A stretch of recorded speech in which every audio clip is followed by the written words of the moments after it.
Hello everybody. How are we doing today? Good to see you all. Thanks for joining us.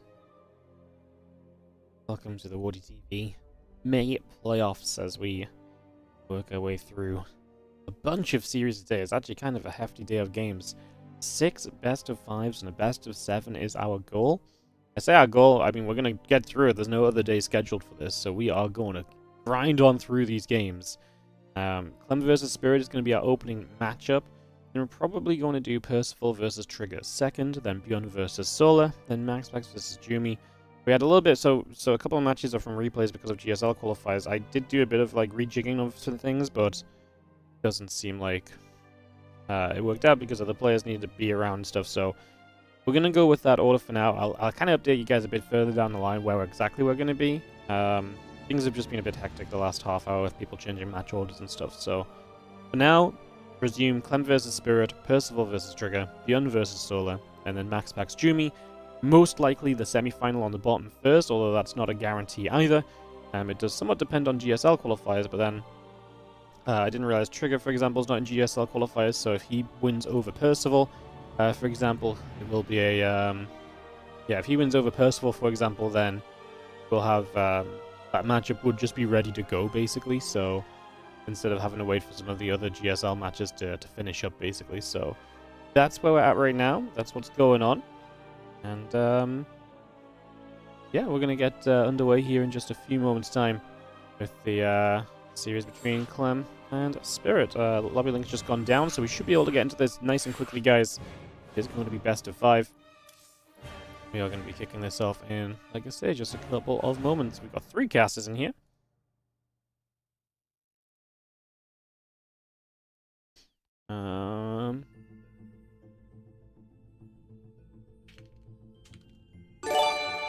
Yeah.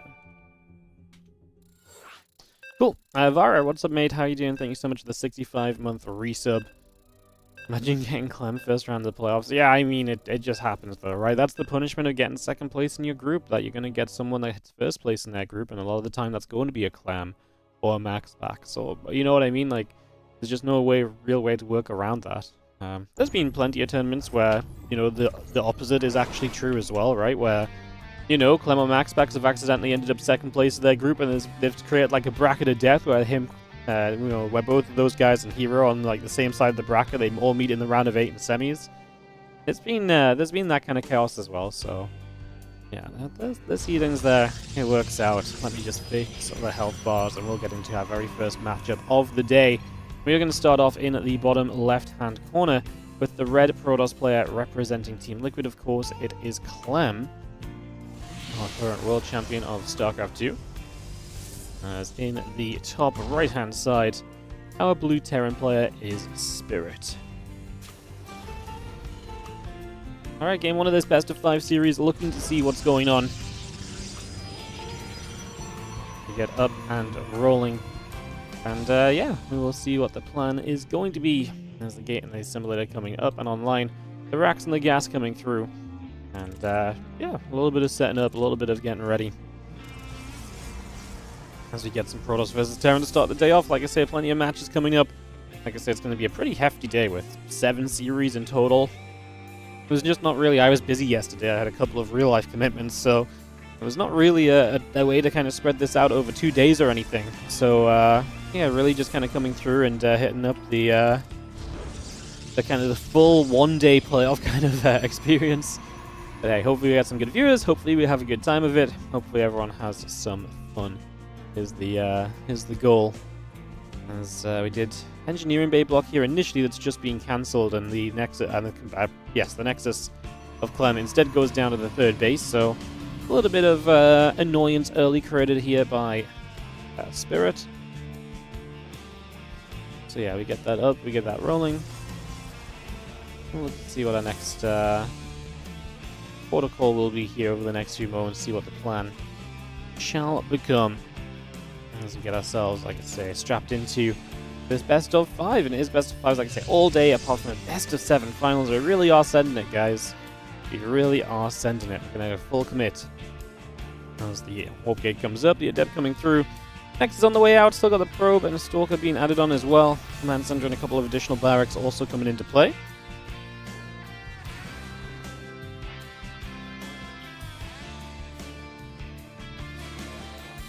Adept will shade up through to the upper right-hand side and is just going to go and journey across, then try and find some damage in these early stages. And again, the Adept just going to go try and figure out what the plan is, see if he can get some damage done. Also just try and see what's going on, right? For this stage of the game generally is Clem, it is kind of, you know, if you can kind of get an eye on kind of where the gas is being spent as the Terran player, etc., then that's great information. It's going to be a 3 racks from Spirit, so he's actually going to go into the triple rack setup, very bio-heavy, going to be really bio-centric, very bio-timing-based kind of build here. And we'll see if that can work out for him. It can be super scary, but it does take away a lot of the annoyances that you can get in a TVP. For example, you'll not have a Raven that just lingers behind a mineral line, or a Widow Mine Drop that just lingers around for a whole lot of time.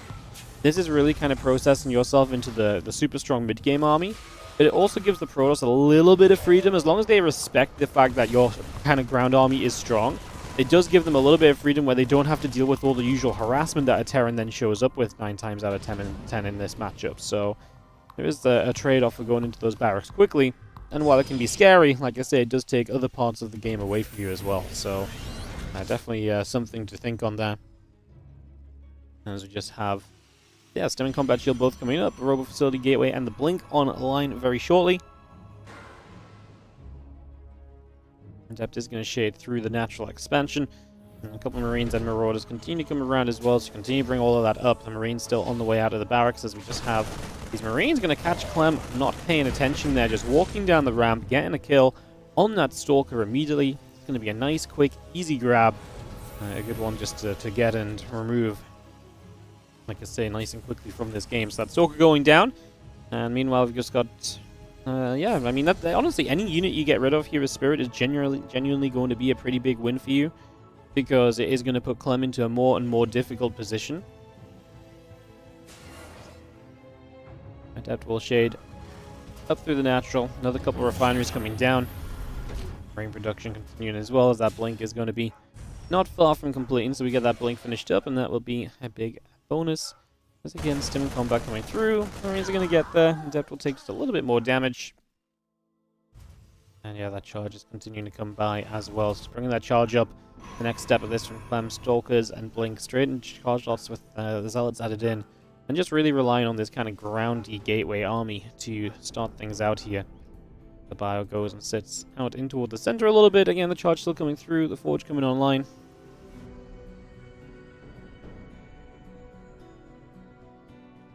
Concussive of Shells is currently being brought out as well, by the way. It's just going to bring that straight into play. So yeah, a little bit more Marine Marauder also still popping about right now. Bio's going to just step up and go after those Stalkers. A couple of those Stalkers already taking hits. Pylon taking a few shots as well. Stalkers just blink to the high ground. No battery here on this natural. Obviously, this was the third base built in the game, right? So Clem, kind of awkward. Like, this is kind of like having your third attack. You just don't have quite a battery up there just yet. Trying to blink these Stalkers, but he's in a bit of a weird position on the ramp. Struggling to kind of, you know, pull back. Now he's going to blink to the low ground so you can get a better spread on the Stalkers and actually get them a bit more involved. Which is probably necessary, but it's also expensive because now you don't have to blink back for the first few seconds there. He's going to clean this up, but Spirit will turn for a couple more SCVs at the very end as well. Or a couple more probes, I should say. And just work through a couple of final workers there. So a few more workers going down. Again, charge about to finish, plus one attack coming up. Melee upgrade, oh sorry, attack upgrade, sorry, from Spirit coming through as well. There's a couple more barracks in that starport also coming online. Had a bunker as well. And away we go.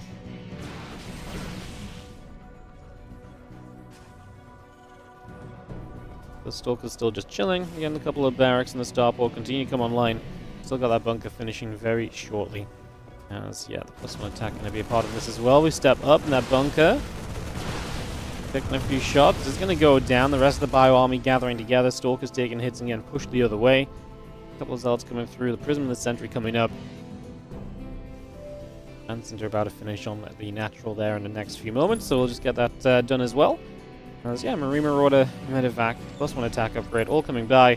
That Stalker's ready to hop in toward the main base here. Is just going to keep the pressure up, get rid of a reactor. Very nice. Reactors are, you know, they're not cheap, right? 50 gas is a fair amount, and they're very quick to get rid of, so it's almost guaranteed damage every single time. And they basically incapacitate a production structure during that time as well. It's a nice catch, though, from Spirit as he catches these Stalkers on the exit. And so Clem is going to pay dearly. Was this damage worth it?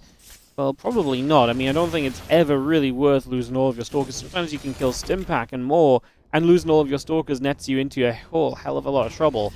The problem is now is that you're not really playing like a gas-heavy style here as Clem. You're 3 gas at the moment.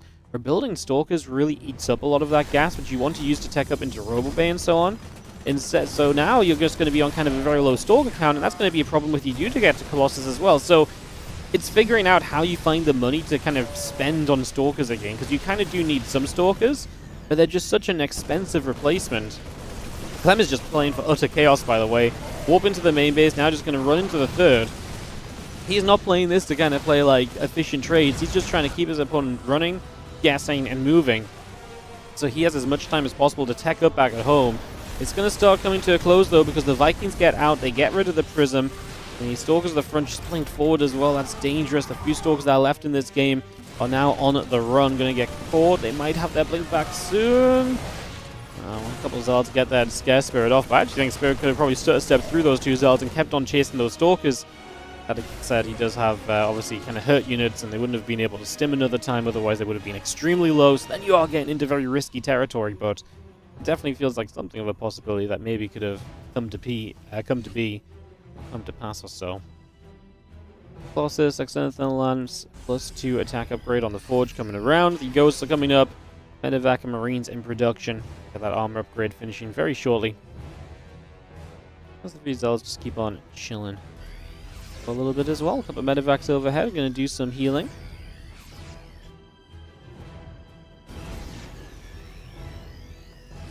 And then +2 attack, next time Thermal Lance. Continuing out here for the moment, as you just see the Bio now going to swing back across toward the top side. We'll have ourselves the armor upgrade just about to finish up. And again, the +2 attack, then the Thermal Lance. Colossus and Zealots coming through, add the Forge on as well. A couple of those Widowmines just going to get burrowed up straight away, so we're just going to hit those Zealots too, which is nice. Anytime you can make the Zealot run by, that much less effective. Brilliant. I mean, that's 5 Zealots for 2 Widowmines, which I think you take pretty much every day as the Terran player. Widowmines are pretty expendable a lot of the time, just as Zealots are, but 5 versus 2, yeah, it's a little bit of a gas cost, but the thing is, Zealots can just be so annoying, right? So just getting in there and splashing them up and being able to get the full cleanup after, it just feels good, and that is, you know, presence and pressure on the map that now no longer exists for the Terran player, right? Or for the Protoss player, sorry, so it really is a good thing to kind of, you know, get done for yourself, really. Stalker's going to go pinging through the rocks, Observer setting up overhead, Bio and Ghost gathering up, CC will lift, moving off over to the side. Again, +3 attack, +1 armor, continue to come through, add that extended thermal lance on, and the Zard Stalker will come straight across here. Just continue to hit the rocks, just trying to open this space up. Vikings will get rid of the Colossus as well.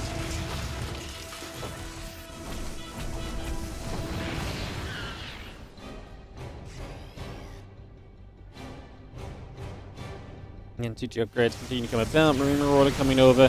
Just going to see the couple Colossus coming by. The Zealots chasing about also currently. We have, Clem still just trying to stand up aggressively on this map. I actually just don't think his army can do it right now. Like, 3 Colossus oftentimes is scary.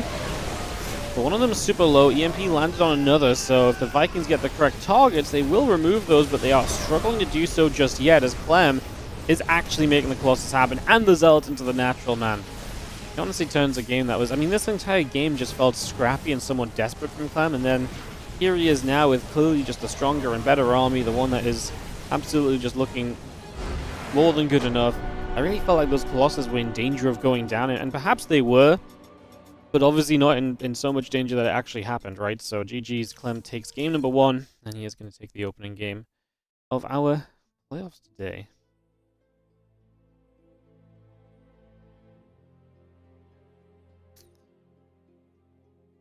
Alright, so we'll take a couple of moments, guys, and get back on track.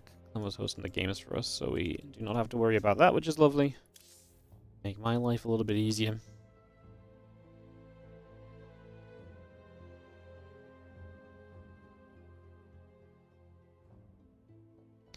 Only 1 battle today? No, we have 7 series coming up. We have a full playoff day. Gonna be a pretty hefty one. I'm kind of tired. I went to bed late last night, and I'm just like I'm just like a little bit tired today, so today's gonna be a bit of a battle for me because, like I said, there's a lot of games to get through, a lot of StarCraft to cast, so I'll just be trying to grind on through. But yeah, we've got plenty of games. It's gonna be a good one for sure. Ready and GLHF getting called as we get settled into Persephone here for game 2 of this series. We just not have Clem vs Maxpax in the final? Yeah, I mean, sure. I mean, we can try, but I can't promise anything, you know. Look, if we have to cast a Clem Maxpax best of 7, we will do it, you know. But like, I would not mind some variety as well. I would not mind some upsets along the way. So we shall see. Right now, we head into game number 2, as in the top left-hand corner, the Red Protoss player who will take the 1-0 lead in the games today is going to be Team Liquid's Clem. And again, it was such a scrappy and rough start to that last matchup. And man, isn't it wild just how much pressure you can apply as the Protoss, right? Because Clem really was just throwing units at Spirit. And obviously he was doing a great job of macroing and teching behind it, which is really the secret to being able to do this. Otherwise, he would have just gotten cleaned up, pushed back, and laughed at. So, you know, he did a fantastic job of doing what he needed to do to make sure that that was viable. But even still, you know, we're so used to seeing, I mean, obviously not in the current meta, but we're so used to, in general in StarCraft 2, the general kind of consensus is, oh, Terrans can be out on the map, and they can drop everywhere, and they can pull the Protoss around, and they can make Protoss lives very difficult because they've got units all over the place, and yada yada yada. And that is so very true, but man, lately the meta has just flipped, where it's just the Protoss gets to be on the map. The Terran, if you send a drop out, like, my goodness, you're going to not have enough to defend at home.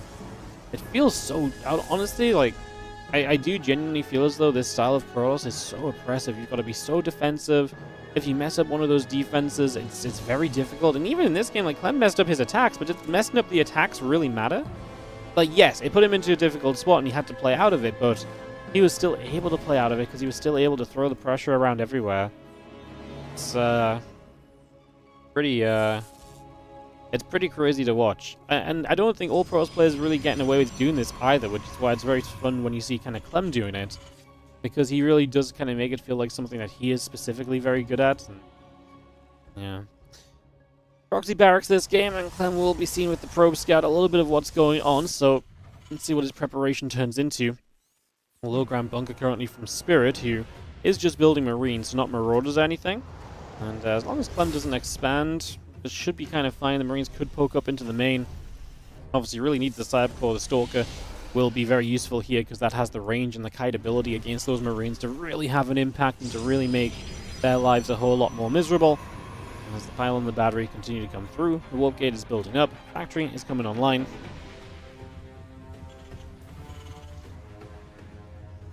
Stalker and Lazar just going to go gather up together again as we have... 1 second, I'm going to sneeze.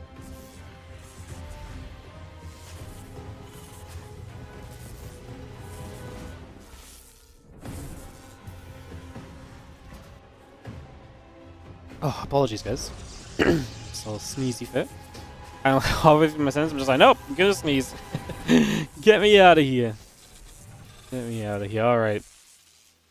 Well, we have ourselves the probe is going to nibble, the Marine's going to be there, so a couple of Stalkers going to go after the bunker for just a few moments as well, so a bit of damage being dealt there. As the tech lab comes up onto the factory as well, so we get that on the go.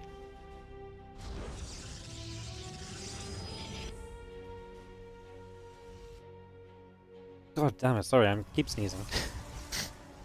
Apparently something's just caught my senses.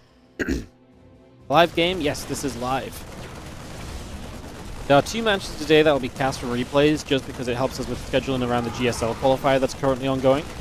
We'll be doing replays of that on Tuesday and potentially even Wednesday as well, by the way, so that is coming up through the week. In case you're interested in GSL qualifier games, we'll be doing the replays like we did last time. Last time it was a bit more thrown together because they kind of released the replay pack at a random point. This time around, we'll probably do the replays on a bit more of a schedule. We'll probably do like 8 series one day, 8 series another day, and just cast all of the replays that were given. So yeah, just a little bit of info for you guys there. Last time I had to throw it together in the midst of a weird week and stuff, so... As defense comes out and these Marines get pushed back, the bunker goes down. Stalker's being able to micro that prism is huge, but the Cyclone makes it a bit more difficult. If it can block onto the prism, force the prism back, maybe then you can really capitalize, right? So, it's a possibility there. As the Twilight Council will be coming through. Twilight Council finishing, Nexus coming online.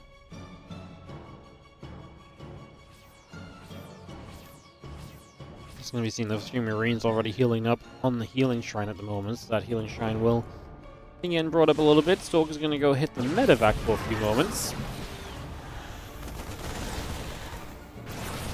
Means the Cyclones continue to fight. The Stalker's still getting pushed away. Prism continue to lift those Stalkers back up into it, and we just continue to make for a war here. As obviously Clem out across the map, trying to make something happen, but I mean, you gotta be super careful against these Cyclones. They have so much value potential, and there's a 3rd Cyclone now as well. It's just the annoyance of that Prism. I mean, right now, Cyclone lock-ons are being broken the moment that they lock on because of the Prism, but if you get the Prism, then the rest of these Stalkers are in trouble until Blink is done. The Observer there seems to fly by without being noticed, so Clem will keep that alive. No sudden scan coming through to play cleanup on that. Again, Marines, tank, and a Liberator building right now. Just going to have the Cyclone healing up on the shrine. Love the use of it. Early game, no medevac. Marines get healed up as well. Again, seeing this healing shrine being utilized more and more recently, which is really cool. Actually kind of, seeing this, feature on the map being, interacted with and changing the ways that kind of players sort of approach things at times.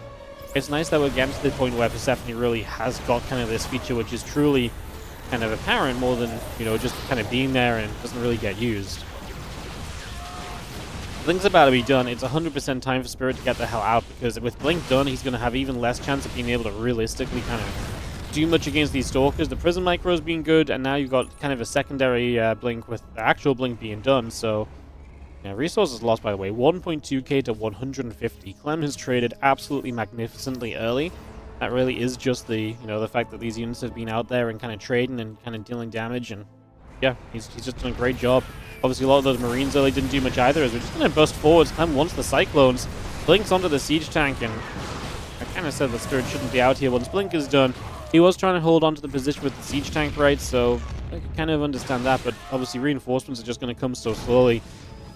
The burn in the main base is nice. It gets a few probes. It forces a warp in, but he's just going to GG out, as Clem is going to be in too good of a spot, and he is going to take the 2-0 lead in this best of 5. And Clem is off to the races so far in this opening series of the day. So yeah, Clem getting off to a very, very solid start. As we get...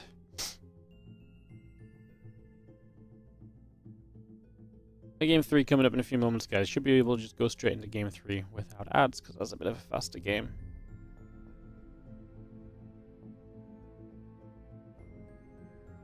And we're heading into Tokamak.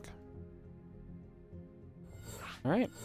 Thanks for joining us, guys. Oh, we got a bunch of people tuning in today. Good to see you all so soon. Thanks for joining us. Good to see you guys. Is the final the same day? Yes, everything is today, guys. 100% of the playoffs are today. We don't have any other days free to run other games and stuff, so people are starting to travel to Dallas soon, so obviously we got to get this one wrapped up this weekend.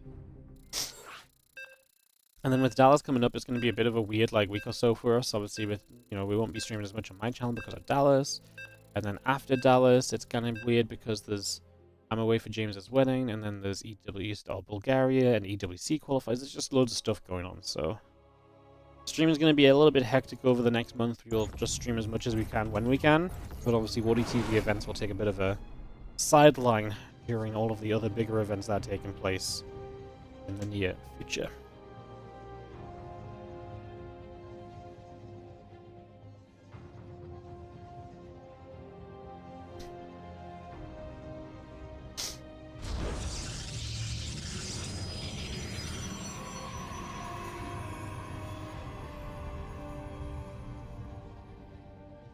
Top right side, and red Protoss is going to be Clem.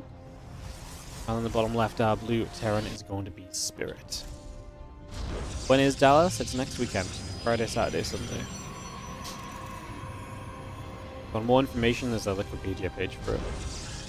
Wardy being a bit sick today? Honestly, no. I just sneezed like four or five times during the last game, and I'm just...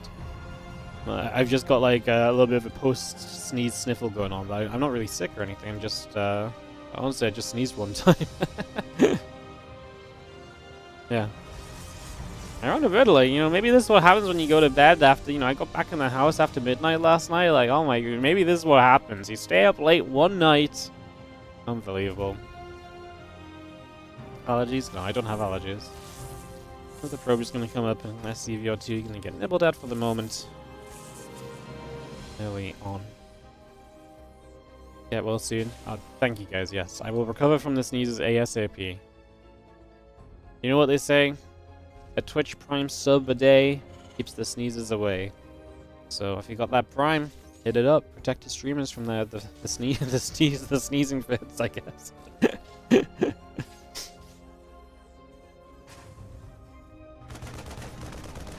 Am I casting at Dallas? No, there's not going to be any casters at Dallas. Or in Dallas. There will be a stream, but it will not be a casters in Dallas stream.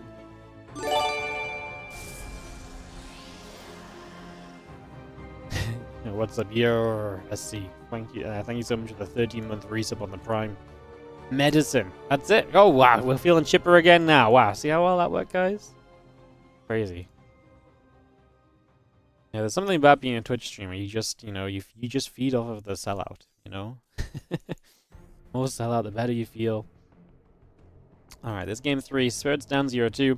I'm kind of glad it didn't go on the initial talk I was going to talk about, because there was actually going to be a big discussion I had, which was the TLDR was basically going to be that, actually, a couple of times I've seen Spirit play against Clem's Pros, it's been pretty good. I actually felt like Spirit played a style that Clem's Pros struggled against, which was, he's actually pretty good defensively, and a lot of Clem's Protoss really relies on kind of attacking around and poking about and trying to find gaps in the defense and making mistakes happen, and Spirit has been pretty resilient to that in other series against Clem.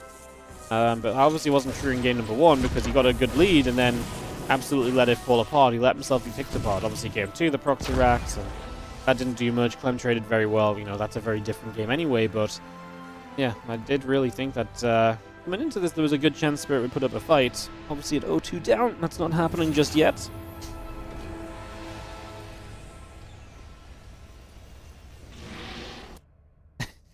A shameless viewers on YouTube can't help you. Oh, well, the YouTube version is you hit the like and subscribe button, Yeah, that's what it is. Maybe I'm allergic to the YouTube stream having less than 50 likes.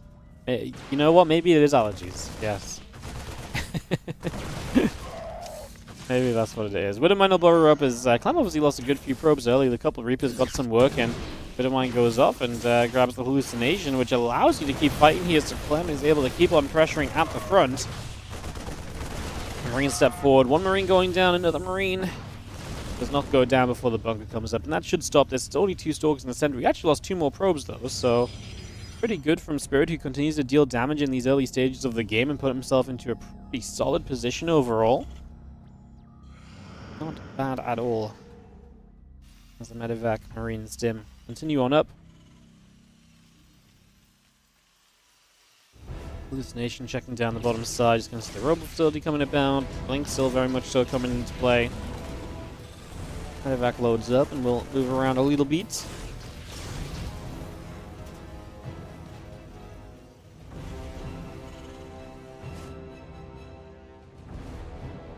Temple Archives coming through. It's about halfway done. The blink is still very much so building as well, so we continue with that blink. The gates and the probe continue to produce on in. The medevac has a couple of Widow Mines. Going to go boosting across to the upper right-hand side.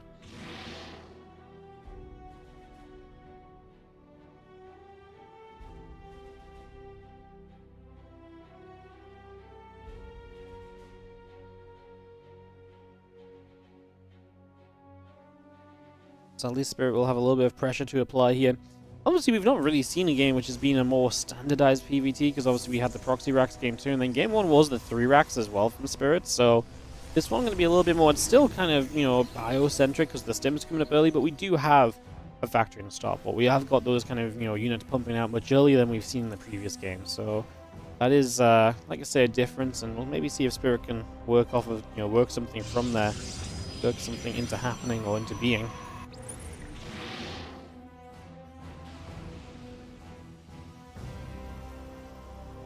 Storm and Charge both continuing online. Just going to have our Mortal coming up as well, finishing shortly.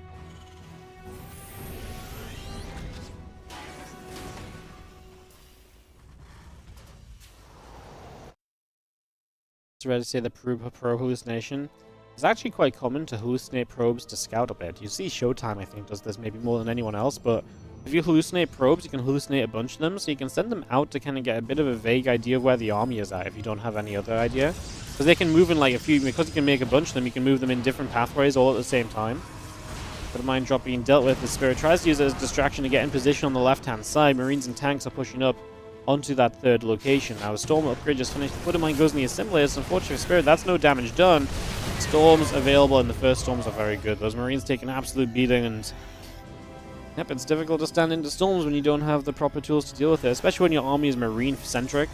They obviously just take so much damage off those Storms, so always taking hits is going to be a little bit rough. Stalkers. Very nearly getting a medevac. Not quite. But nearly. I mean, Spirit's just trying to make an evacuation here that seems reasonable or fine for himself, right? Not in the greatest of positions just yet, though. Definitely just in full retreat mode and kind of struggling along through it. WardiTV there is going to aim at a probe. That is going to go down. A couple of Stalkers get underneath to jump onto the medevac. The medevac will take a few shots of damage as well as +1 attack. Marine, Marauder, medevac all continue to come out here for the moment. And here we go with the storm drops coming straight through with the SCVs, taking a bunch of damage. 9 SCVs going down. Everything's just kind of going the way of Clem here so far. Looking great as he's going to catch the full medevac as well. Oh, Spirit does not feel like his day, does it? Yeah, this is one of those scenarios where you talk about going from bad to worse, right? Like, this is just getting pretty dismal here for our Terran player. Just loads up. Units gather around. A couple of Mines are settling.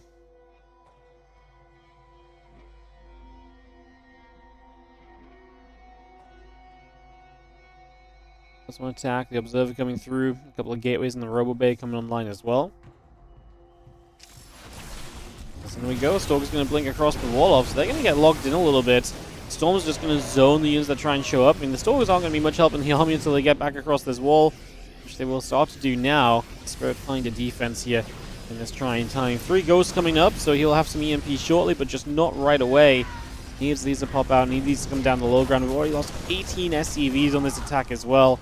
I think it's fair to say that this one is absolutely going in the wrong direction. Unfortunately, it does truly seem as though this is going to be just a little bit of a disaster through and through, and that we are going to be seeing Clem taking the 3-0 to win out in today's round of 8. Storms just keep on dropping. Brutal storms across the board. Really not much else to add there. A couple of the SCVs went down. Yeah, I mean, extra gateways coming up, +2 attackers coming online. But yeah, this is really not looking super pretty at the moment. Not looking good at all. Crazy how one-sided this is. Yeah, it is. It really is just not... Well, that's nice for Spirit, but it has really just been a series which is... even when Spirit's kind of looked okay, things have started to go wrong for him, right? Not ideal. Zard's going to come charging through onto the third base. You have the army pushing on the other side. Tanks will unload. Tanks will siege. You see a couple more storms coming straight down. Ghost getting hit. Widow Mines will connect. And these Stalkers just blink forward. And we do have ourselves Widow Mines going down too. A couple Zards on the other side going to go after. And we will see those just connect in best as they can. GG gets called. And that, my friends, is going to do it. That will be the series. Fun 3, Spirit 0. Man, I am cold. I'm gonna have to go get a hoodie, guys, because I'm freaking freezing. Right, up next we're gonna do Percival versus Trigger. This is one of the series from replays to help us just avoid GSL qualifier problems, so heads up for you guys on that one. I'll take a quick little break and then we'll go and I just want to go get a hoodie, really. I don't even need to go to break screen. So I'll just run some ads, we'll get people invited. And, yeah. We can figure that out. So yeah, so again, just to reiterate, the GSL qualifiers are currently ongoing. We'll cast those replays next week at some point, but, yeah, we basically will need GSL qualifiers to finish up to allow us to do some other things here at some point, so That'll be something we keep an eye on and so on. So yeah, I'll obviously keep you guys up to date on that. But basically, like, we're just gonna try and make it work. We should, if everything goes reasonably well and we don't have like super fast matches and stuff, like we should be able to get through the majority of the day without problems. But it just really depends. Like, if the GSL qualifier goes long and our matches are a bit short, then it's a little bit rough.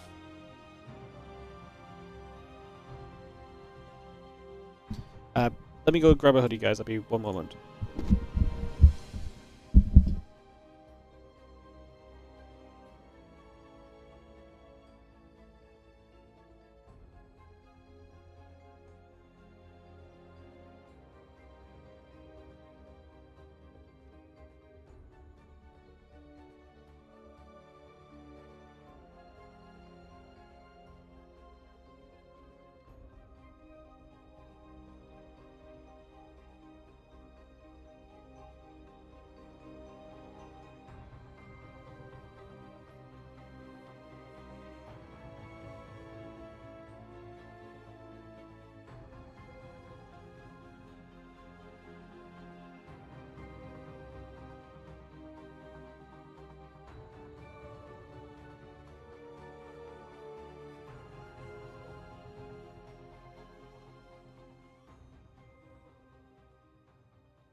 Alright, guys, hello.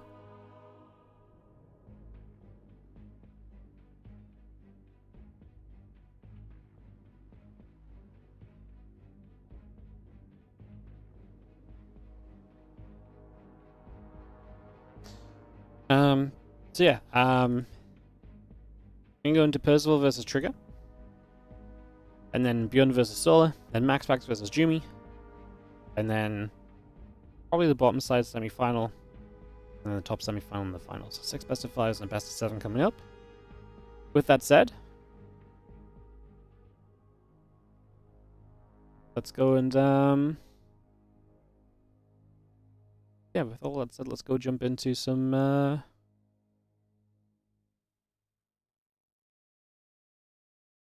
action, shall we? Let's do it. Let's go jump into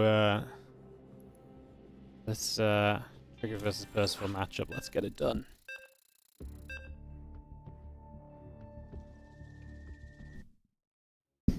Reposition the glasses, get everything set. And we go to Pylon for map number 1. Of some TVP. Alright guys, you're gonna have Wardy observing here, so so you know, bear the complaints, put them to the sides. Wardy observing ain't always the prettiest. But yeah, some Wardy observing for the next couple of series. Again, we got these these games played the last. I actually think they both played these matches yesterday. Oh no, Friday, sorry. I'm pretty sure they both played Friday. Both these upcoming series were played Friday. Just to, again, free up players that were going to be part of the GSL qualifiers. You know, free them up. Otherwise, we'd already be sat here waiting for, you know, a different tournament to come around, you know? So yeah. Alright, in the bottom right side, our red Protoss player is going to be Trigger. And he takes on the blue Terran, who actually thinks has been playing very well lately. It is Percival in the upper left corner of the map. Hey, what's up, Hinjima? Thank you so much for the 4-month resub. SC2 for life? Hell yeah, you know it. That's what we're about here on WardiTV. Glad to hear you guys are about it as well. And the Ice of 9, thank you so much, mate, for the 81-month resub. Super appreciated also. Thank you very much indeed.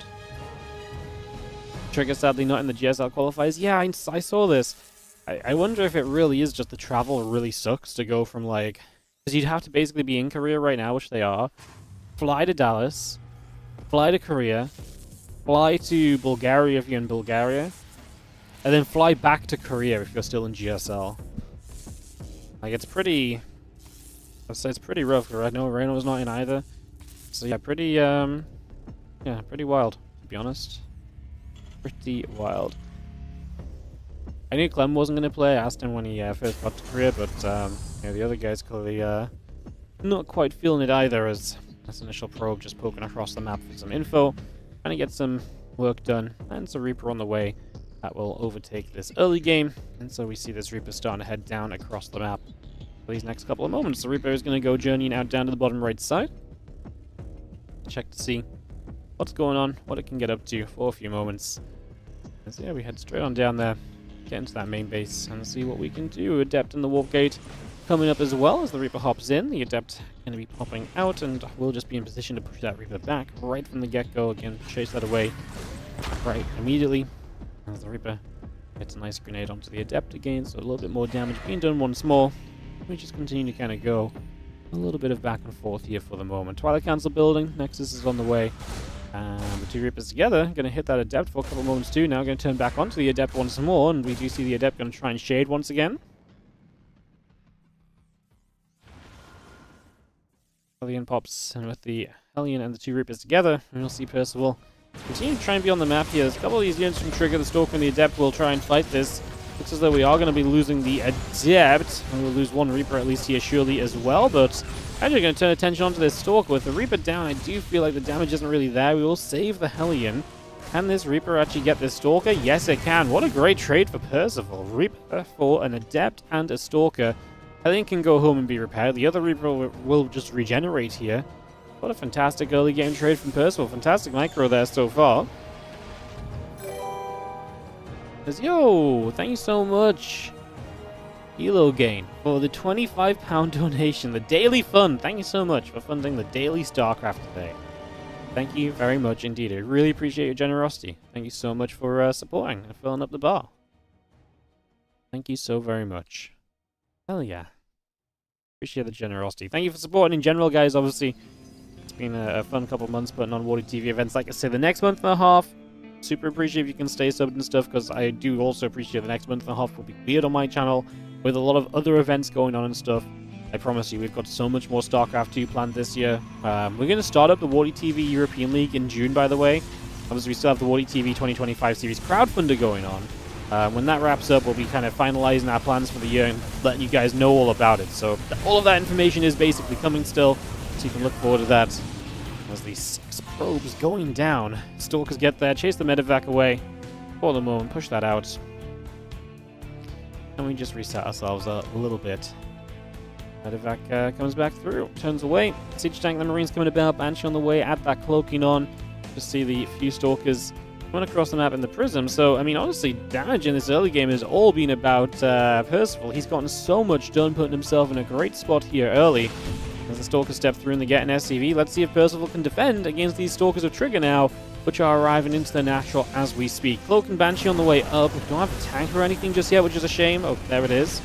Tank's obviously very important in this situation, because a tank would truly allow you to, you know, hold your own on the natural and not have to worry as much about these units poking forward and poking in and, you know, trying to break through. So that would make your life that little bit easier for sure. There's a couple more Stalkers.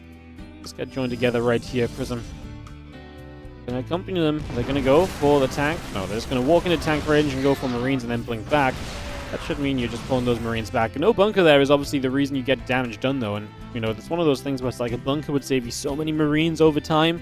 And it's really nice to keep those Marines alive. You kind of want to have Marines to kind of go for the main portion of this army eventually, right? So that is something you want to kind of have going at some stage. We get the Cyclone now.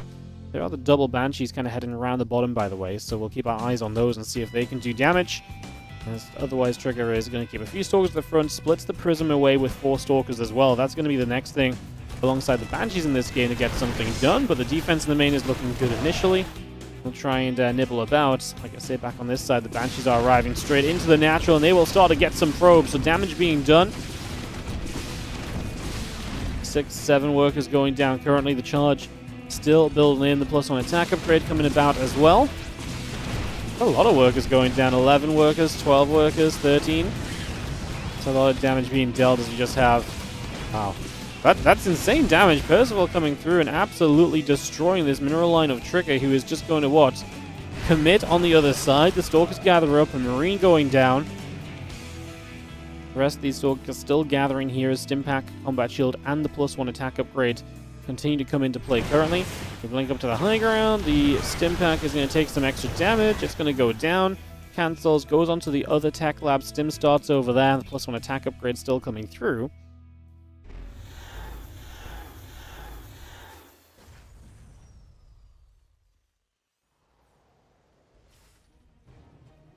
And +1 charge still coming over for the moment. Prism on the left-hand side. Going to be setting up as well. See what we do with that. Just warping a few Zealots as we look to continue the pressure. Soldiers at the front are still trading well. They get rid of the tank there. And that means that you're going to have a little bit less available to kind of keep on again holding these spots. And so it does give Trigger some opportunity for all the work damage he's taken in this game. I somehow still feel a little bit afraid for Percival. I think just because Trigger is like right here and still showing his potential. But that's a good defense against the Prism.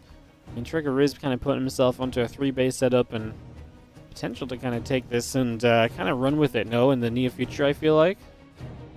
I guess let's see. Stimpack +1, Combat Shield all coming through. The Viking Marine Marauder coming about. And it's again Trigger to come attacking into the natural here. And again, just going to get a little bit of value, then blink away. We've now killed...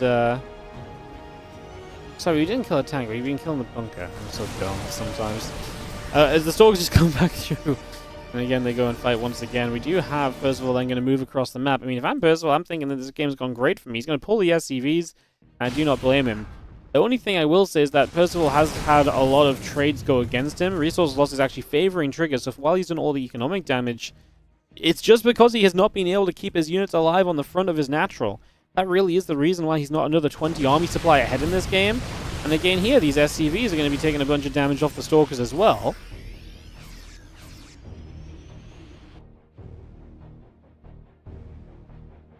Bunch of Zealots on the left side. We'll see how they get used, as the majority of this fight is obviously going to happen on the front of the natural. Looks like those Zealots are just going to come back. They're just going to get involved. They're just going to start running on forward, so straight up to the front.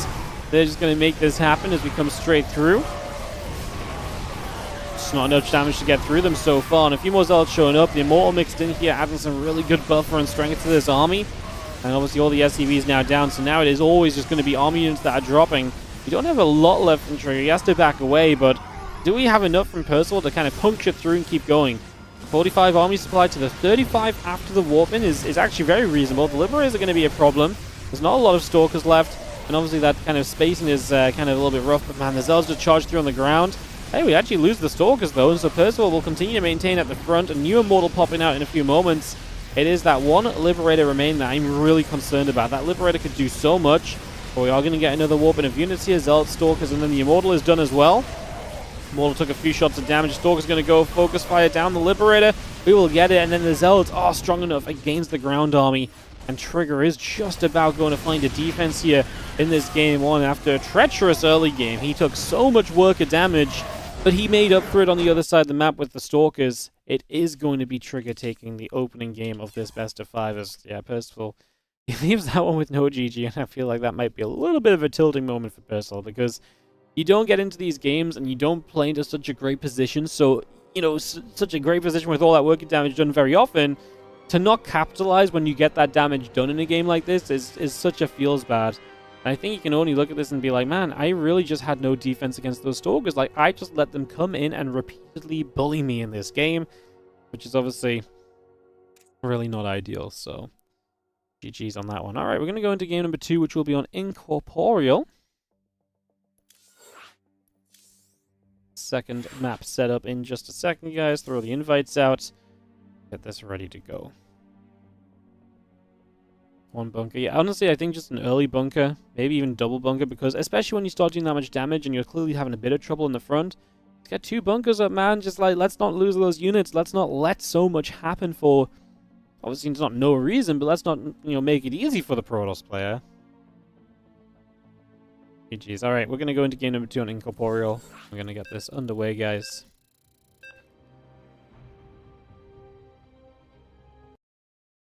I think it's possible to get a bunker up. Yeah, but I think you could have got a bunker up before the Stalkers really came initially. Like, there's always a chance to have a bunker on the natural earlier, no? Or are we talking about different points, maybe?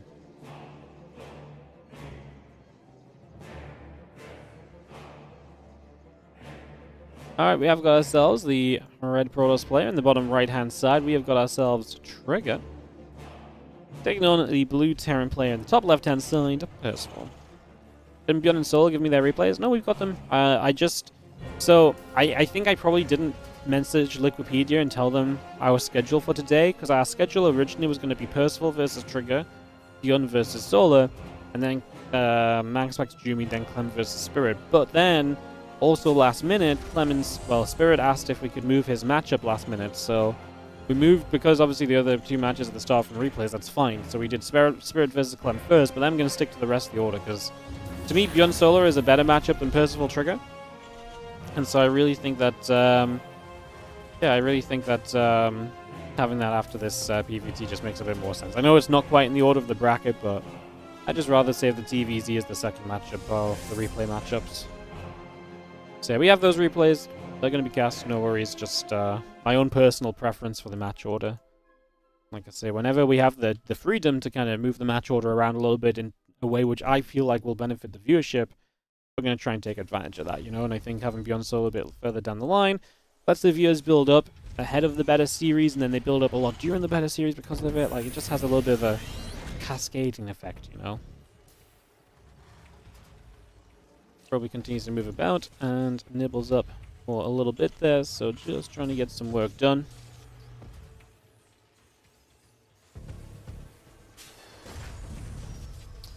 Oh yeah, see if he's going to nibble. Probe going to take some damage here and there. So a few shots coming about. As you're going to be seeing the recall coming down. Probe gets brought home because it's locked in. Double gas here as the opening from Percival. Gives him a faster factory. And we'll be, again, a little bit more of the tech available early rather than expanding. So we'll see what we can maybe do with that as the Reaper continues to go down to the bottom side. Stalker and Warp Gate still building. Nexus on the way. And a lot of this setup as that Nexus is going to be finishing in a few moments' time. Stalker hits the Reaper, pushes it back the other direction.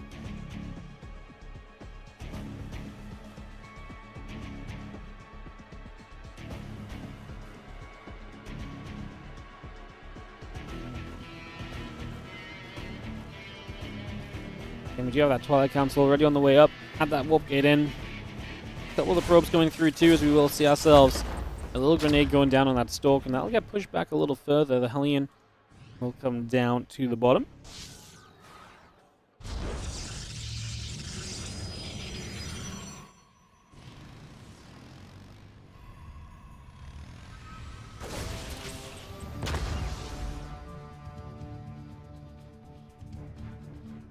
And there's a couple of Stalkers. I'm going to see the Reapers and the Hellion continue to move about. The Blink and the Warp Gate coming up. Another grenade coming down right away there, and just going to keep the Stalkers at bay for the moment. Still got the Reaper and the Hellion continue to come across.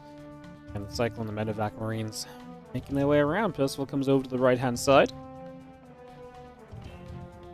The Reapers and that Hellion just going to step on through.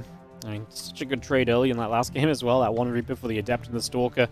And again, just things like that, not capitalizing on them, feels like such a shame. Feels like such a shame in the grand scheme of things. So we do have a Medevac going to come across down to the bottom right side as well. Again, Hellion and the two Reapers gathering together.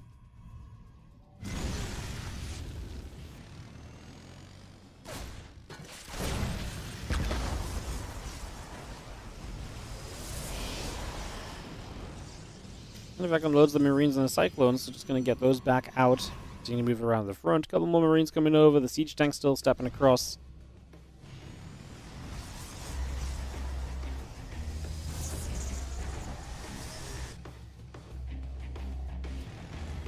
Is very much so just gathering there, as again the rest of this army from Percival gathering through at the moment.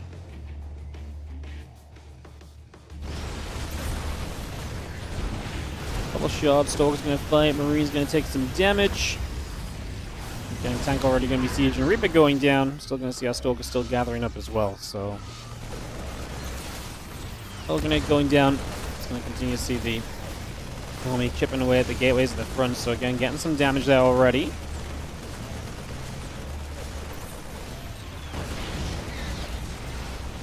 Going through, gonna get the tank, the Cyclone. It's pretty good defense from Trigger, just absolutely solid. Gonna get rid of so much, and actually scary because the next tank is here as well. Tank's on the low grounds, the Stalkers may take a few shots from it, but yeah, Trigger traded very well. Gonna get pretty much a full cleanup already. That's gonna put you at a little trouble here from Percival, who, like I say, my main concern is that the rest of the units are still here as well. Like, if we can jump on this tank and get a cleanup from Trigger, even more units go down from Percival, even more trouble for him. Likely going to be quite a challenge. Stalker still trying to poke forward.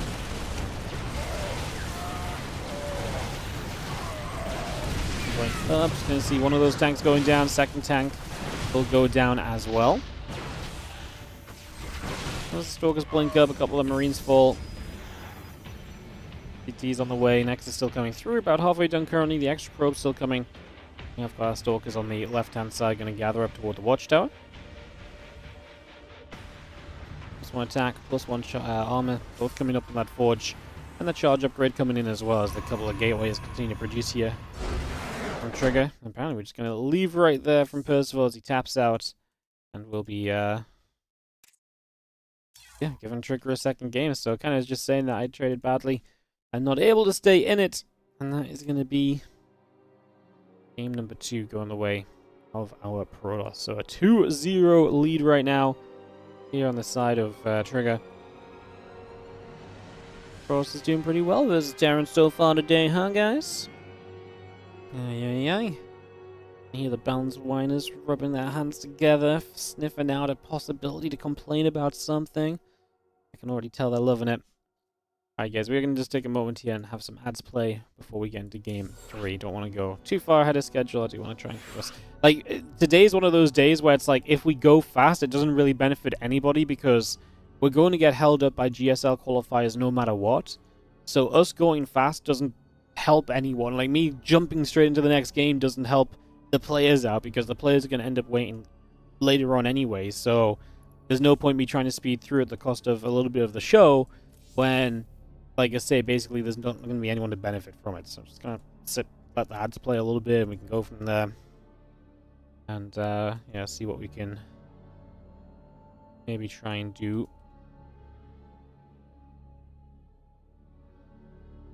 See what we can maybe try and do.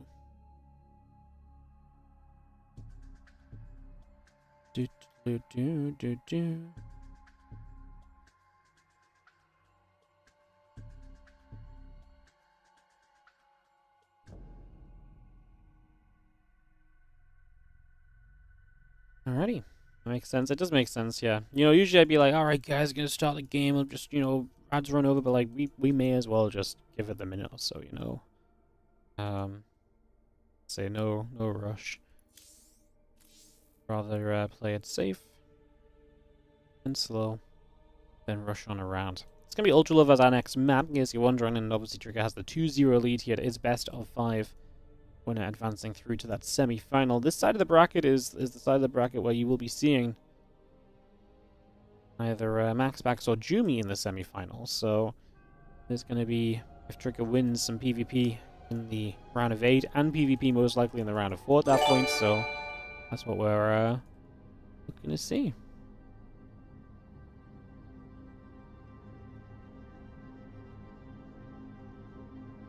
Oh yeah. What's up, Wiser Man? Thank you so much for the 17-month resub on the Prime. Wardy vibes. Wardy vibes.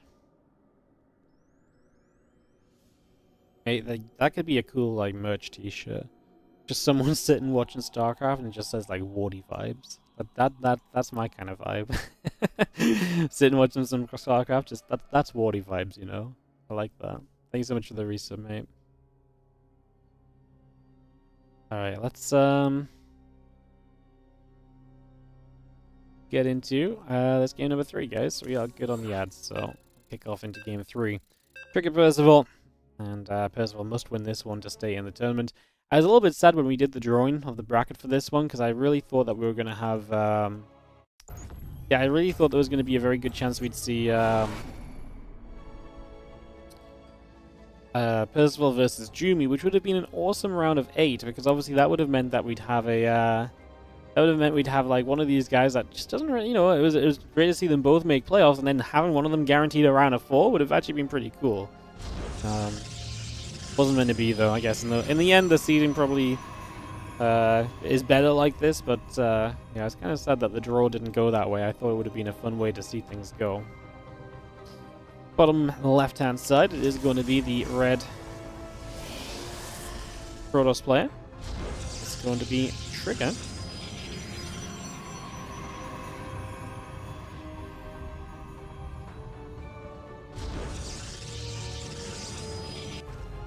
In the top right, our blue Terran is going to be Percival.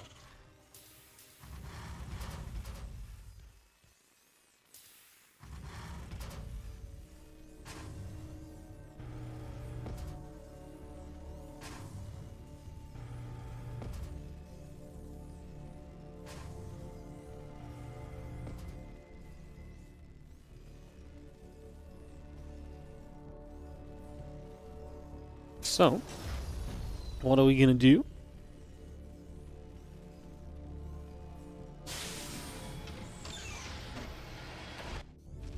As that probie comes up, scouts in, see what's going on.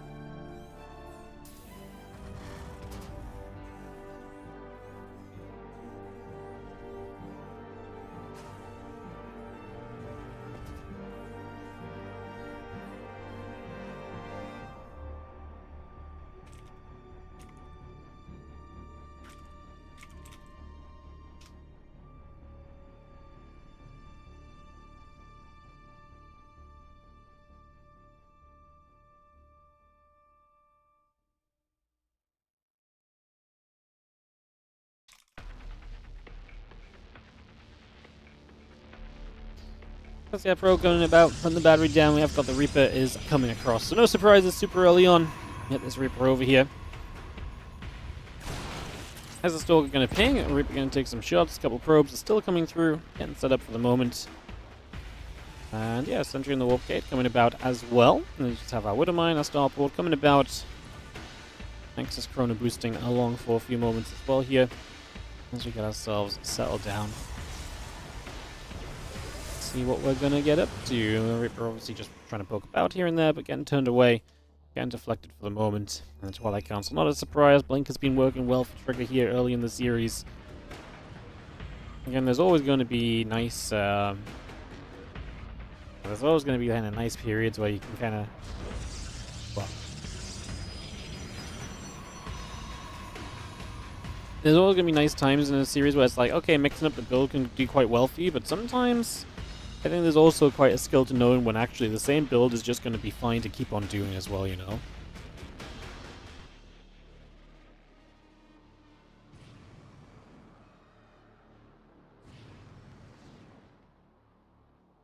Link building.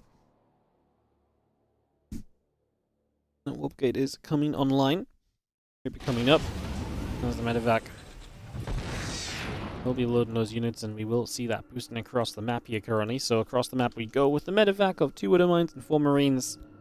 Going straight across, just for now, as the robo facility starts up. The Nexus is on the way, and the Blink is coming up as well.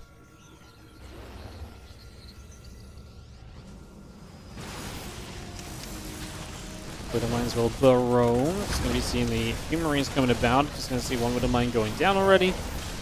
And second probe going down as well, so a little bit of damage here so far.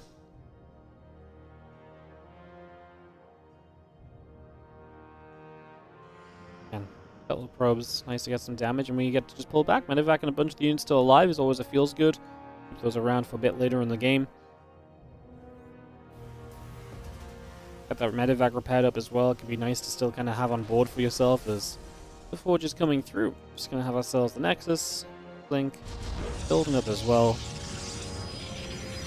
Got all of that going. That Nexus is about to finish up on the 3rd base, so we do have the setup onto the 3-base economy from Trigger very much so underway at the moment. So that is, I say, very much so already coming on through. As again, the Blink, the Gateways, the Observer, and the +1 coming about.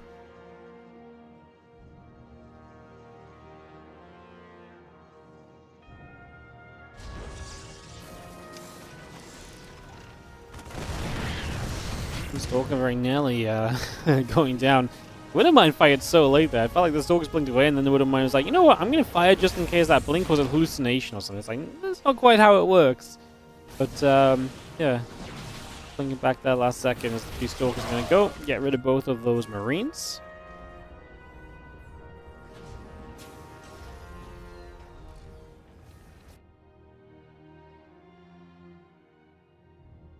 Instant back and +1 building, Marauder coming up, Barracks going through, and the +1 attack upgrade with the charge coming about at the moment. Here's our Stalkers still gather, getting into the center.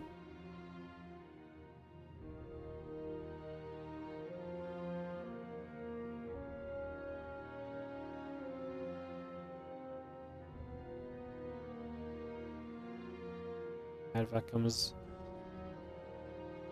around the south side, ready to move into the third base. Let's just have an unload. Widowmine going through the few Marines. We'll connect. I'm just going to hit the Zeld already, take that out. Again, a couple of Zelds and the Stalkers make their way through. Gathering back on that bottom side on the top. The Stalker's already poking about as well. It's difficult now to get Blink Stalker damage done on because of the fact that it's obviously lined up in such a way that you are playing very, yeah, you're playing a very kind of, you know, aggressive game up a ramp into a choked off position. Just difficult to get much done here compared to the previous maps. So these Stalkers should not have as much of a role, at least like I say early on. So eventually they will likely be able to get more done, especially as Percival thinks about moving on to the third base and further. He's building 2 Liberators though, which is very suggestive that he's just going to fully send this and just set up to commit and just, that's going to be it. Like, that's just going to be his game plan. He's going to commit on this and see if it's going to be good enough as the bio comes over. A couple of Stalkers will fire. Tank already taking a few skims off of its HP bar. Fire checking up. Just going to have the rest of the Stalkers pulling back. Now we've got the Zeld's going to immediately go up into the natural. A few Marines will pull around here. The Zeld's going to go through. The Marines get chased. Percival comes down on that ramp as well. It's just going to keep a couple of those units back. Those Liberators are also now going to get themselves sieged up. And as we do see Stalkers able to turn around. But hey, we lost you know, an Immortal there, right? So that's a fairly key unit going down already. Take some of the defense potential away from Trigger with that Immortal down. And the power of this attack sets up. Third base going to get jumped on. Obviously get those Liberators sieging, use those to zone. I love where they're at as well. Difficult to blink underneath because of the terrain. Just makes it difficult for those libs to be grabbed initially, as you are going to see this base just giving up. So Trigger lets that one go down. Going to let Percival continue to advance. He does have a base now building on the triangle instead. And what can Percival do here is, there's obviously good sieges that can set up sieges on the natural. The Lippers are going to protect from the other side. He knows where that army is at, so just going to protect and try and stop the units coming in from the right. Now the Libs actually going to set up. I actually don't like the Libs right now. I actually think they really should focus on, I think just in general here, you should focus as Percival on maybe like moving up into the natural and just like forcing your opponent to come into you from the ramp or so, like to, you know, make him fight in a bad spot. And right now these tanks are super exposed. The Liberators are not really as involved as they should be. Like, look at those Libs, just nothing nearby. I think Percival had a beautiful push here, and he just really gave away a lot of potential because he did not play this position well in the end. Like, everything he'd done until now was really nice, but this position was just flawed. The Liberators were not in a good position. The tanks were super exposed, and he did not really protect them. And I think he, I mean, good job from Trigger coming in from all sides. Obviously makes it a lot easier and a lot better as well, but I do think that's a situation where things could have been a whole lot smoother for Percival, because I do think the initial setup he was getting was a lot better than it initially seemed, to be honest. So, GG's, as we are going to be 2 series down. Alright, so that's going to be the WardiTV main quarterfinals moving through, with Trigger advancing to play PvP against either the Jumi or Maxpax. That PvP will be our 4th series of the day. That'll be coming up after we do the ByuN versus Solar series in just a few. Obviously, Clem will be waiting for the winner of this ByuN versus Solar matchup. Again, that's the series, which is... So, because... I guess this is nice. So, because Trigger's not in GSL qualifiers, we will now definitely be able to do Maxpax versus Jumi, and then the winner versus versus Trigger. So, that does mean we should have no delays there. So, I like that a lot.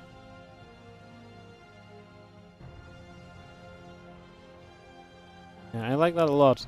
And then hopefully by then the winner of ByuN and Solar are done in GSL, so we can go in versus Clem. Hopefully. No GG. Yeah, I didn't see a GG all series. I didn't see a GG all series. Sometimes it's like that, guys. Sometimes the GGs just don't come out, you know?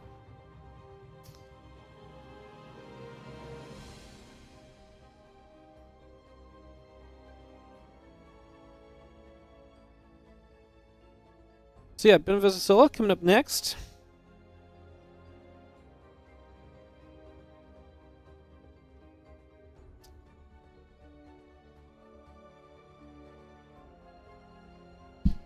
What do we think? I think ByuN Solar has the potential to not be a 3-0. So that would be exciting.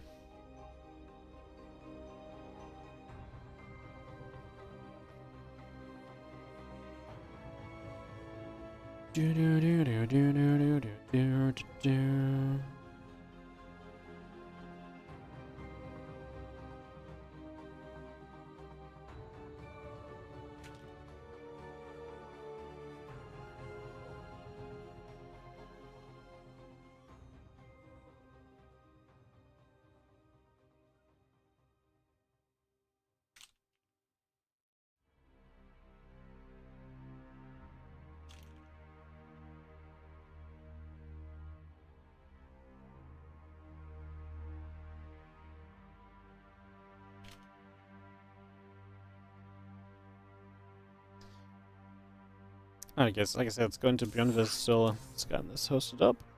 Get this sorted out. Get underway. Terran nerf. I think we should nerf Terrans too. It's crazy that Terrans consistently have, like, you know, at least 5 minutes in the game sometimes. I think we should make it so that if Protoss hasn't won the game by 5 minutes, the Terran units just explode. Call it malfunctioning or something, you know, make it a mechanic. It fits the lore because Terran players seem to think they should win everything. So if they haven't won after 5 minutes, it really makes sense that they start kind of, you know, blowing up on themselves. 200 IQ.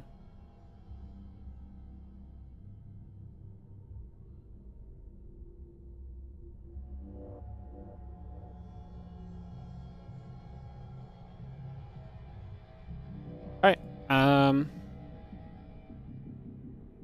waiting for the French stream to join us.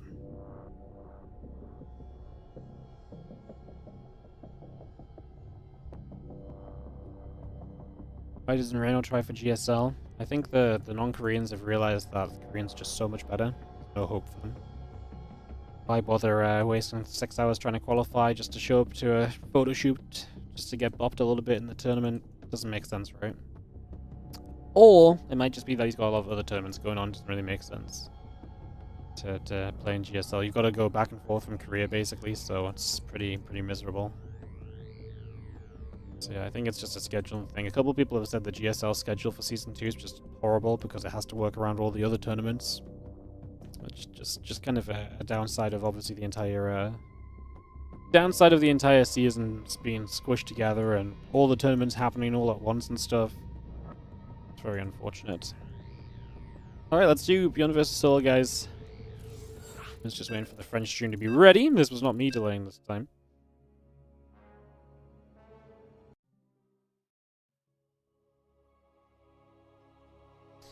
As we get into Ultra Love, we are going to go to the top right corner of the map. Our red Terran player is going to be ByuN.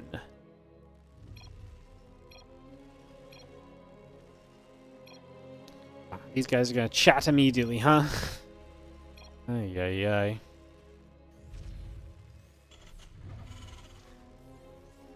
Alright. Going in the top right, our red Terran player. In the bottom left, our blue Zerg will be Solar. As we get into this BO5 quarter final matchup. Again, winner of this will advance through to play Clem. That will be a little bit later on today.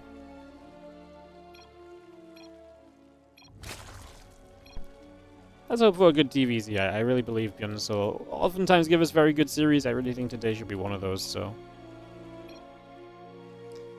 get this up and running.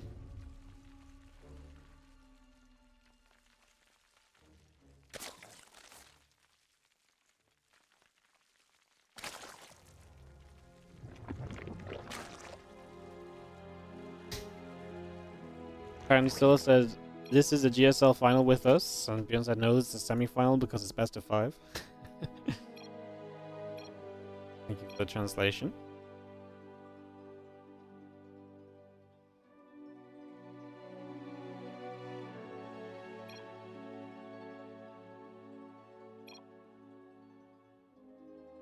Just have ourselves, yeah, not much going on. Obviously, first few moments going to be pretty chill. There's TVZ, you can get the Reaper out, we can start following that for some early damage.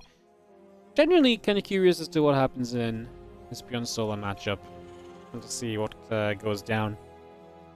As these two typically very chatty with each other as well. So, yeah. We've seen the Overlord getting right up toward the natural. Couple queens coming through. Lings on the way. Drone being added. Just have the Reaper heading across the map here from ByuN. So going to head that straight down to the bottom left side for the moment. This one was played before. Yes, this was played. This was played a couple days ago, guys. So yeah, just a reminder that basically because GSL qualifiers are today, we let anyone that was involved in the GSL qualifiers pre-play their round of 8 because it meant that otherwise we'd just be waiting all day, you know. So, yeah, just purely from a scheduling perspective, this made sense. GSL qualifier got announced way after I set up the date for this tournament as well. So, I can't move things around. I can't move entire tournament playoffs around, like, you know, by the click of my fingers, so. Yeah, and it is nice to be able to stream on a Sunday. You know, it's nice to be able to cast the finals of your tournament on a weekend. Doesn't always happen because a lot of tournaments kind of claim the weekends over the past year or so. So while tournaments have not been claiming weekends, I'm trying to do my own thing weekends.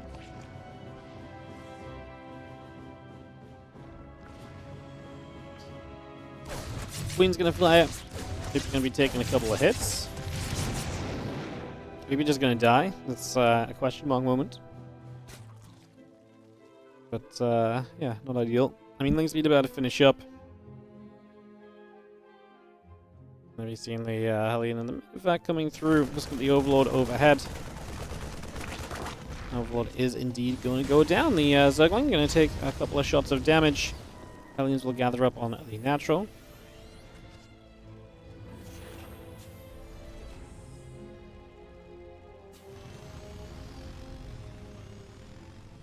Finishing the cloak coming about. Hellions coming through. Just going to be seeing the SCVs coming around as well. Queens are building. And again, the Hellions head down toward the bottom left-hand side. It's just going to go.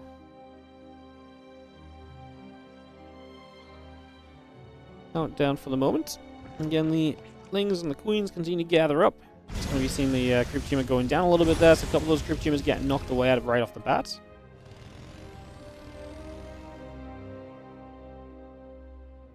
Stim-Pack, Cloak, continue to come through for a couple of moments. Again, the Banshee and the couple of Hellions will continue their way about as these few Hellions just poking around and seeing if there's any value to be had on this side of the map in the early stages. A lot of this is obviously just kind of posturing to stop creep spread from moving forward, and that's why you can see the creep spread here as he moves it forward. He's protecting it with the Queens as well. Queen's just going to be there. Again, Stem and the Cloaking coming up. You're not going to see the Hellions coming about once again. Still got the Banshee coming through as well. A couple of barracks in the engineering bays still in production. Reactor on the way through. And the Hellions out on the other side, just going to go poking about as well, getting rid of another Creep Tumor once again. Tokens are solar, make their way up. Across they go for the moment, and just continue to get ourselves settled here. Just going to be having ourselves obviously some pressure coming through. Trying to see what we can find. Just going to be seeing the Lings going to run up the front, and the Marines are going to be there to hit the Lings in return.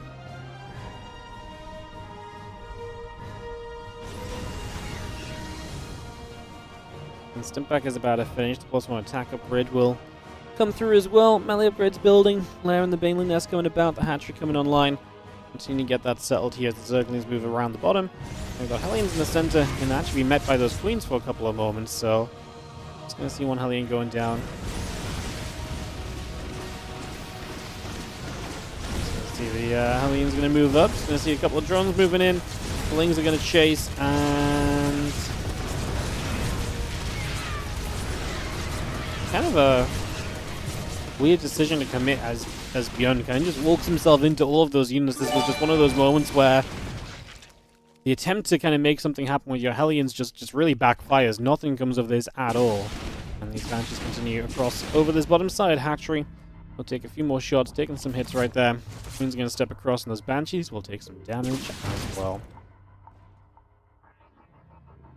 +1 combat shield, +1 armor. So we are going to see ByuN into all of the upgrades beyond this, but a lot of his map control now lost. It's going to give Solo a lot of free creep spread, and just a lot of freedom in general. No threat with the Hellions anymore. Run-bys, something you have to be very on top of when you don't have the Hellions to help you out in those scenarios too, so a lot of reasons why this kind of becomes, like I say, a little bit scary at this point for ByuN, who ends up in a position which is, quite simply, not exactly ideal. To just be straight up and simple about it. He is getting some good damage with the Banshees here, so a couple of workers going down. He's killed 9 so far, so there has been, like I say, some value found over the course of this. I'm going to tell ByuN and Solo off. Hosting these games without game heart. They should know better. As a couple of the Banelings will continue to take damage. No Bane speed yet, so chance for ByuN to actually get a little bit of a dive in toward those and see a little bit of value.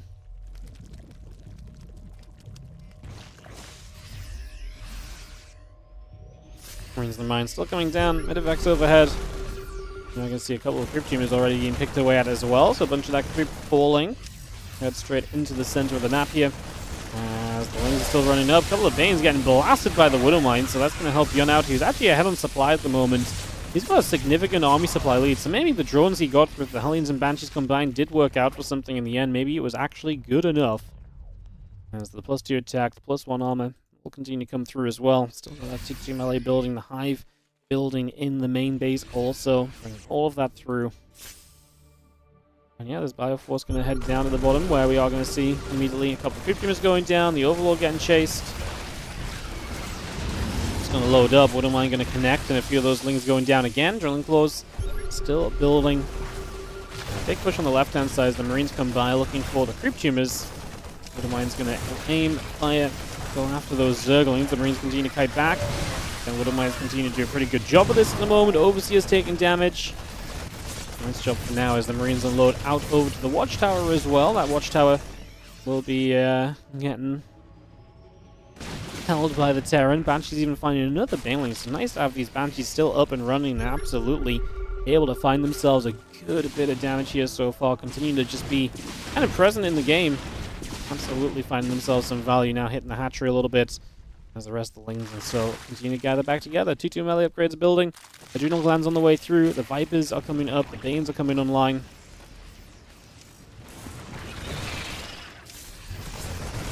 Marines are going to step up. We are going to see the Ling Bane going to step forward. Widow Mines trying to do their thing. Another couple of Widow Mines going out. And again, more Zerglings will be taking some losses right there as we do see the Ling Bane still trying to come in once more. Trying to go up and chase after that left-hand side. This group of Marines will have to load into the Medivacs. Evacuating out. On the right side, we get cleaned up apparently, so this drop does not go any further. And just starting to get into just a very hectic situation here between ByuN and Solo so far in this best-of-5 game 1, as the units continue to gather up. Thank you, by the way, a Car 4 for the 8-month resub on the Prime. I don't believe I shouted that one out. I've read it a couple of times, but just while the glancing at the chat and then stuff keeps happening. So thank you so much for the Prime. Appreciate you supporting the channel. Thank you so much. And yes, the entire tournament is played today, guys. We finished the entire tournament today. You guys are in for a good few hours of StarCraft still. Bane's trying to connect. Those few Marines have to lift back up into the Medivacs. Bane's still gathering on the left side. The Bio going to stem forward. One Viper going down. They drop a panicking parasitic bomb. But to be fair, those Medivacs are all super low. Finally, the split coming out. But yeah, Medivacs are going to be dropping in numbers heavily. Only a couple remain, and even those are low HP. Marines got toward the mineral line, but they won't do much. Target fires a couple of Banelings, mind you, and that does obviously help you to sustain in this position. If these 3 Hydras should absolutely get after those medevacs. Again, some of them are just so low, easy pickings. As we are going to see a cleanup made. Solo doing the typical Solo thing, which is like, hey, I'm going to basically not survive until I get to Lurkers, and I'm just about going to be alive by a thread, and then I'm going to get Lurkers out. I'm going to spin this game around and make it a whole lot difficult for you as the Terran player. That is, like I say, a very typical way of things going for Solar. When it comes to ZVT, and it's exactly what's happening in this game, where he's just hanging on by that thread. He is able to survive a bit down in supply against these waves of Terran units. He's just so good at living. And once the Lurkers are out, it's like he's playing a different game. It's such a stylistic thing, really particular to Solar. Like, everyone gets better when Lurkers are out. Lurkers are a good unit, but Solar seems to just be, like I say, on the verge of dying every single time until those Lurkers arrive. There was a game he played recently, I think it might have been against ByuN, where it was like, he actually just got to go to Lurkers without nearly dying, and I was like, oh my god, this is going to be terrifying, because Solar, looks so good at this kind of stage of the game when he's, near death already. Now he's going to get there without being near death. Like, hello? That's going to be, like, such a buff? Yeah, I think it was a week or 2 ago. It was Solar. He's going to be coming back and bouncing through here. With Lurkers on the way out, it does feel as though ByuN is going to have to slow this game down, stop this aggression, and focus more on some of his later game tech units right now. As the few extra Widow Mines are coming up, Marine Marauders still popping about, and the Zerglings are going to go make their way to the upper right side, where a few of the Lings and the Banes are going to step straight through. A few of the Lings going down already. Banelings are going to fall. That little bit of a run-by doesn't do much. Obviously, Seismic Spine's coming online, and most importantly, as well, the Nidus network. So ways in which Solar can start attacking across the map. Ways in which Solar can make ByuN have to kind of turn around and focus on the other side rather than anything else here. So I like it. I like it a lot. A couple of Vipers will consume up on the hatchery. Get some work in. A few extra Banes morphing. The Lurkers coming through.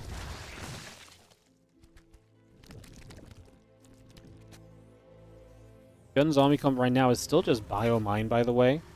So he's yet to kind of improve that. He still didn't even build the Ghost Academy, right? He's going to go 2 more starports. He's just going to go Liberators against this. Interesting.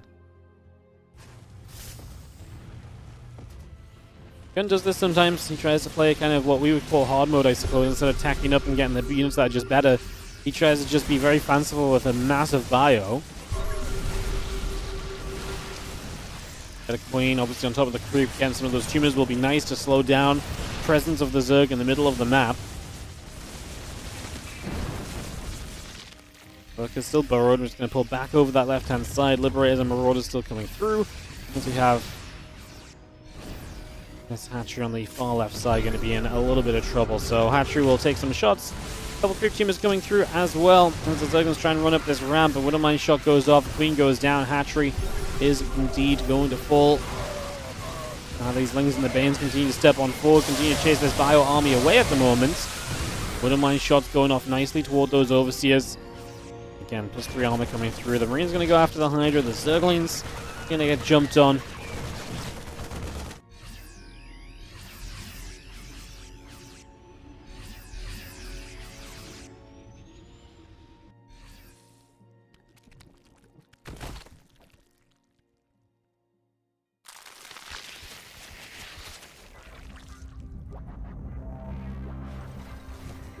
Game always breathes a little bit, right? When those Lurkers come out, the Terran can't be as aggressive.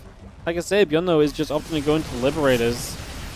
No Fusion Cores, he doesn't even get Liberator range here. But you'd imagine that would be something he wants to get into, because, like I say, he's going to play Liberator heavy at this point. That's going to be his plan. That's his game plan for this point of the game, just to try and hope that these Liberators are going to be good enough tech-wise to get something done. Bane Hydra moving around toward the top. On the right side, the Bio's just going to get through there, pick off the Nidus network as well.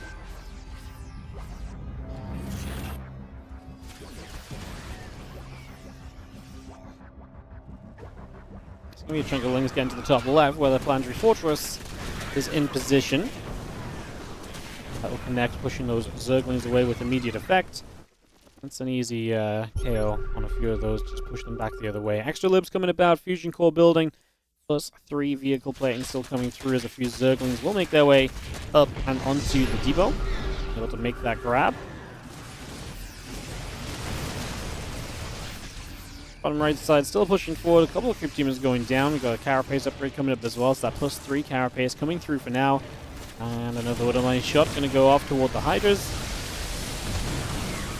Bam bam, units are still dropping here as the army still steps up. Parasitic bomb landing now. Liberators are not, so here's the thing, Liberators are not like a bad thing to have. It's just so interesting to do this without Ghosts. I mean, how often do we see Ghosts being absolutely influential? But ByuN really just not leading that way. What this means is that he still has a lot of Marine Marauder in the game. Fusion Core, by the way, is burning. It's going to go down, so still no advanced ballistics in this game for those Liberators.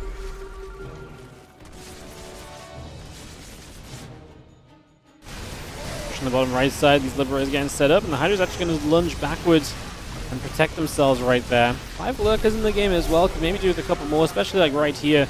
Really hold the bio away from this kind of choke point. I feel like the more of that you have, the better off you're likely going to end up feeling.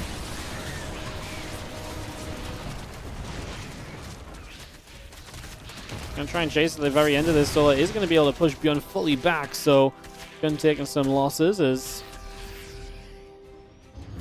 gonna have ourselves the CC lifting off. Here comes the Hydra, is gonna get back up this ramp. Couple depots gonna get jumped on. The Danes are gonna step forward as well.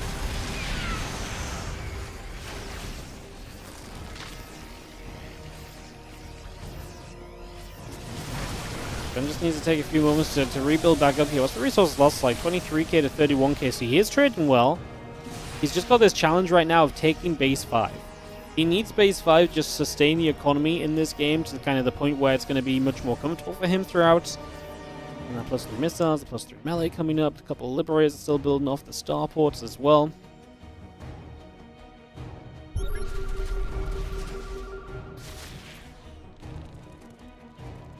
And kind of moving back around.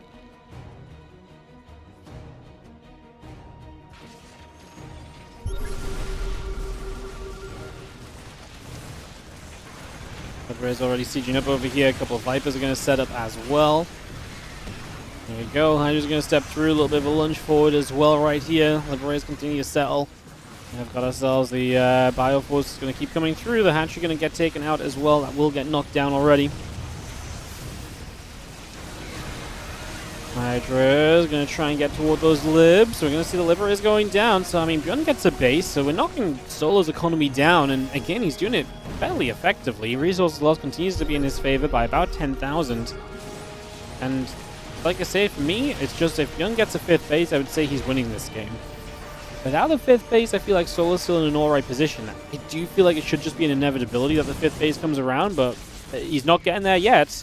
Obviously, that said, like I say, Solo's base economy is not exactly great. He's only on 5 bases himself, trying to rebuild a base bottom right as a base 6.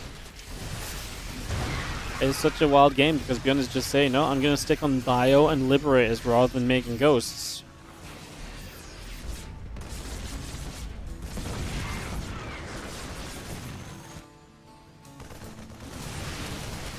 Gets there, a couple Lings going down. A little grab as the Lurker there gets picked off as well.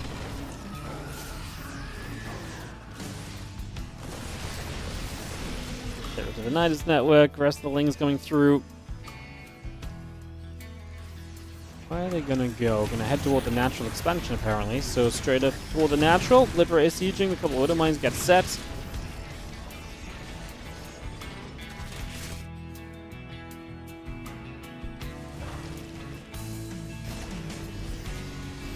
This is ByuN's, I think, major effort to get this 5th base online. Like I say, to me, we've kind of needed this one for a little while. He's definitely recognizing the same thing. However, Solo recognizes the importance of denying it, so he is here to try and fight the position. First parasitic bombs going out. Actually getting a lot of splash on the medevacs as well, so the Viper's putting in work. It's so nice because the Vipers obviously don't get shot down by ghosts or anything, right, on the follow-up like they so often would. So again, not having those ghosts being more impactful than you might think. I mean, we obviously thought they were going to be impactful not having them, but yeah, obviously Vipers are one of those things where ghosts are very good against them. EMPing, sniping.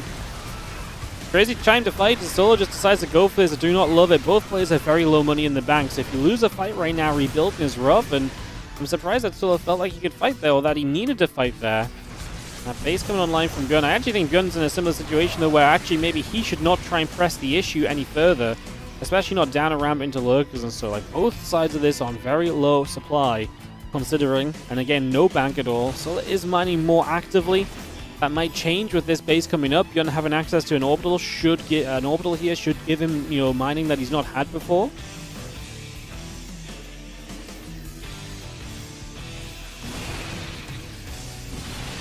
Jinsman's getting knocked away at the Lings and the Hydra to step through. It's going to keep on chasing forward as the Medivacs will be parasitic bombed again. I tell you what, those parasitic bombs over time have done so much. That Medivac count being taken down repeatedly has been a pretty major factor of why Solar is able to do so well. Because the healing has not been on this Bio army like it maybe should be, especially in a game where it's been very focused on the Bio army repeatedly. I think Solar's actually done this. He's broken through, and ByuN just going to in that moment say, actually, let's GG out of here. Solar will take the opening game of this best of 5. And that will be Solar taking the lead of this series. So ByuN tapping out, and that will be our opening game going the way of the Zerg. Damn. That was quite the game to start us off, wasn't it? That was quite the game.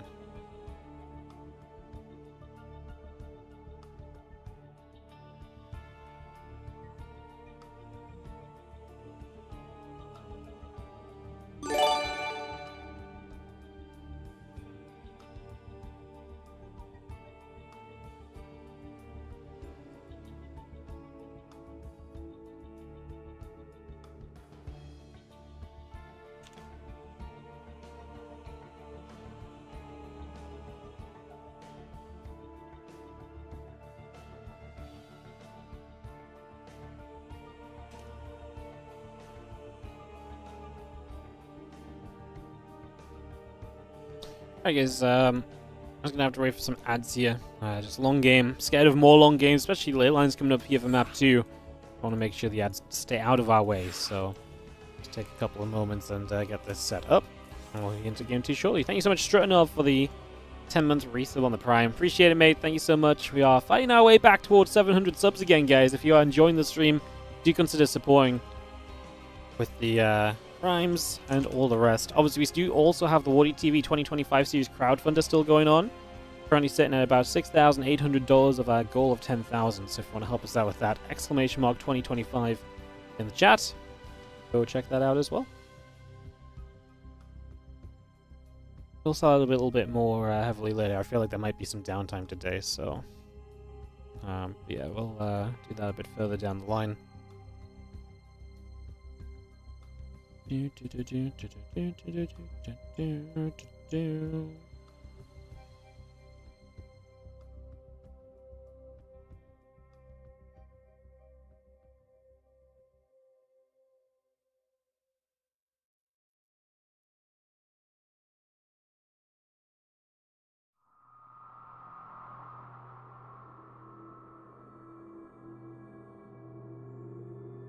Alright guys, give us, I reckon like 30 seconds and we should be good to get going. I just want to make sure, like I say, today's one of those days where we don't really benefit anything from playing slow, so...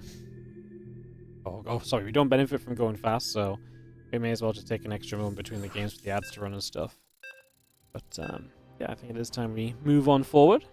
We're just going to get this underway as we head into ley lines.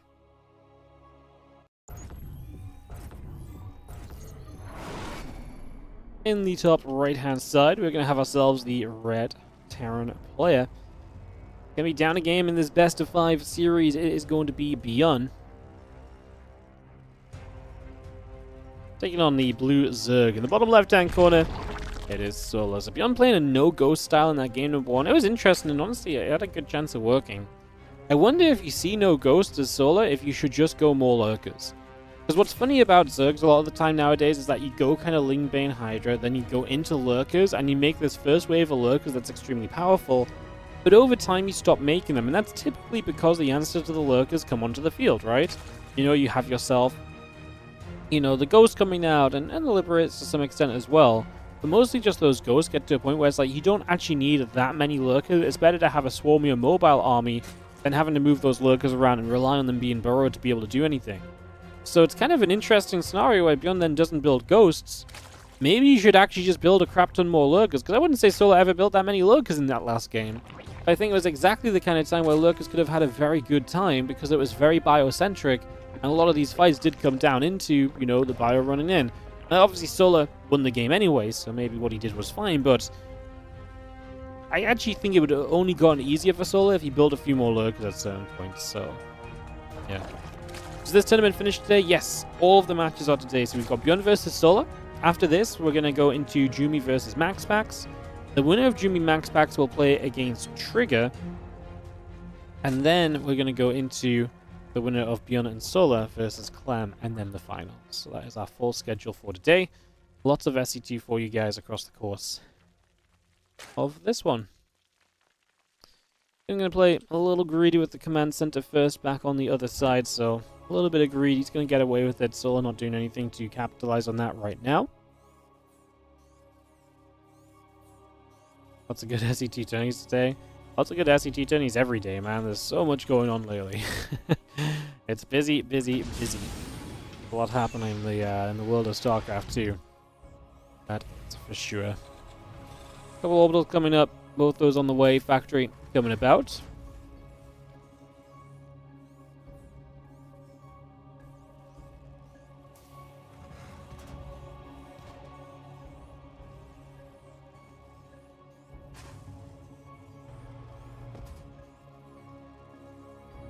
Will Clem play pros against Maxpax if they both reach the finals? No. I mean, why would he? He doesn't play PvP. He plays pros versus Terran only. That's the way that Clem approaches the matchups. Unless he decides to go for something crazy for some reason, you know, which is possible, obviously. But like, the expectation should be that Clem will play Terran if he plays Maxpax today.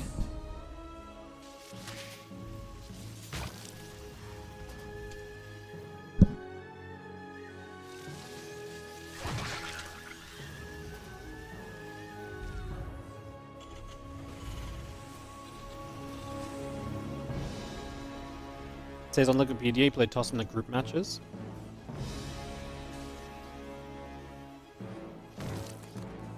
Yeah, I don't know why they've moved Clem into the Protoss column, but he played Terran in all of his group matches. I don't know why they've moved him into the Protoss column for some reason. But he played Terran in the groups.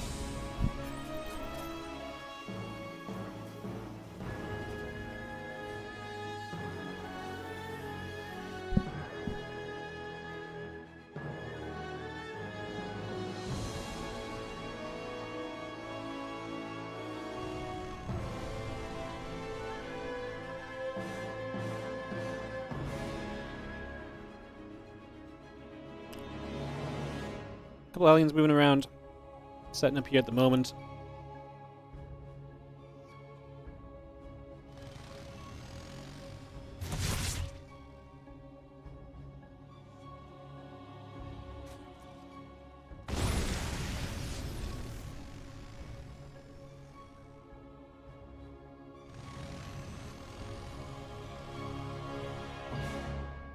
Yeah, nice and peaceful so far. Just gonna have that Banshee popping out at the starport.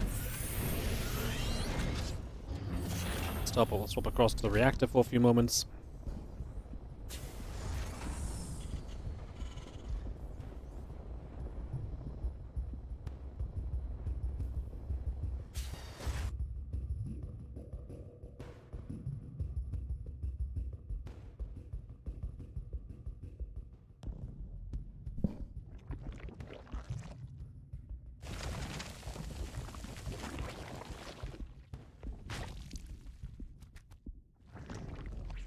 Bayonet's about halfway done. Still got the Evo Chims coming up too.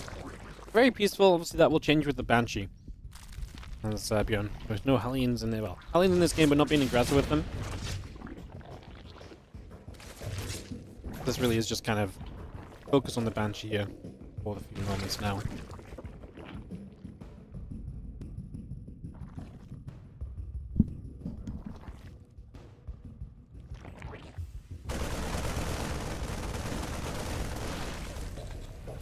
Means got the Overseer. Nice little grab. Remove that ASAP. Stop it from sticking around.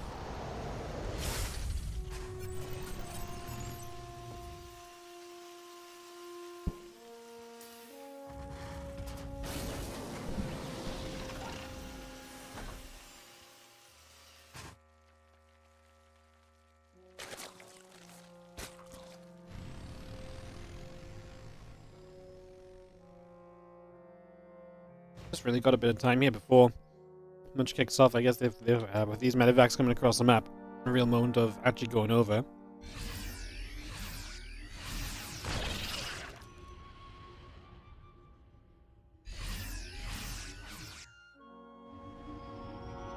Marines in the medevac gather, another couple of Marines coming through. Overlord going to be taking some damage, gets taken out right there.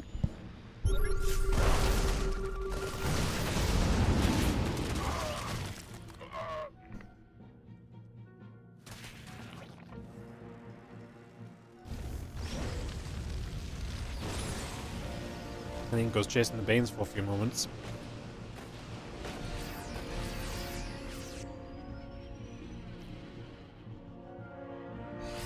Banes around the left side, so I'm gonna get grabbed. Yeah, ourselves this creep. Trying to press on forward, but let me cancel for a moment, although Solo's there, so should be able to put the creep teamers down straight after instead.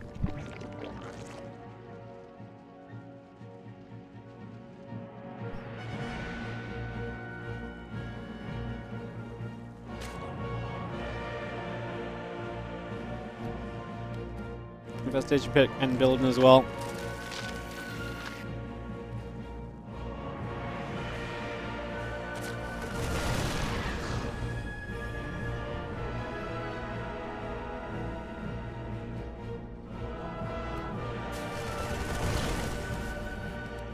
Will help that's activating. Still got the 2 team melee upgrades coming about. Muscle augments coming through. Infestation pit about to finish. Hydra Bane. Moves around a little as that Marine's going to try and get on top of a couple of those queens. The Banes do connect in. Medevac actually going to go down full of Marines there. So the full Medevac falls just AFK after that a couple of moments.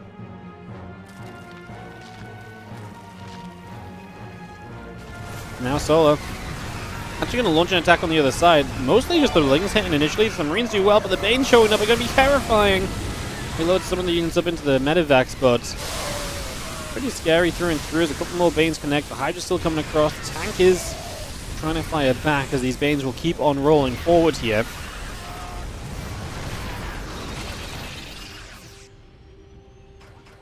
Yo, Bull Blacks 261, thank you so much for the Prime sub. With the Marines and Medevacs, the tanks gonna come stepping forward for a couple of moments. The rest of the Hydra Bane coming across as well through the right hand side.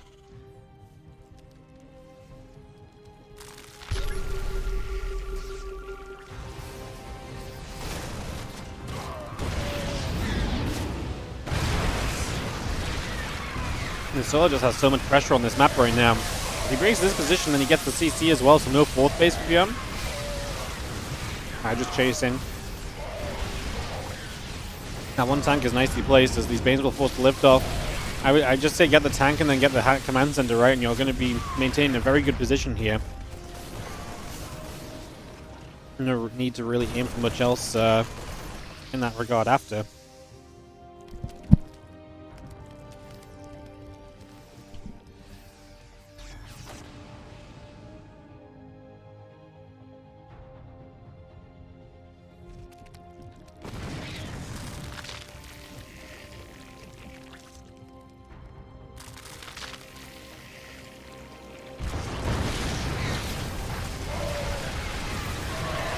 Things wrapping around, Banes are there, tanks go down again. If you keep the tanks down, ByuN is going to struggle to really deal with just consistent waves of units, and then they've got the Ultra Cavern coming up as a transition as well, so Solo putting some investment into the future. And this game is just getting more and more difficult for ByuN as the moments pass by.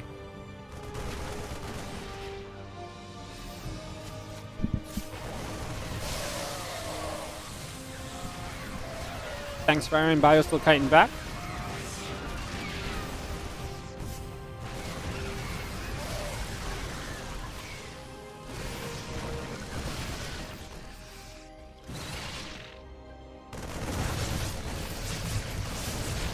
Nice little bounce back from ByuN.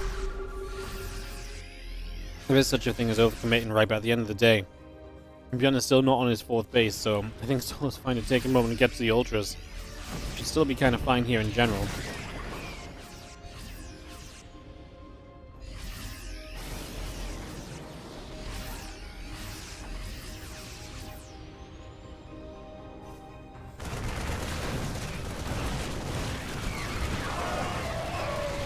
feelings up the top, gonna get through. SCV's gonna begin going down.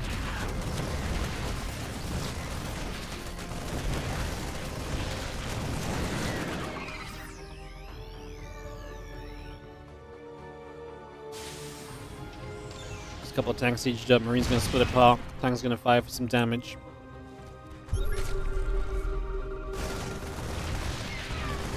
Again, some of those Marines, Lings once again, some creep teamers too. ByuN pushing forward.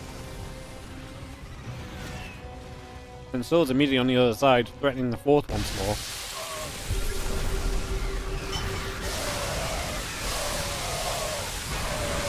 We'll just mix in here as well. They don't even have kindness yet, but it just doesn't matter. ByuN does not have anywhere near enough. GG's.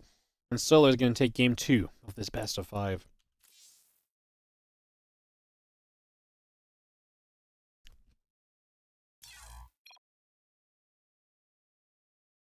Alrighty, guys. That's going to give us a 2-0 lead for Solar here so far. Going to head into game 3 on Pylon in just a second. So get that ready to go. Give that doggo some love. Up behind you, Yali. Been rolling and stuff, have you? I see. Ellie's been at daycare yesterday and last night, so she's had a very good time. She's very tired today.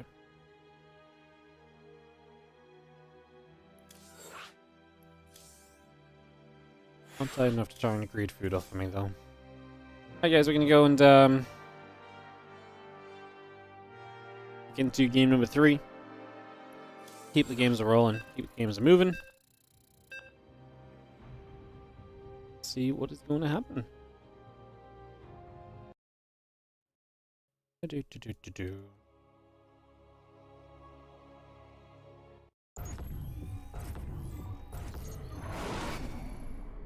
Alright, on the top left hand corner, we're gonna have the red Terran play here. This is ByuN, who's down 0-2 in the best of 5.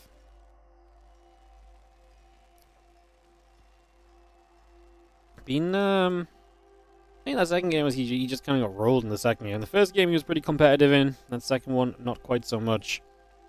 Like I say, ByuN our red Terran in the top left. Bottom right, our blue Zerg is going to be Solar.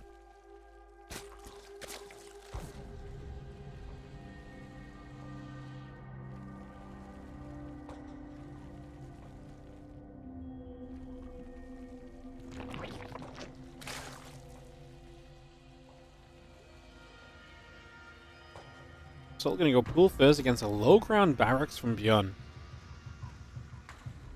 So already getting some promise of something intriguing in this game, right? An interesting matchup of openers. Second racks will come down from ByuN as we confirm multi-racks Reaper. With the pool first, you have potential to get some Lings out sooner. But, I mean, the main thing here would be if you went for like a super fast Roach attack or something, then you just have Roaches out against the Reapers too. It'd make things kind of interesting. Just pool first overall. I don't think I'm worried about the Reaper still have an opportunity. Like, yes, there's going to be Lings there from the very start. But even with Lings there from the very start, I don't look at this and think there's no opportunity for these Reapers, so... Yes, we shall see. Orbital coming up, barracks on the way. Hatch, gas, and pool all coming up. A few Lings are coming about with the Queen coming online as well. We just set up for... Next few moments, a few Zerglings will make their way across the map also.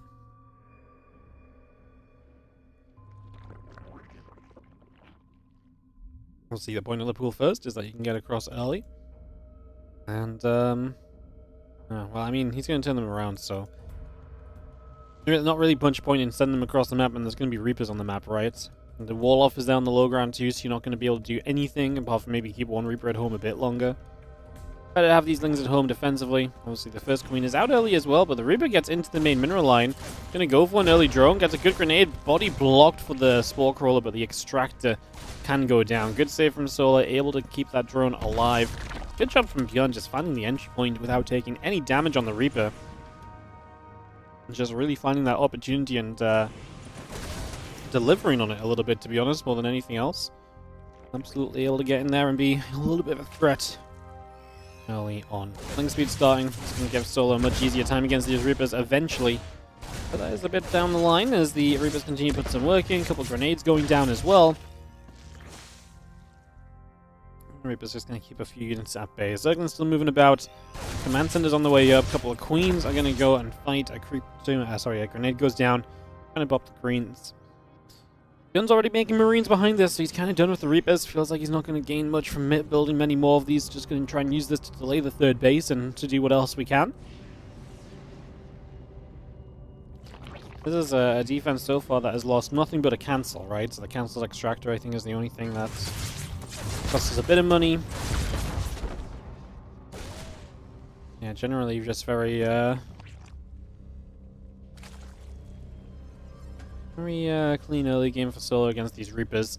ByuN's follow going to go straight into Stim. Obviously, here's one of the downsides of the Reaper opening on this map is when you spawn top left, your Stim is going to be exposed. So Stim is pointing the wrong way, and Solo might have a chance to do something about that. We will see. Reaper's actually going to continue to fight here, and against these Zerglings, going to try and find as much as they can.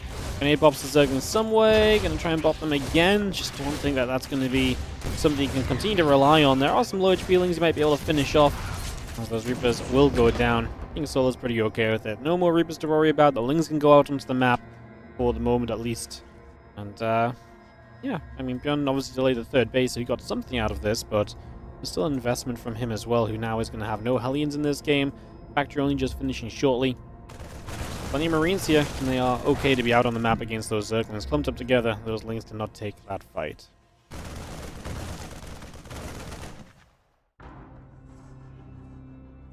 Still got a Stim pack coming through, finishing in just a couple moments. Starport building up, the engineering base on the way. Things back around the right at the moment as they just move about. Just going to see a ling on a depot. It's going to get taken down by the few Marines. Other Marines gathering up together as well. Is it in order to double expand behind this as a Terran? Absolutely. If your build doesn't involve going to 3 CCs as a TVZ very quickly, then yeah, you're probably not doing a good build order. Later thirds just usually means that your 2 base all in doesn't work in this matchup.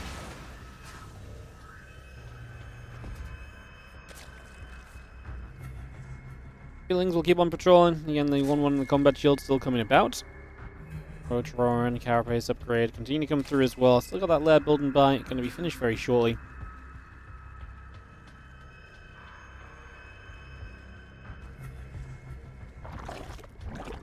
And yeah, so we're surviving through, getting us to this next point of the game. Like I say, clearing up those Reapers. Now we've got the Marines on the map with Stim available. I think the scary thing is obviously Medivacs popping, combat shield's going to be done. 1-1 will be there eventually too. There's a lot of potential of these Marines in the near future as Solo invests into the Roach style as the next phase of this. So we're going to see a very different game to what we've been seeing. Some actual Roaches coming out from the Zerg. No Hydras in sight just yet.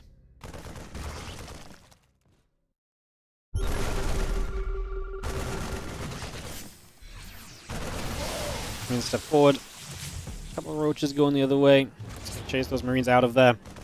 Still got 1-1 upgrades coming through. Carapace and the Roach speed coming about.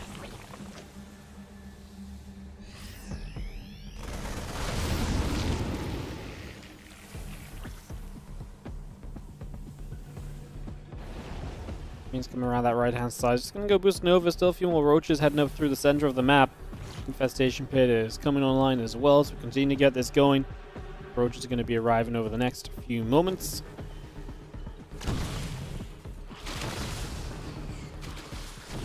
So the Roach speed is going to be finishing shortly, and as that Roach speed finishes up, we get the Carapace done, so we start to see the real power of these Roaches kind of striking through, but the main plan is to head into something with the Infestation Pit, because that's now completed early.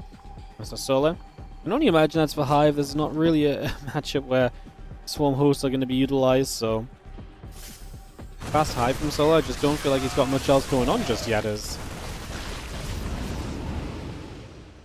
Creep Teamers go down, Hatchery comes down to the right.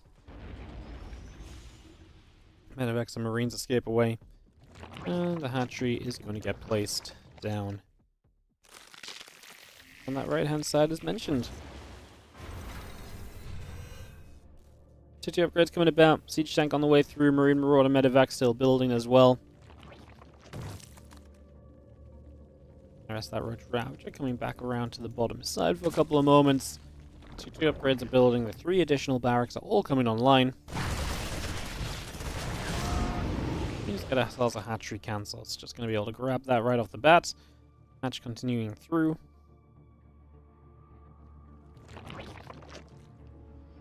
It's 2-2 on the way now on the side of ByuN, by the way. So, again, keeping those upgrades up and ahead. Definitely keeping himself in a good position upgrade-wise. All the upgrades now come through from Solar, so again, just kind of focusing from those roaches into now a Ling Baneling shift with the Hive coming online shortly. Again, just threatening with the drop.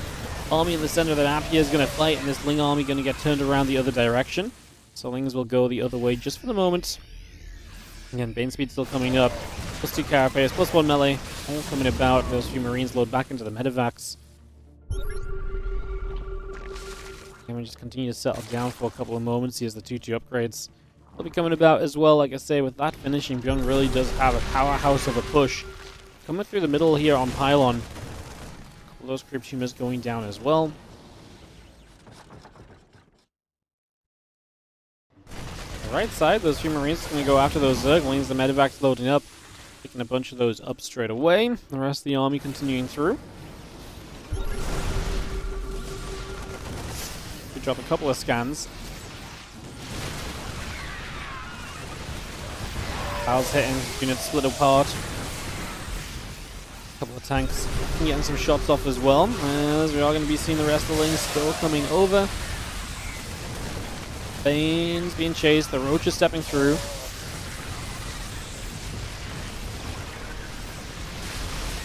Hatchery is still taking some damage. A couple of Vipers are overhead. And the rest of that army still stepping forward. The Banelings are coming through as well. Nice blind cloud on the siege tanks. See all the siege tanks getting kind of knocked down immediately now. So those tanks will fall. This army pulling back down the bottom right side.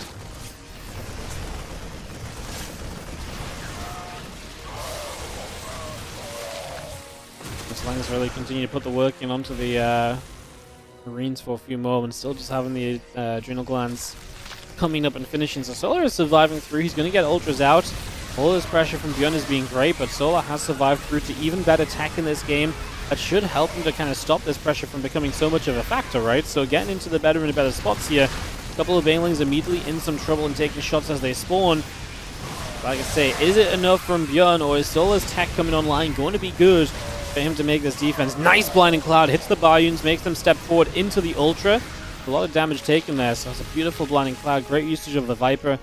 You don't always see the Vipers used like that, but when they actually do get used like it, they're actually very good. It's a great use of a blinding cloud if you can catch the Terran unawares. And kind of, you know, especially if they're just not expecting it. If they're expecting it, they can obviously just be very careful and be ready to kind of pull back. If they're not expecting it, a couple, you know, a half second of just stepping through and into an Ultra can be pretty deadly, so huge factors. A couple battles come down. They are going to go strike down the siege tank. And plus 2 melee and chitinous on the way up, so those ultras are only getting better. Plus 3 carapace as well, of course. So yes, really the ultras only getting better here. Given time, as the medevacs in the main base will be deflected. Lings and the Queen in position, so no attempt of the drop made just yet from ByuN. Will hold those units there, though. He has a good position to kind of go into multiple places. He can go here, he can go here, he can go here from this place. So there's a lot of drop-off points, and you can't really just blindly defend all of them. If you blindly defend all of them, that's a lot of supply you're keeping out of position as Solar. So yeah, I think fair to say that that's something you probably don't want to go running into. As a couple ultras get taken down, the Marines are going to load on the high ground, couple of biles, and force the lift off. So yeah, just try and find the opening. If nothing else, it keeps Solar pulled back even a little extra second for the rest of the Bio army to come through. This is once again purely Bio units from ByuN. A couple of Widow Mines coming up, but yeah, just playing the absolute Bio-centric style at the moment. As the extra Lings, the Ultra is still building.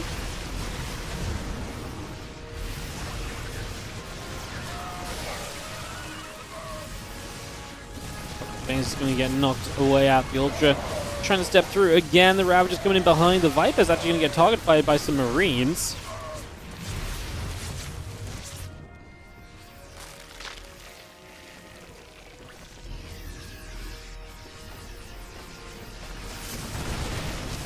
Fire will step up. A couple of Balins will be taking damage. You can see the Ultra still coming through. Blinding Cloud's going down again.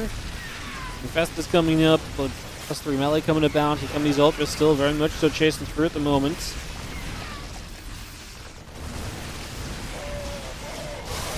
These Ultras just aren't staying alive, which is my main concern right now. If these Ultras don't get to stay alive, that tech is difficult to keep on top of us. We are just going to dive through. Holy goodness, ByuN! He just dove through the Ultras in toward the Ravagers. What the... That is absolutely bleeping crazy. What was that move? He just stepped through all of the units, and well, he's going to have units left over at the end of it, as well as this hatchery is on the verge of death. And that's going to go down, and finally this position of Solar is going to be broken down a little bit more so here on Pylon, as ByuN is looking to get himself a map on the scoreboard in this best-of-5 quarterfinal. Here's one map. Going to get one map down in his favor after being on the verge of defeat. Man, that was a... I just can't get over, like, I get that he's kind of maybe winning, but, like, to step through into the Ultras and to, like, just be like, yep, I'm going to target 1, target 2, and then just, I'm on top of the Ravagers suddenly. Huge. Blinding Cloud's trying to drop in. I mean, this Bio Force, I gotta give credit to the Medivacs.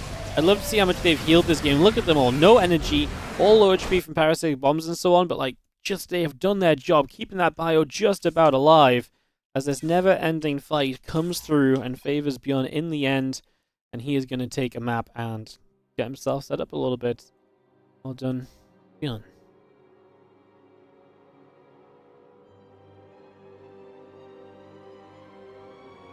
Alright, run a couple minutes of ads. We're going to get our next map started up.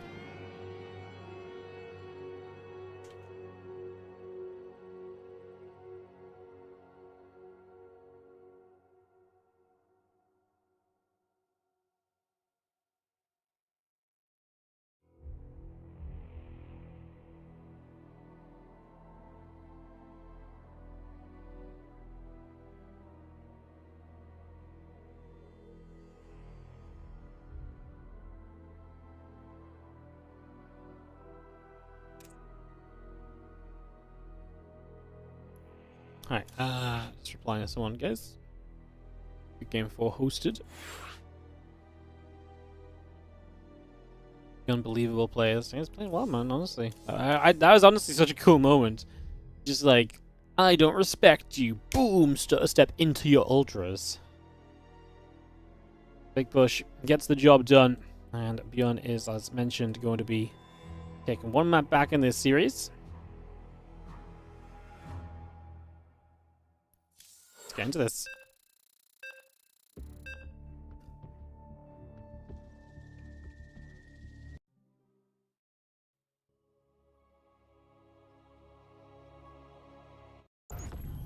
Alright. Let's go. Top left-hand side. We're going to have our Terran who will fight back. Whoop.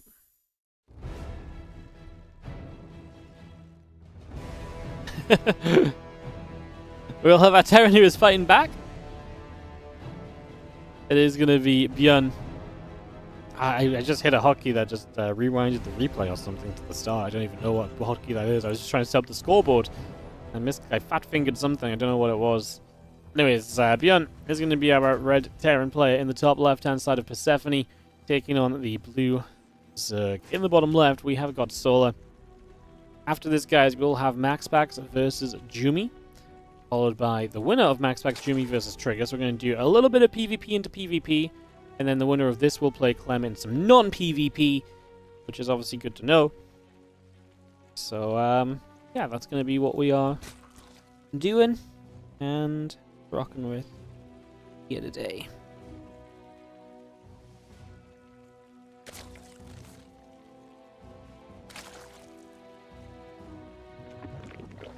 Love it. Never want to be in tug of war like that with ByuN. ByuN is very good at just having that ability to just keep going, right? Like that consistency of a fight.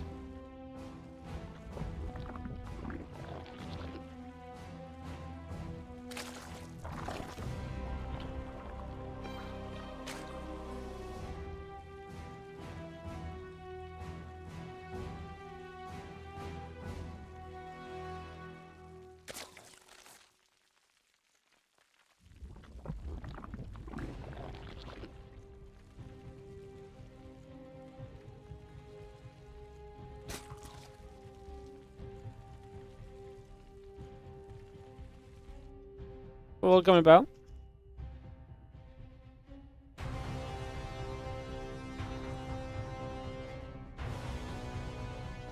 Well, Queen's going through. Things on the way about. It's going to be seeing the SCV and the factory coming over.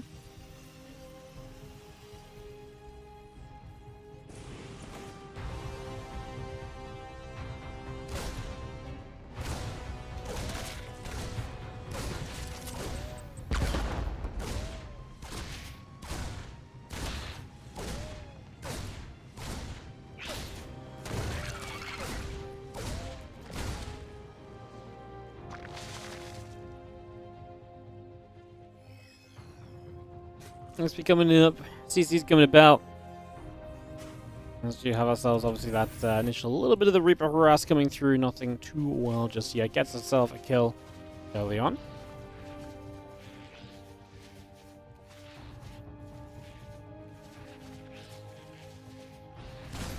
Let's see how Reaper gonna fight. A couple queens coming back through.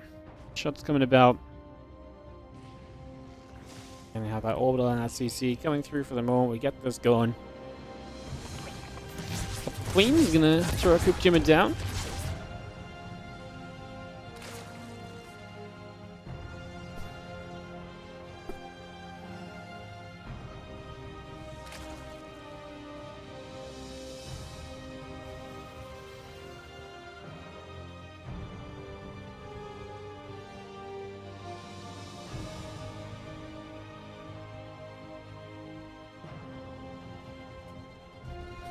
We're coming up, just going to see ourselves the Overlord getting turned around. Again, not much going on yet, but it is a bit more of a standard game. Just Reaper into these Hellions. Going down across the map at the moment here. As we obviously have the Banshee follow-up as well from ByuN. Going to keep him fairly safe there. As soon as we get there, Hellions get turned around.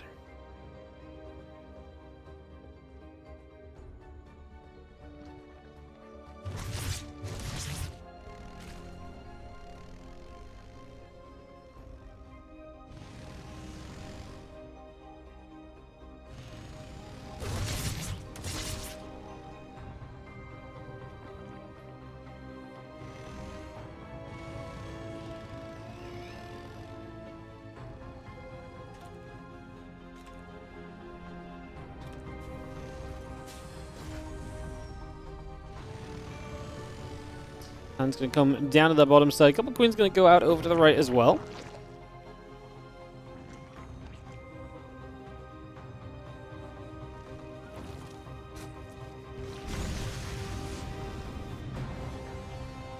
Most of these queens just gathering up. A few Hellions joining together.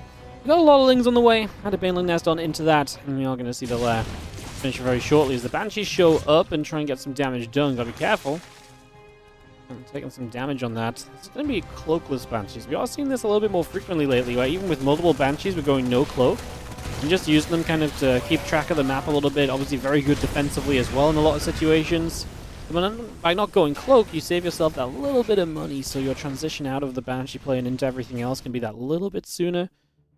It's just been something that's, like I say, been cropping up a little bit lately, like skipping the cloak on those Banshees. A little bit of a meta call, it seems. The Crypt Jammers will come down. The Queens continue to step about. The Evolution Chambers will be finishing very shortly.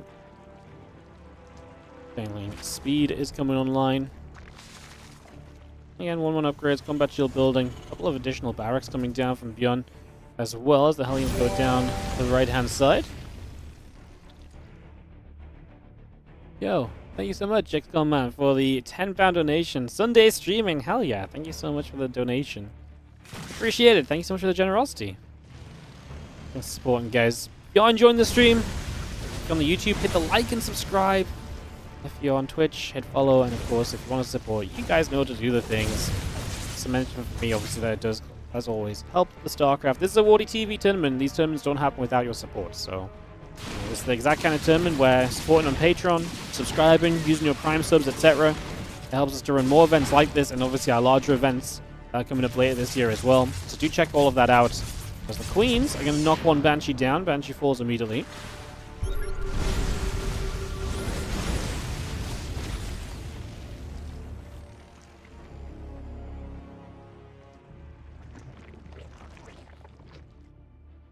Marines and tanks, medevacs continue to come across. Just going to see the couple of medevacs coming through.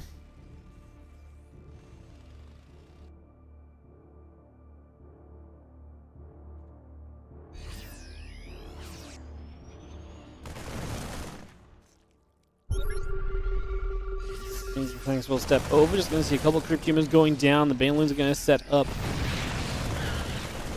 All those Banelings going to knock down before they're ready, so a few less Banelings to worry about. I love this position.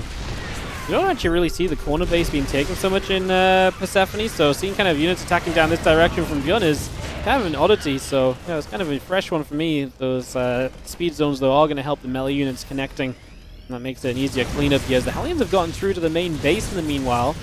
So we are going to get ourselves a good few drones over here. Those Hellions are still going at it, and yeah, quite a few drones end up going down. Again, blame the players not hosting these games with their game hearts. Yeah. 22 drones died in this game from Solar, so ByuN actually having a pretty darn good time of it so far, as we do see the medevac loading up, peeling over to the right-hand side. A lot of these queens continue to put some work in. Again, 2 melee upgrades coming about. Groove spines coming up. We have ourselves the infestation pit from Solar going down in the main base, and we have ourselves more Marines, medevacs, and tank heading down to the bottom side of the map as well. The other Marines still very much so gathering together.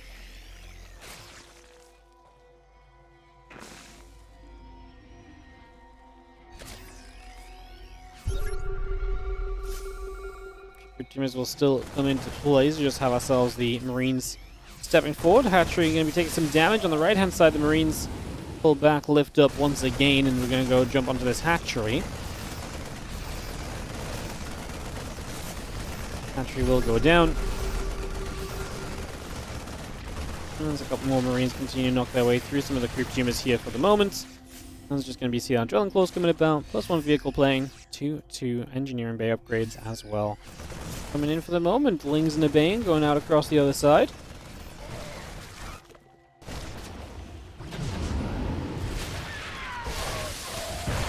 Lings continue to play wraparounds, and the few Marines getting taken apart here. So a little bit of damage being done. Good defense from Solar so far, definitely stopping this army of ByuN from gaining momentum and gaining positions at all. But a pretty hefty stop every single time that ByuN tries to kind of come across and make something happen so far. So yeah, doing a good job of things. 2 Lings going to jump onto the Sense Tower. That's going to be a nice little denial as well. So just able to knock that down, knock that away. And meanwhile, the Bio is going to be here to take these rocks down also. So just open up more space on the map. More attack paths to move through. Now he can move forward from his bases much more easily. Been already going into a 5th base, and my goodness, is that what I think it is in the production tab? The fabled Ghost Academy. It's game 4 of the series. We've seen one game that was 20 plus minutes, and we've yet to see a Ghost Academy. So it is a little bit of a wild one to see ByuN bringing the Ghost Academy up. He's going to move away from that biocentric style we were talking about in that first game. And honestly in the second game a little bit, but it wasn't quite the same kind of game. And he's going to turn this into the Ghost. So Ghost on the way, and Solar is on his way through to the Lurkers. We've got a couple of Vipers coming up from Solar as well. Preparation there. But yeah, ByuN is just settling straight for the late game on this one. He's got all 5 command centers in production right now. And yeah, he just says, take me to the late game. Oh, I will take myself there, I guess. Let's drop into the main a little bit, trying to see what's up. A few Hydras coming through. A few shots going off. On the bottom right side, these Marines are going to connect through. A couple of Queens going down. The Banelings getting grabbed as well. Hydras continue to come up, chasing the Marines and the medevacs away currently. Pushing that back the other direction. As we will see the Vipers getting back into place, and we'll start consuming on the Hive. So a lot of units up on the top. Moving down the right side. A few Zerglings going to get caught straight away as well. The feelings making their way over. Bio gathering, bottom left side. Got ourselves a couple of Marines hitting against the Queen. The Vipers consuming up a chunk of energy as well. The rest of the Lings up on the top. We are going to see the Widow Mine coming about too. And still got that cloaking coming about. The 3/3 upgrades on the way through. Lings will make their way over for the moment. As we have ourselves Bio and medevacs gathering up on that right side. The Ling's going to force the command center to lift off already. Going to go elsewhere.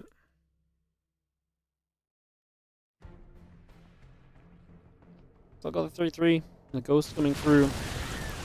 All the Lings there getting taken down as well. We're going to make that a nice catch as the Bio on the bottom right We'll continue to press forward for the moment. And there's a lurker just right there. He scans ahead though, so we will just initiate that fight. And he's going to find a good amount of lurkers. Like, obviously we lost some bio, but a chunk of the lurkers actually going down. So ByuN at least clearing up there. And it's now figuring out where to kind of go to get away. It's tough though, because there's Vipers everywhere. So Abduct's available if you want to use them like that. ByuN going to hit on the left-hand side, so at least another attack has been set up from him. And we'll come straight across trying to make something of it now as we see a couple of those drones going down too. The Lings and the Banes and the Hydras still stepping across. And 3-3 coming about. The bio upgrades, well, bio units, so he's still going after a few more drones as well. Circling's running over. Bio still gathering in the middle of the map. Again, Burrow. Seismic Spy, Burrow. The Lurkers. Again, bit of everything continuing through for the moment. 3-3 is going to be finishing very shortly as the Marines and the Fusion Core coming online. A couple of command centers building up from ByuN right now.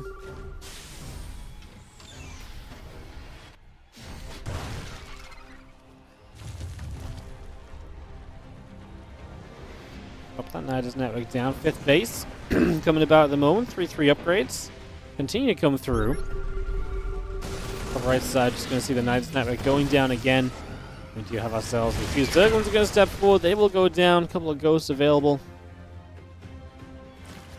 On the far left, we've got ourselves 7 lurkers also set up at the moment. So again, just going to be gathering those. The rest of the bio moving about. The ghosts involved as well. Plus 3 carapace, plus 2 missiles.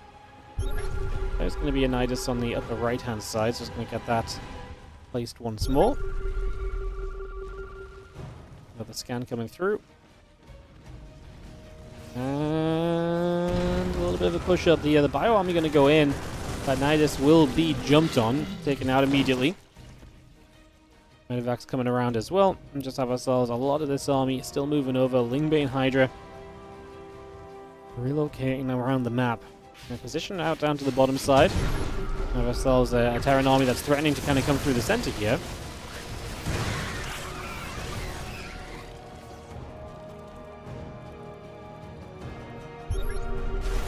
On the far left, a few of the Lings coming about. A couple of snipes going to go on Overseers. Honestly, if you get those off, it's not a bad thing. Overseers are not cheap to make.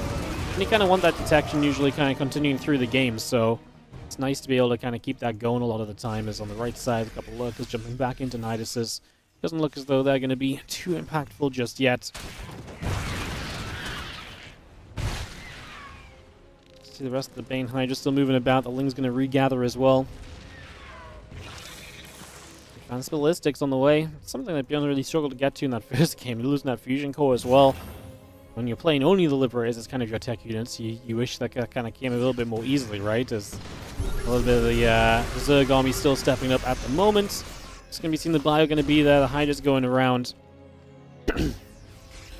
Still everything else. The Solar Force gathering up and looking to try and send a fight into this Bio Force. I think it's actually going to get a really good wrap around, and that Bio Army is going to get kind of caught here. Does ByuN have anything else going on? Not really. So he's just going to start fighting the defenses. Solar will start hitting his bases. This planetary will go down. We're using quite a few of the Lings on the Banelings on the planetary though.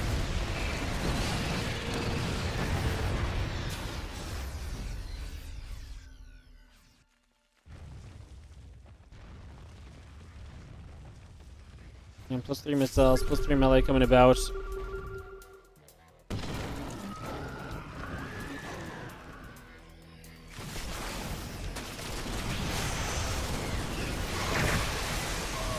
Lib's going to be getting some shots off. Hydra's going down again. The Lingbane's still getting chased. The Lurkers will be there. Depot's taking damage. Feel a little bit more of the bio coming around. The Ghost as well, moving there, heading down that right side. So we're going to see plus 3 missiles, plus 3 melee continue to come up. A couple of Liberators will move through as well. We do have our Libs sieging up on that left-hand side. And again, the bio army continue to push down the right and to the bottom.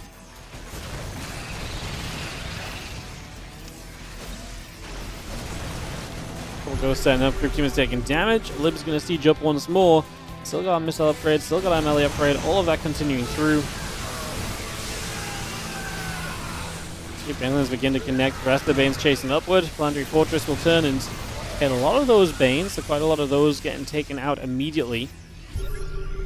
Solar is taking every base on the map. This hatch-up over here is kind of a wild one to kind of try and establish for yourself, isn't it? But hey, if you get some resources of it, why not? And honestly, at this point, maybe even drag some Terran units over in that direction, which maybe gives you openings as well. The gold base is obviously one that's not replicated on both sides of the map, so it's nice to be able to deny that. Any base you can stop Solar from having means in the long run that you do not have to trade. It gives you a bit more leeway in the trades. The trade's already very good for ByuN. But yeah, Solar obviously wants to outmine ByuN to kind of make up for that, so it makes your life a lot easier if you can keep those bases from coming through. It's a Ling run by on the top left side as well, so SCVs are dropping over here. ByuN is actually just winning the army fight pretty heavily, though. This army on the right side surviving through. He's going to start chunking through a lot of the creep tumors that are available right now as well. It's just going to try and get rid of as many of those as possible, as Queens are going to be... Hydra's going to be chasing down with those Vipers. A nice abduct to get a couple more units. So it does come back up to about 180, 190 supply, so both players are still kind of trading and rebuilding. The banks are non-existent. The banks are basically being spent as they are gained, so we are not going to have any money kind of stacked up here. And that's good for Solar, because it means that if he keeps trading, he's mining more with 78 drones in the game. So if he can trade well enough, he can kind of trade and just keep on rebuilding as he goes. ByuN might struggle a little bit more, but that's where the difference of kind of efficiency comes in, because ByuN's army should trade better, and so the need to replace as much with the lesser income should be, very much so not as high a need as what it is from Solar's point of view. Solar's actually going to lose another base here, and if this continues, he loses a few more bases, like, he might actually be in some trouble. Obviously, you lose bases, it's not just economy, it's lava you're losing as well, right? The actual ability to produce units. 140 to 120 supply in the army, so ByuN's army is just huge, as well as typically it gets to be in these scenarios where you play off of less SCVs, because just having a high amount of army creates the trades that you're kind of looking to really play with. As Zerglings pull out to the right side, a little bit of bio will show up. Gonna see a few Lings gathering on the right as well. Just gonna see a little bit more of the bio coming through too.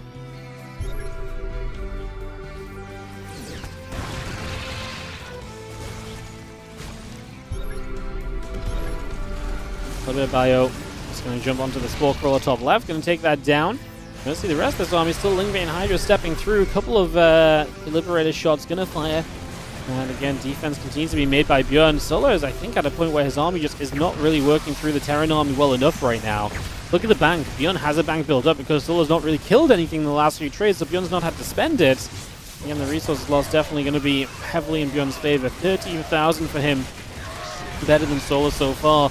It's a nice abduct, but the ghosts keep getting away. They keep escaping out of there. We'll get to this random hatchery as well. It does really feel like ByuN is starting to take a definite advantage here in a Game 4. He was down 0-2 this series, wins this, and we're 2-2 going to a Game 5, bringing it all the way back. Going to jump onto the gold base, the few units there. I'm going to put some work in right off the bat. A little bit of Ling Hydra showing up. What's up over here? It's the lurkers that are popping out of Ignitus. Going to get obliterated by these Liberators with the scan coming down, so to find defense from ByuN as well, who is now just 30 supply ahead. Like I say, Solar is not having a bank, so he's only really... I mean, the problem is Solar's just lost a bunch of drones as well, so his economy's not what it was, so just replacing as we go is not working out for him. And, the last couple of minutes, this game really unraveled for our Zerg player. And ByuN has really been able to capitalize on it. And like I say, take a significant lead for himself right now, as he is going to be sieging Liberators over to this right side, looking at this gold base once again, as he's already done a couple of times this game. EMP goes down towards the Viper, make sure no more spellcasting comes from there. The Widow Mines are shooting, the Liberators are putting in mega work as well. They're so far back, Solar does not have enough to make this work, and we are going to go to Game 5 between Solar and ByuN. This TVZ continues to rack up some pretty excellent games. It's been a pretty awesome series so far, as we're going to be heading to Tokamak for a game number 3 of it. Alright, we'll head into Tokamak, guys. Get this ready to go.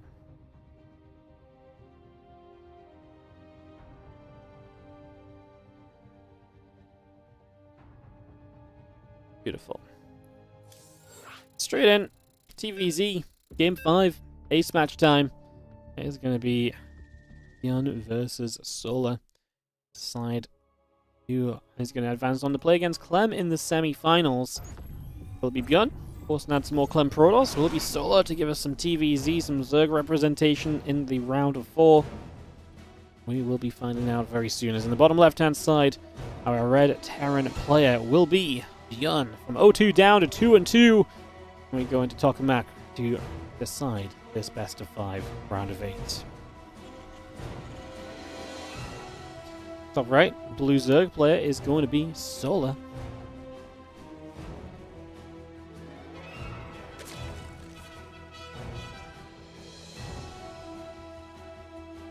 After this, we've got a couple PvPs coming up, guys. Jumi versus Maxpax. The winner will play Trigger. And then we go into the topside semi-final of Clem. That will be how our day goes. Thank you, by the way. It was Merhem with the 77-month resub coming in on the tier 3 as well. Thank you so much for the support. Super appreciate it. Thank you so much.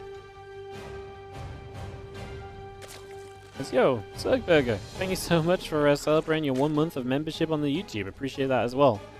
Thank you so much. I was wondering what pinged up because I was looking at the Twitch chat, but I was over on the YouTube. Thank you so much. Appreciate it. Hell yeah, thank you for the support over on the YouTube channel. Great to see the viewership there today is popping. 400 viewers on the YouTube. Hello everybody. Thanks for watching. If you're enjoying the games, we cast stuff like this all the time. We run tournaments and all sorts. So if you're enjoying what you're seeing, subscribe to the YouTube channel, come back and join us again in the future for more live StarCraft, or catch all of the best games being uploaded as VODs. We usually do 1 series every single day, so check that out as well. There's the Overlord coming down to the bottom left. And even more exciting, Zergburger going to gift 5 memberships out on the YouTube. Going out to Red, Willie Lai, Design56, CMN700, and Zero. Thank you so much, Zergburger, for the 5 gifted YouTube memberships. Thank you so much. Thank you so much. Ripper will come across over to the right. King's Speed building, a couple of queens coming through. Wings on the way.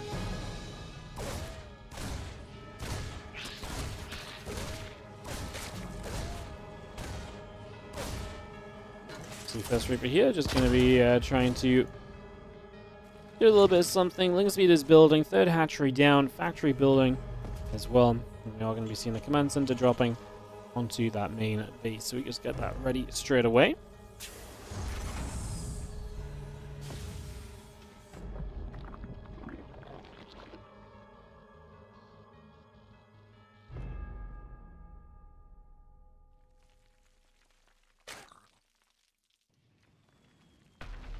Queens continue coming about. Link Speed still coming over. Gets settled in for a couple of moments. Here's a couple of Hellions. We'll get building as well.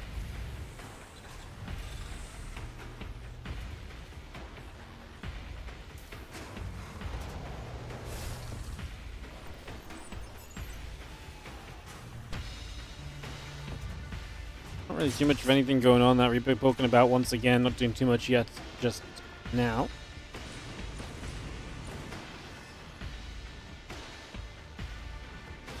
Check that building on the barracks. Starport is already building up a Banshee. See the Reaper and the 2 Hellions of ByuN continuing to come out across over to that right hand side and towards the upper right in general. And kind of look to see what they can get up to as the Queen will be there. Help push the Reaper back the other way.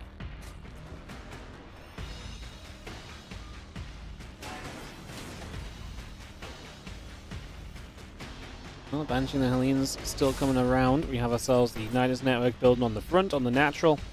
There's a couple of Queens building up as well.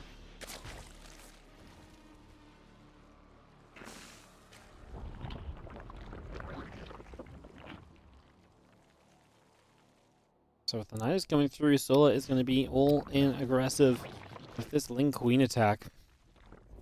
There's a Marine watching for the Nidus in the main, so that does not look likely to work.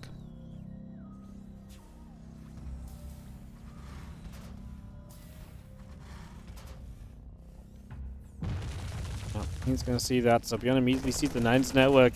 He's going to be smiling a little bit. He knows what's going on at the start of this game 5 as we are going to come across. And then it just goes down immediately, so that's an easy shutdown. I mean, now he just knights to the front and try and go for a brute force attack, but...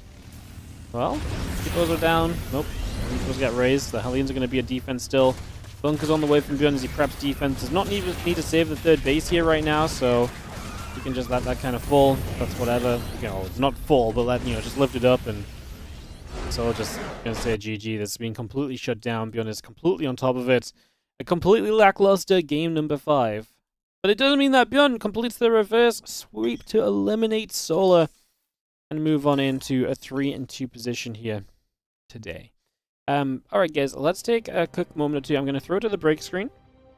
I'm just going to mention to all the players what the situation is and what the match order will be. Let everybody know. And then we'll come back and get back into some more StarCraft 2. So let's do exactly that. I'll be right back in a few. It's going to be Maxpax versus Jumi up next. So we'll get that ready to go. And in the next couple moments, I will see you guys in just a couple.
These guys were pre-vetoed and ready to play. Just give me 1 second, guys.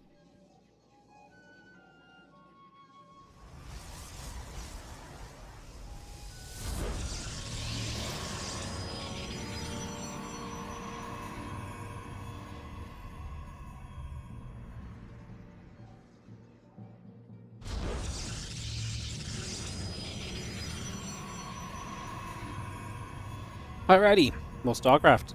As we get into Jumi versus Maxpax. Another best of 5. Again, after this, we'll go winner versus Trigger. And then we'll go ByuN versus Clem. And then our finals. That's the order of matchups coming up today. That's what's going on. Looking forward to seeing how this goes. Jumi gang, go, go, go. Excited to see if Jumi can pull off an upset. Would be wild, wouldn't it? Beat Classic 2-0 in the group stages. He does very well with a lot of the aggressive builds lately, so there's some potential, there's some possibility. Just chase around. Couple probes in main bases at the moment. Both players going to be opening up with the high ground gateway, but it is single gateway from Maxpax and the double gateway from Jumi. So already maybe a possibility there in terms of how things might go.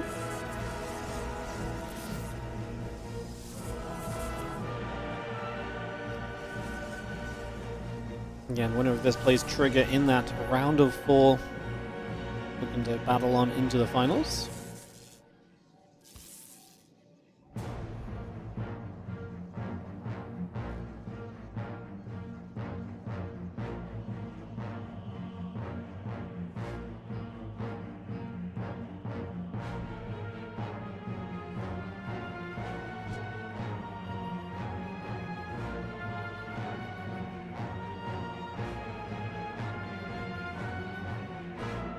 Stargate coming up. I'm going to finish in a couple of moments. Nexus coming through.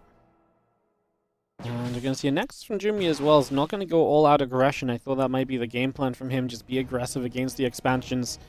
I can say it's worked very well for him in other matchups and other series. I shouldn't say other matchups, obviously in PvP, but in other series against other Protoss players. But he's going to try and match Maxpax with the expansion in this game. Obviously, Maxpax is going with the Stargate. Jimmy with the double gateway doesn't need to go Stargate to stay safe.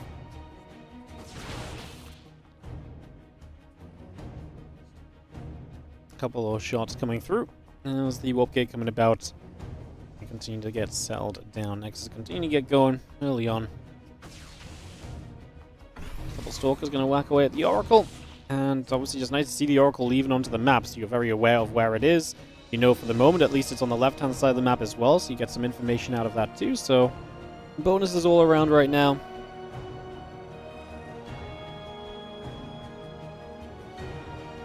Again, I was going to see Jimmy in the playoffs. Obviously, he took out Classic, and Classic losing is a player that missed out on these playoffs that might have otherwise been expected to be here. Good defense against the Oracle still. Not going to let that do much, as you shouldn't when you know about it. But yeah, just making sure that Maxpax does not get any damage in early for those early stages. Oracle over to the center. Blink coming about. There's a couple of gateways we'll set up at the moment. Just going to bring those through.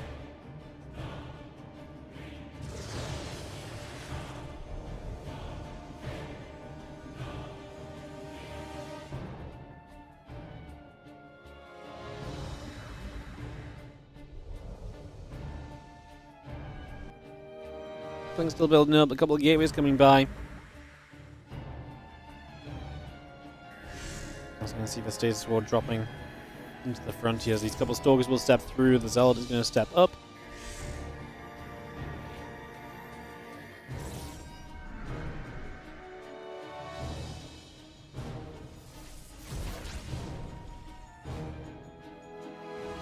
This is Maxpax obviously looking to poke, but Jimmy has decent supply right now. Gotta be super careful with the stasis. He's gonna walk right into it. You know there's an Oracle up, so you've got to be careful about the stasis wards when you know Oracles are available, right? Right now, if I'm Jimmy and I see the other stasis, I'm almost like, maybe I should throw the other half of my army into it just to keep it safe. Sounds silly, but yeah.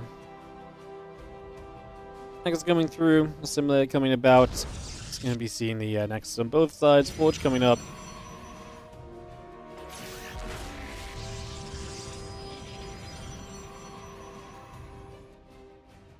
That blink will finish up shortly. Just going to see a couple of stalkers going to flare away. I'm just going to be shooting. Guardian Shield's going to pop up as well, so we are going to have ourselves this setup from Jimmy looking to potentially come in and have an opportunity right now. Blink is going to finish up on the side of Maxpax, so has that finished, so both players have it.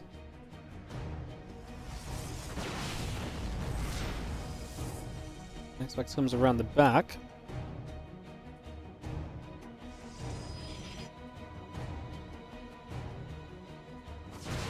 Stalker's going to fight. There's a couple stalkers coming around, blinking in. A couple stalkers going to go. And we're going to be seeing the Bion going down as well. Depth is going to be there. A couple of probes dropping too. Going to throw the depth shade up in toward the main base. A couple of those probes still, again, continue to go down just for now. And yeah, 4 workers being picked away at. Plus 1 attack on the Forge again. Just going to get that going straight away. The Adept's still going to sit here. Just going to see the Stalkers coming through as well. A couple of those Stalkers go the other direction.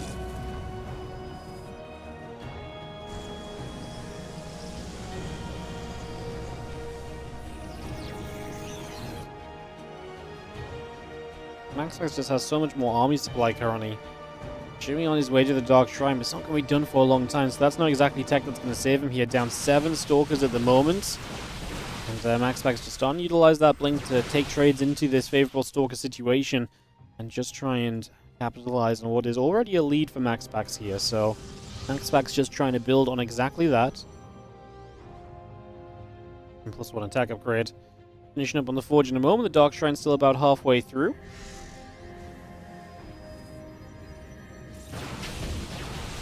We will fight, we will trade. Again, charge and +1 still coming online. You see the Stalkers blinking down. Gonna get on top of another couple of those Stalkers. We continue to play the trade out right now, as we have ourselves the couple of Stalkers warping in on the natural expansion as well. So they come through, they get set up. +2 attack, building from Jumi.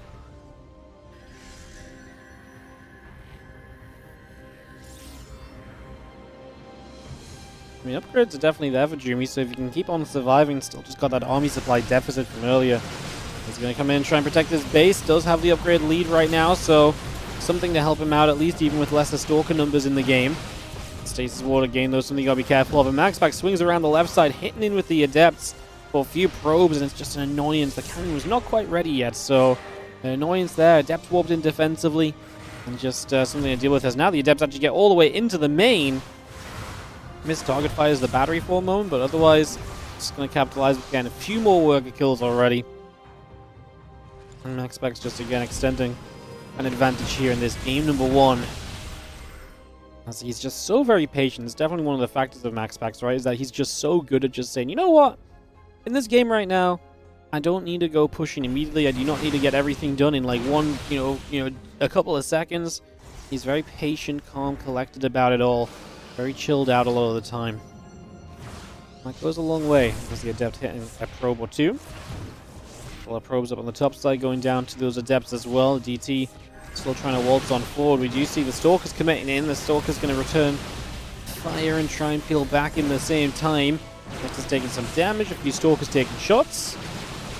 This Nexus is going to fall, right? So Maxpax going to get the 4th base. You can't chase this army because of the stasis wards. And again, the value of the Oracle, the fact you made that Oracle at the start of the game and it's provided this much value over time just shows how good an Oracle can be when used correctly.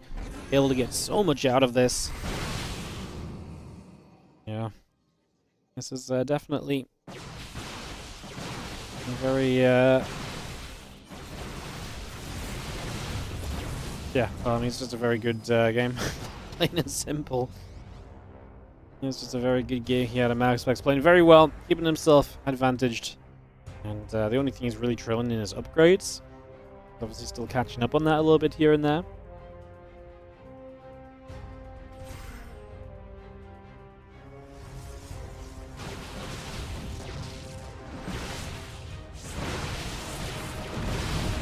We're going to turn this into something of a base trade, but I don't think that base trade is really looking too good at all here. 14, 15 probes going down. I mean, you've got more units going into it as Maxpax. You're going to take away the upgrade lead of your opponent by killing the Forge most likely, so that's one of the advantages of Jumi in this game now just gone.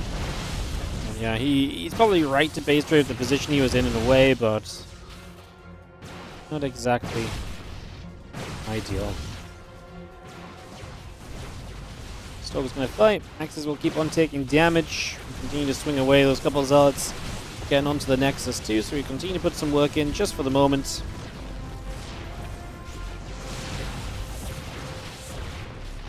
Stalkers will keep shooting. Pylon going down. Got the batteries and the cannons coming up. +3 attack upgrade. And the charge continue to come into play just for the moment.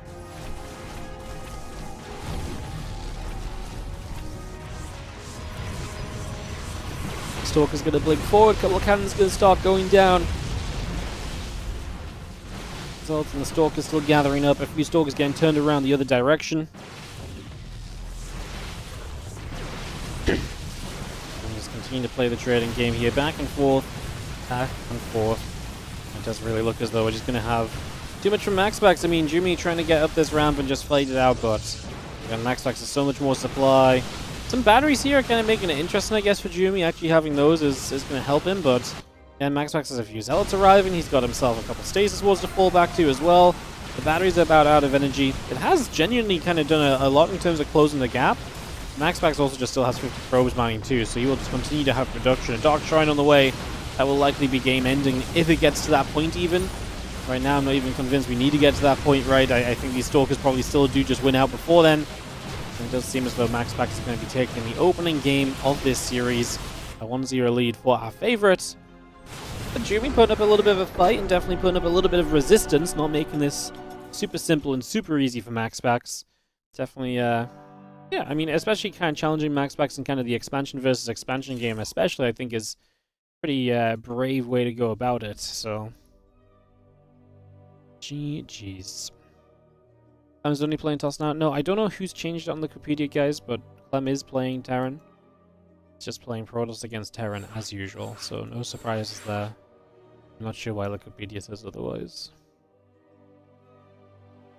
Give me a second, I can try and have a peek.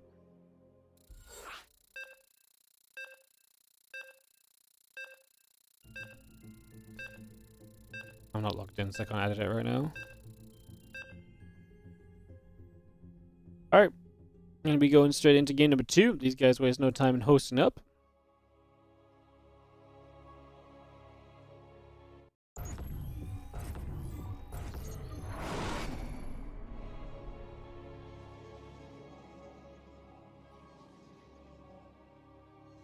So we have ourselves in the top left-hand side, the red Protoss player Maxpax taking on. It is going to be the blue Protoss in the bottom right, Jumi. Back and after a big map, so we'll see if we actually get some expansions once again here on both sides. I think it's likely Maxpax keeps expanding, but maybe Jumi mixes it up. Like I say, we shall see.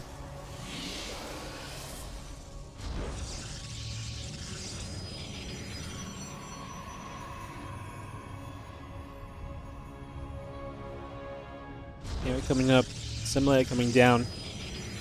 Continue to get settled here just for the moment.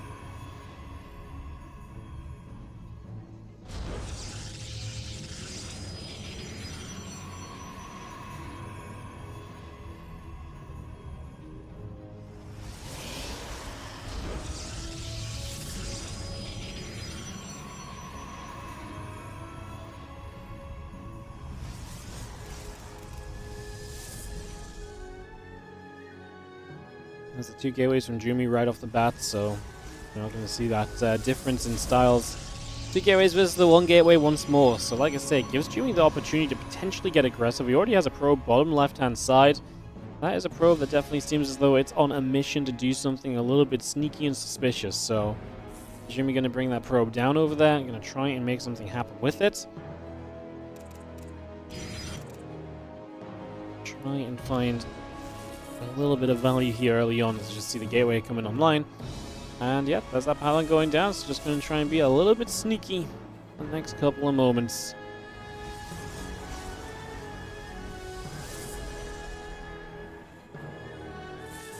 Couple stalkers warping in. Another probe coming back around. Chased a little bit. Again, scouting probe being hunted, no surprises there. Everything really kind of in place as it should be for the moment still.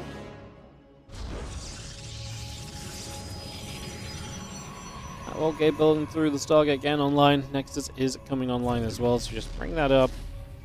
A little bit of a cancel at the front.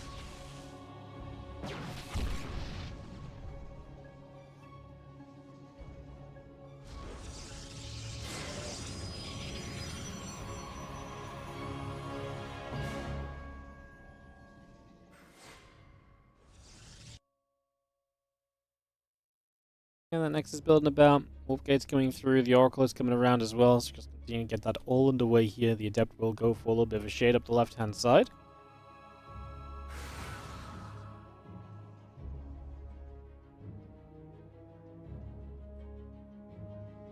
Probably cancel building. And we've seen the Adept shading.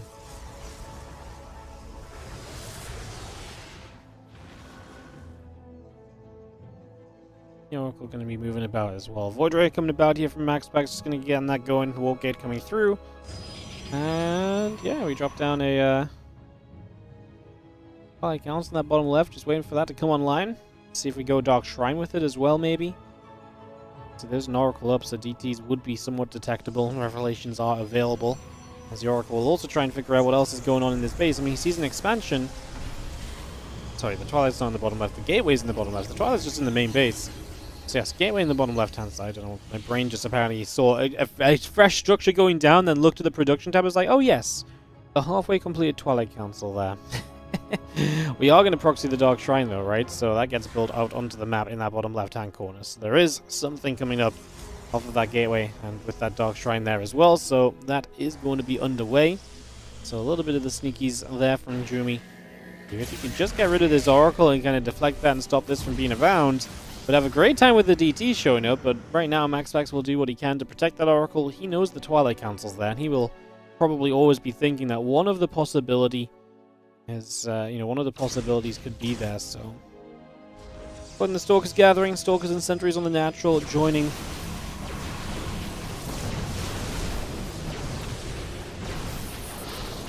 We're seeing this other fight coming out. Maxpax getting force fielded as Zealot goes down too. Overall, Zealot goes down. We killed 2 Stalkers of Jumi though, which is not bad in the slightest. But Oracle is just sitting at home. Obviously, energy overcharge is already on it as well, so plenty of energy for Revelations. This Dark Shrine completes from Jumi. Let's see if he can find a way in. He's going to have to keep the DTs split, so the Oracle is always going to have to drop multiple Revelations to see all of the DTs. That's one of the ways in which you can maybe see some success in this situation.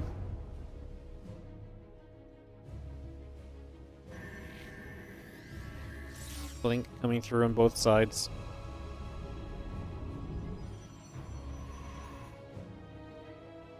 Full probes coming up. Nexus coming in. Forge coming about.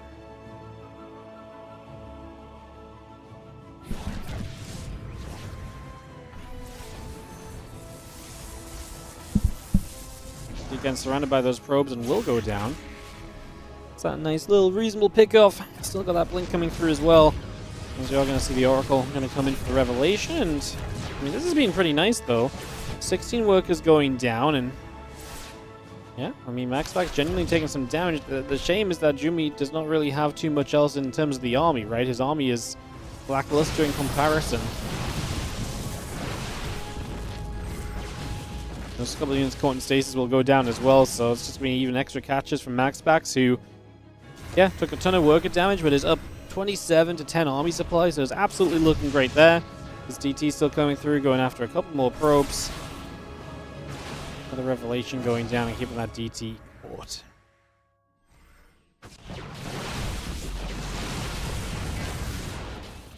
Stalker's going to fight. Stalker's going to go the other way.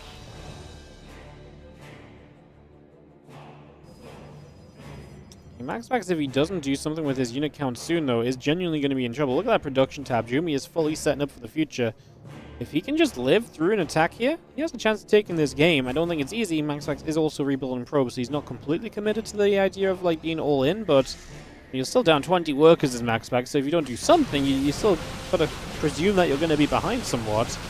Jumi will have the attack upgrade coming up soon. Like, what Jumi's done is the damage he's dealt has allowed him to build all of the things for the future with the charge and the +1 and so on. So like I say, now if you just survive through these next couple of moments, you are going to have advantages to go into the mid stages of this PvP with. So let's see what we can do. A couple workers going down already, still dropping the stasis wards down. That Oracle, such a frustration to play against.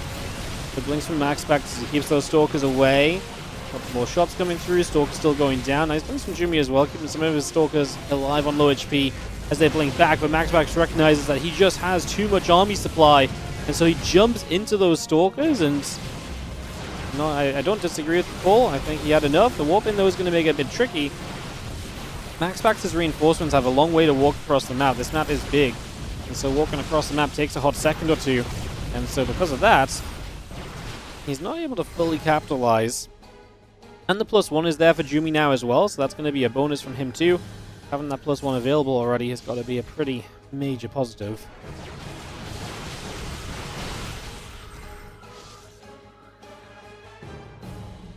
Rhino DT warp in, I think because he knew that the Oracle was nearby and the Revelation just kind of shuts that down, and then you've built DTs for no reason, then you don't have Stalkers, right? So, yeah, isn't exactly great.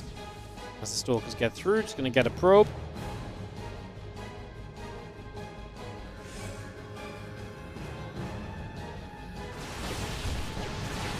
A few more workers going down. We do have ourselves a charge. Very much so building up currently on the side of Maxpax. That's one of the ways in which he was behind in this game, not having the charge available. I mean, he's still going to be behind heavily on upgrades. I mean, Jumi's on his way to +2, so again, if he just survive long enough, those upgrades come into play, that would be massive. The stasis wards have been massive as well, though, and they've caught a bunch of units right now. That's why we're already here as Maxpax getting some workers, but himself in a worker lead is going to be seen in recall as the couple of Zelts get brought back against the DT, which actually steps away. So at least Jumi getting some damage done, though, trying to maintain this position. I mean, this has gone on long enough now where I would say it's fair to say that Jumi has indeed survived the scarier phase of this game.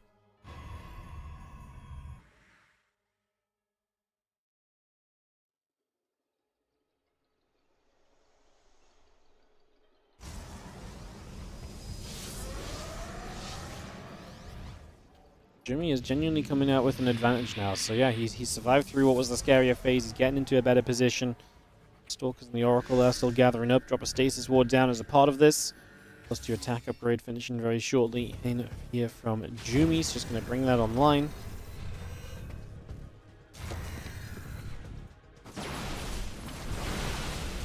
Stalker's going to get going, and they're going to go after a couple of units. We're not going to see the Stalker's going to get chased down as well.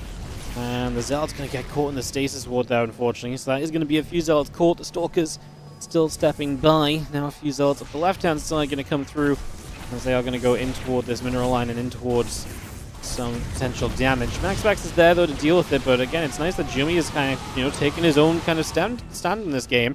Pushes the right side at the same time, so these Zealots have been a good distraction. We're just going to go, we actually target fire the Nexus, because to be fair, there's nothing else initially, but as soon as the probes pull in, you can start fighting some of those, as he did. 10 workers, Nexus goes down, we're pushing Maxpax down to 3 bases. This is +2 versus +1, so these Stalkers are way better for Jumi. Currently on the run, though, as the Archon morphed in, that can actually tank quite a bit of damage in this situation, even if it's not maybe the best against Stalkers. Just being able to tank some damage genuinely makes it somewhat worthwhile, so let's see that in action as well, as the Stalkers do get away there. Jumi knocking the base. Starts up his +3, looking to maintain upgrade advantages. The +1 at least finishes from Maxpax, cutting that upgrade advantage in half for the moment. See what sort of progress he can make on +2. Would like to get that started ASAP. He really needs to try and stop being behind in upgrades for some of these Stalker fights. Otherwise, they're going to continue to remain an issue.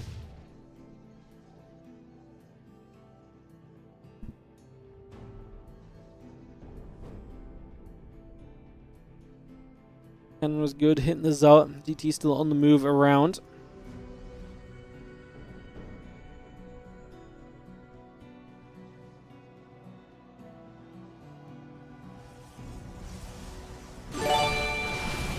And here comes some of these Stalkers actually stepping up. Once again, Jumi trying to initiate with the upgrade advantage. And getting himself a few Zealots in front as well to play the tanking game. But look at this, Maxpax with the Dark Templar. And suddenly Jumi is going to have to go and deal with those while also kind of pressing through here. Sets the stasis ward off with a couple of Zealots. That's nice. As that Oracle still being a nuisance at this stage of the game. Jumi has now lost 13 workers. He really needs to find some value here. DTs are warped in defensively against the Zealots as well. So Maxpax can be able to start clearing up. As the Stalkers show up, we get rid of the Oracle. My goodness, that Oracle has been around and is so annoying. So many stasis wards all game long.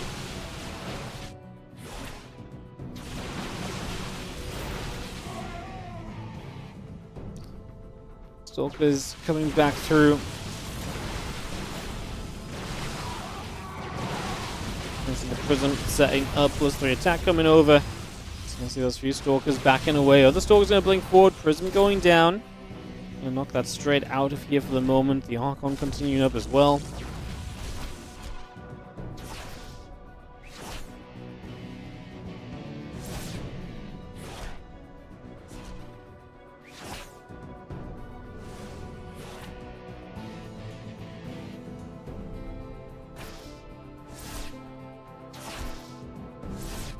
Is a swiping.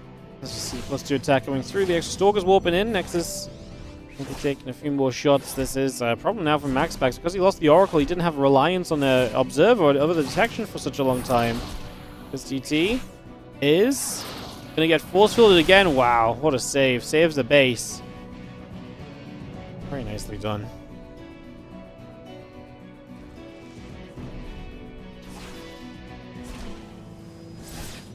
Maxpax's DTs really reset this game kind of state a little bit, slowed Jumi down a lot, and is able to kind of give Maxpax breathing room, a way for him to step back in the game, which is funny because obviously it was kind of the Dark Templar in the first place, which gave Jumi the opportunity to kind of get into a good position, right? So DTs have definitely been pretty heckin' good so far.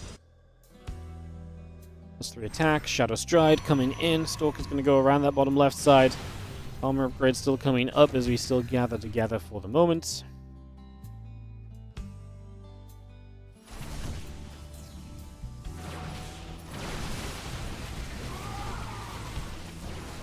Jimmy still has the +3 attack advantage, and he does have the larger army, and so attacking in right now is not a terrible idea. He finishes off that Nexus as well. That was low from the DT harassment.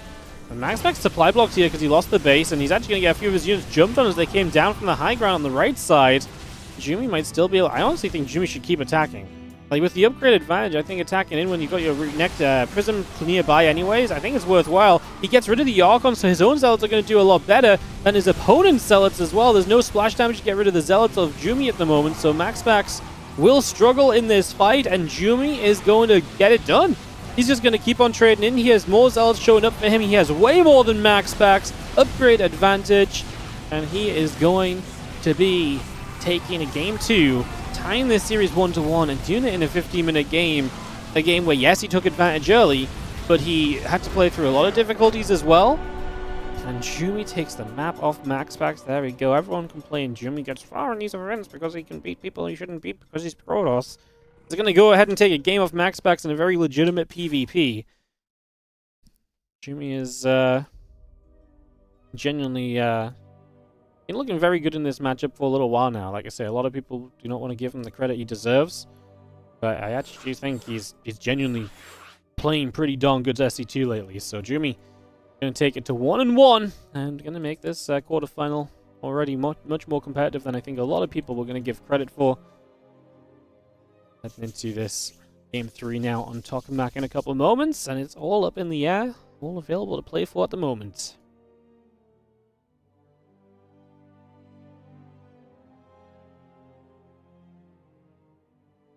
Even in game 1, Jumi had potential to win. Yeah. No, Jimmy's good, man.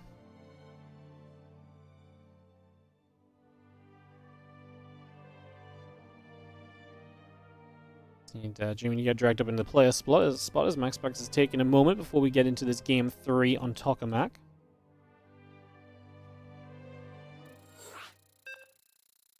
(1-1), tied up. Game 3 of this best of 5 coming up right here.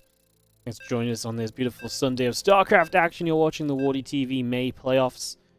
Appreciate you all tuning in. Appreciate you all being here. We'll save some of the other selling out until out of ads in between games or something, maybe. For now, let's just keep on going with this PvP, as we have got in the bottom left-hand side the Red Protoss player, who has lost that previous game, bringing this to 1-1. It is Maxpax. Can he get back on track in the matchup that he used to be so goddamn unbeatable in? That's really not been the case now for a little while. He's been so much more susceptible in this matchup than ever before. As in the top right, we have the blue Protoss. This will be Jumi.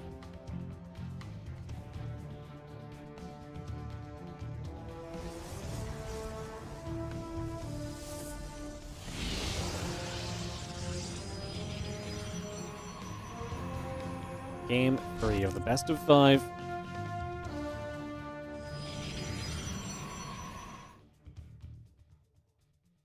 Get this up and running. Hits, simulators coming about. Get this underway. Get this sorted early on.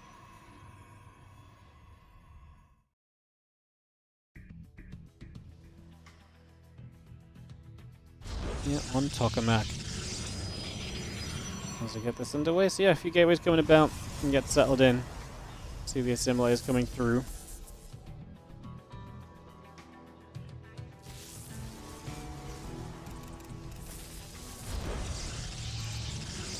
probe following probe at the moment, and we are going to be seeing, whoa, Shakara, 2 gateways versus 1 gateway. I think that's going to be a pretty consistent factor here as we move through these games.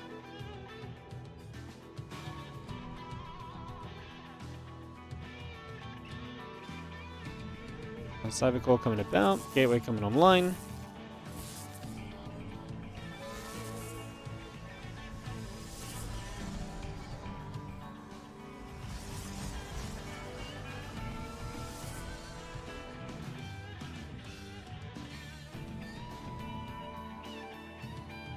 Warp and the Sentry both coming up.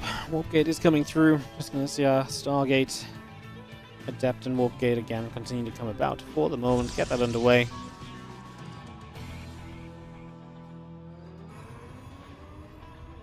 And you see this Adept popping in a couple of moments. The again, Stargate halfway done for now. The Nexus still building into play.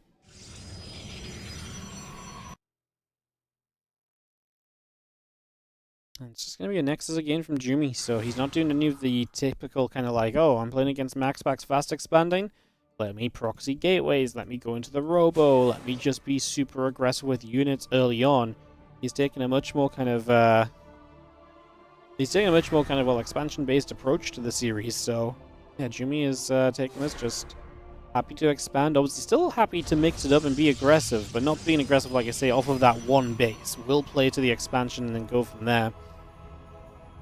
I mean, I love it for Maxpax playing the 1 gate, because then you get the Stargate out, you get the Oracle out, and my goodness, we have completely, repeatedly seen that this Oracle is freaking amazing. It was so good in that previous game. I mean, how many stasis wards do we see it just continuing to pop out throughout the entirety of the matchup? It's extremely powerful, the Oracle, and I mean, obviously it requires babysitting, it requires you to take care of it, but man, when you do, it's so freaking good. It's, again, just does so much for you over the length of the game, and I mean, finally when it went down, suddenly Maxpax was like, wait, I don't have detection anymore, and the DT nearly killed the base because of it. I mean, that led to that base dying afterward as well. So yeah, a lot of reliance on that Oracle. It's your detection, it's so much of your map control, it's so much of your kind of defense. One unit that can do so very much. The Oracle might be one of the most powerful units in the game right now, actually, because it really can dictate games, just a single Oracle. It's pretty wild. Are all the playoff matches being played today? Yes. Our schedule is this series, then the winner of this will play Trigger, then Clem versus ByuN, and then the finals. All of that is coming up today, guys. We'll just be go going into the next games. I know it's a lot of matches, but yeah, we're just gonna... We don't really have another time to kind of get it played out or anything, so we're just gonna full send and keep those games coming. That's the plan. Blink coming up on both sides. The Oracle moves around. Both those Oracles together actually gathering, and we'll just be seeing the hallucination to keep an eye on them. The 2 Oracles this game instead of just the 1 is interesting from Maxpax, right? So doubling up on that Oracle production. That is a little bit more gas you spend early in the game than usual, so it does kind of slow you down elsewhere. But of course, it's a little bit deadlier because now you've got to really care about those Oracles beyond just a battery and your mineral lines. 2 Oracles will one-shot workers, so batteries do not save you. So it does have a positive impact. It will keep Jumi a bit more pinned back. In his current case, I mean, we're just going to see Blink coming up from both players. Blink of Maxpax is not even that far behind at the moment. Jumi has, what, a sentry to show for it instead of those 2 Oracles. It's a nice to have a sentry, but I wouldn't say it's a... I mean, this is honestly why I always really like the Oracle opener, because it just feels like it does so much for you. Having Oracles on the map always feels amazing, as Maxpax is going to step out. I'm going to put some pressure onto this 3rd base.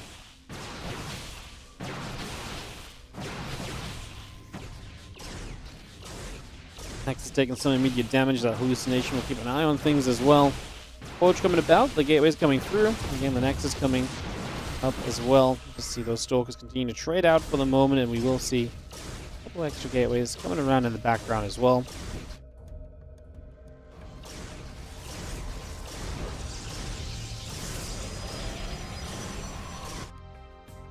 Stalker will try and come and fight. 1 Stalker already going down.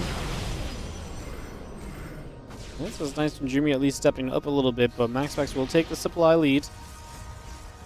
He's just ahead in workers, he's just ahead in army. I mean, in this time he's going to be faster on the forge as well, so faster on the upgrade too.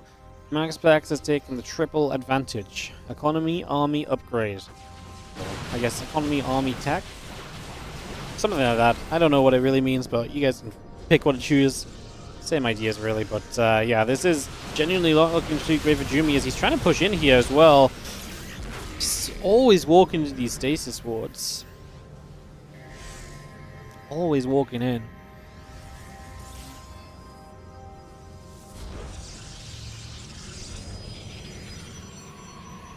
And stasis ward catching. You see a couple of the stasis wards, obviously still a lot of stasis wards here again. With the extra oracle, you can get a few more than before. Stasis fades. Jumi really is just going to try and send it. He does have an army supply lead. He's going to blink single stalkers in. There's one stasis to the left I fear he has not been able to see just yet. But he's not walking into it for the moment, so that's currently fine. Oh, massive stasis across the map as the oracle will stop a lot of the production by stopping the economy fully on one of the bases. Oh, he's going to step into that stasis. He's so close to on the left-hand side. Another huge stasis. Jumi is barely mining. His income will absolutely drop off a cliff right here because of that. And this army advantage is going to quickly disappear if you're not careful. And Nexus stays alive too. Oh no, Jumi. They're really dumb at keeping that up. Again, just having those stasis wards hitting him back at home reduces the economy he has available massively. GG's, the Maxpax is going to take this. Game 3, he's going to get back in the lead of the series. Our favorite is back on track. And yeah, things just, again, little things just going wrong. Maxpax getting those plays off that are going to make Jumi make the mistakes. And Maxpax capitalizes on said mistakes very comfortably as we'll head into Game 4. Guys, I will just take a moment to sell out, if you do not mind, between Game 3 and 4 here while we get the game hosted. First of all, appreciate you guys for watching. The viewership is fantastic today. We're coming up to 2,000 viewers across both platforms, so thank you so much for watching. If you are enjoying, hit the follow button on Twitch, see when we go live in the future. If you're enjoying on YouTube, you can obviously like the chat stream. And you can also subscribe on the YouTube. We're really trying to push 50,000 YouTube subs this year, so if you're watching right now on the YouTube, give that sub button a click. If you're watching on Twitch and would like to help us out, just head on over to the YouTube and subscribe there as well. Helps us out massively. Of course, if you want to support more so than just you know, hitting the follow buttons and stuff, you can obviously continue to watch the ads when they play, but also on Twitch, use those Prime subs. We are kind of on the road back to 700 subs again. The back and forth of us and 700 subs is a real thing this year. So yeah, we are coming up to 700 subs. So use that Prime sub if you've got it. Obviously, you can regular sub and gift sub if you're feeling generous, as well as there being YouTube memberships on the YouTube channel too. And the last couple of things I just want to mention is obviously there's a Patreon page where 100% of your pledges go directly into us running more StarCraft 2 tournament prize money. So that's !Patreon or patreon.com/WardiTV.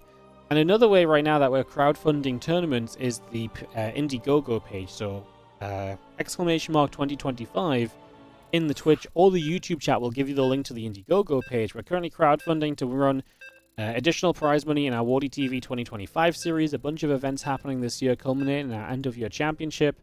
So again, !2025 if you want to check that out. We are currently at $6,800 out of $10,000 raised, so it's going well. We've got 2 and a bit weeks left to keep on raising there, so check that out. Definitely, like I say, give it a look because, yeah, we're just trying to run more StarCraft. The main thing as well is that 100% of those donations onto the Indiegogo or the Patreon go directly into tournament prize pools. We even make up the difference of the transaction fees. We want to guarantee that if you guys want to support tournament prize pools and the players and make sure that the money goes into the pockets of players, then we will make sure that that money goes exactly there. We are not using that money for production value. We're not using that money to pay the bills. That money is specifically designed to help players keep playing StarCraft 2 by funding them in playing tournaments. So that sounds like a good thing to you, because the players are the most important thing in StarCraft, and do consider supporting those pages, because like I say, it goes a long way and allows us to keep on running events like this one and bigger events that'll be coming up later this year again. And without, the sellout segment is completed. Thank you so much, an Electric Sheepdog, coming in for the 4-month resub on the Prime. Dog treat Prime sub donation. Thank you so much. I will add 1 dog treat to the Ellie tab, although she's not allowed any treats today because she kind of stole somebody else's breakfast at daycare. So she's Ellie's kind of yeah, she's on a treat ban because she had 1.5 breakfasts. So some days it just be like that, but tomorrow I'll ensure she has a treat. Yeah, he is pulling out all the stops. The dog we're talking about, yes. I am talking about giving a dog dog treats.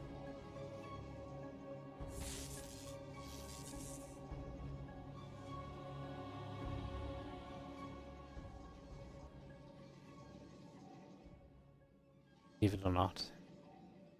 Alright, Cybercore coming through, Zella coming up, and get ourselves ready with this game number 4. Maxpax in the lead of the series again, Trigger waiting for the winner of this matchup in the next round in the semi-finals. Stalker's on the way up, the warp gate continues through, and that Adept just building up on the gateway right now, so just continue to get that going. As the probe pulls around a little bit.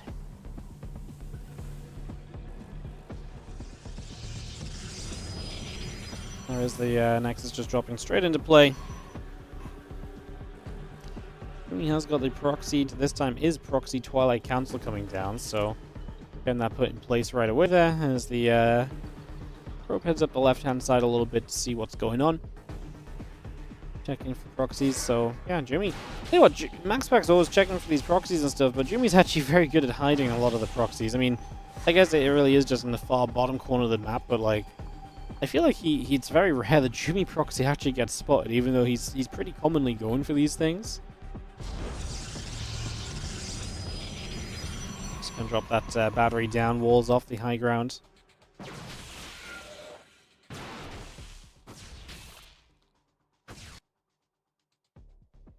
Focus chasing. I'll actually catch the Adept as it tries to shade back across here. Got a little bit of a cancel going on.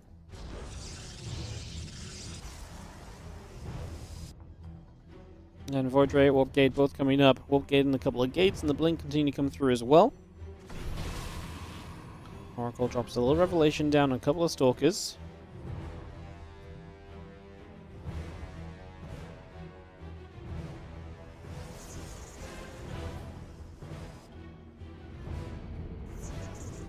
Void Ray popping out of the Stargate. Just going to be seeing the Blink, a couple of gates, the Stalkers continue to come through.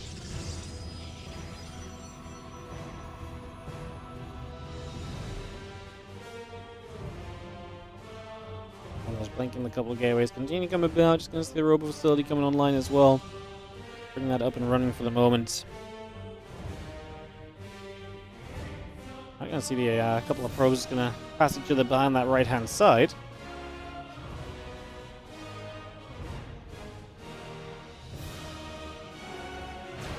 Stalker's going to hit. Probe going down already.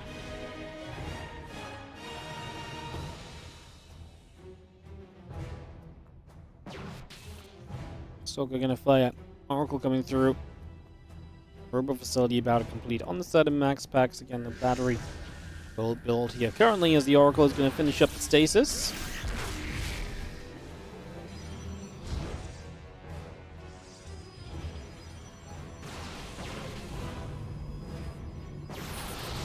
Stalker's wanting to try and grab the battery right now. Forcefield's going to come down, going to get rid of the Void. So Jumi committing with this, obviously on one base right this time around. Getting rid of that first Void Ray so quickly is so good. However, Maxpax is extremely quickly moved into the Robo Facility. And an Immortal, very, very strong. Because it's much harder to jump on an Immortal. That barrier makes it difficult. It's quite tanky. Absolutely blast the Stalkers as well. And so getting to a Robo this quickly is going to be a good sign of defense for Maxpax. And yes, okay, you don't have additional Void Rays.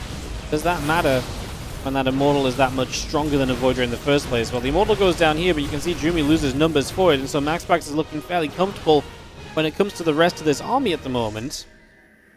That's gonna be a big stasis! Kaboom! And the entire mineral line's caught in a stasis. Jumi will go down to basically no mining, and that's huge because it means he just cannot continue to reinforce as he needs to really take advantage of and capitalize on this situation and this game state at the moment. We have ourselves the Immortal, the Battery, the Probe, all coming online. Couple of probes going through, another stasis going to get set up.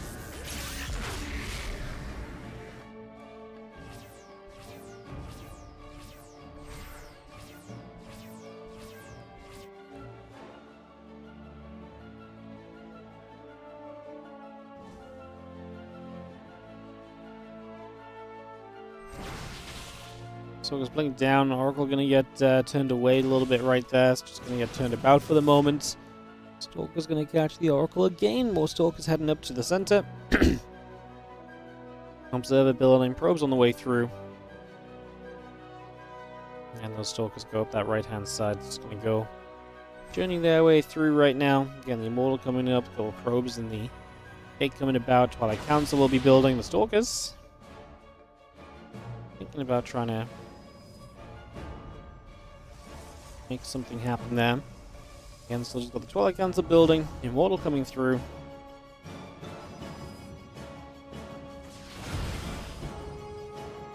Stalker's still gathering. A couple of Immortals set on the natural. Stepping up, blinking through. Jimmy gets rid of an Immortal. Just doesn't have the firepower to go for the second, apparently, and another Immortal shows up. So you're going to be back to 2 Immortals already. Jimmy's just not going anywhere with this, guys. Maxpax is making a very solid defense against the 1-base blink. And that is going to send Maxpax through to the semi-finals to play against Trigger, it would seem. Because Jimmy is going to try and take the gold base and recover from this a little bit, but he is heavily behind at this point in time. He is not in a great spot. He is definitely the one trailing here, so he is not in a great position in the slightest, and definitely feels as though Maxpax will be, like I say, taking the sizable edge in this game. And like I said, that should be enough to send them through to the semis, because this is the kind of lead that's very difficult to lose out from. It's not like Jumi has like a comeback mechanism in play. Like the gold base is obviously a bit of like a catch-up mechanic, but I wouldn't say it's as much of a comeback mechanism as like DTs or having disruptors. Those things are, you know, quite clearly missing right now. So Maxpax is going to be feeling pretty good. A couple of devs shading out down that right side. I think they're going to go check the gold base because it's a common idea. It's like, hey, were you on 1 base? Are you going to try and play catch-up? What could you be doing to catch up? Gold base is it, and the devs will see the Nexus, so they know about it, if nothing else. As Jimmy just adds on charge and goes into additional gateways as well currently, so getting all of that up. As the Stalkers will pick away at the pylon, a couple of devs still shading about.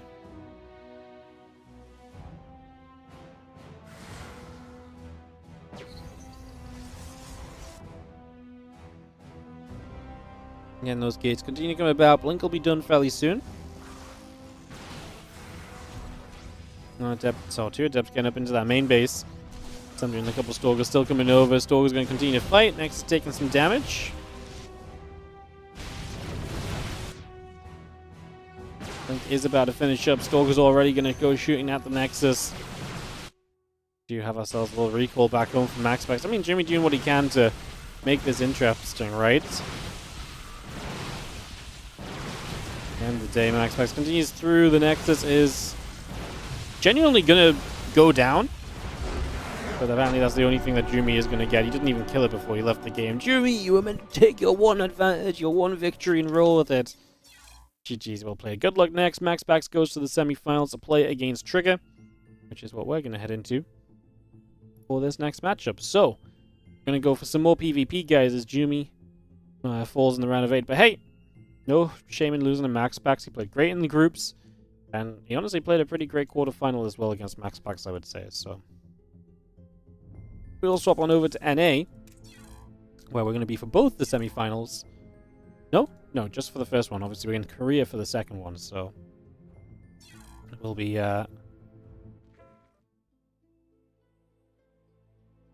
Trigger versus Maxpax coming up next. So obviously we get this one done, and we'll have a finalist decided, and then we'll go into our other semi-final with ByuN and Clem. So, keep the games rolling, guys. We're almost 4 hours in. I knew today was going to be long. Yeah, let's keep the games rolling. So get Maxpax here in a few moments. We'll get that started. We'll get ready to rumble.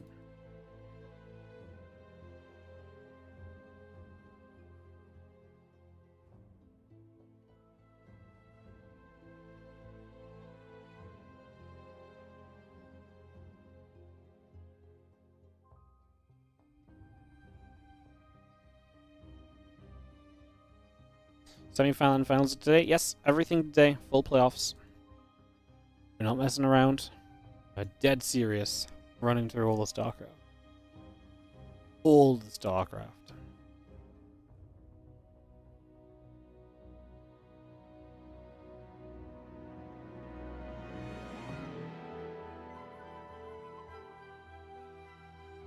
All of the StarCraft. We're just waiting for Maxpax to hop on over 10A. Like I said, we'll go into this Maxpax Trigger series.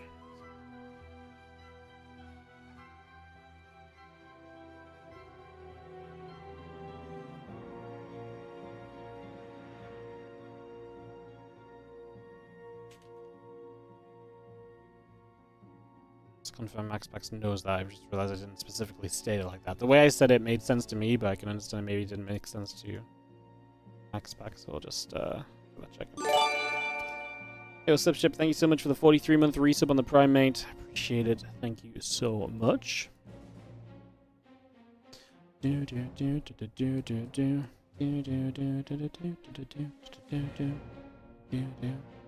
semifinals obviously Trigger versus Maxpax, and then ByuN versus Clem. Exciting stuff. Who has the better seed out of this? These two. It's Maxpax. And ByuN Clem doesn't need seeding, which is good because they have equal seeding. Perfect.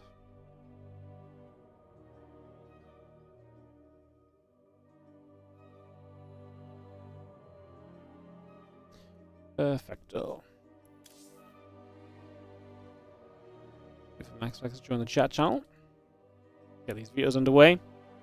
Get this PvP sorted out, guys. Like I say, another PvP. It's the last mirror match of the day, because after this we'll have PvT with ByuN Clem, and the finals will be TVP as well, I guess, because the winner of ByuN Clem will play Maxpax or Trigger. And that should always be a TVP unless someone's gonna meme us around and play Protoss when they don't usually.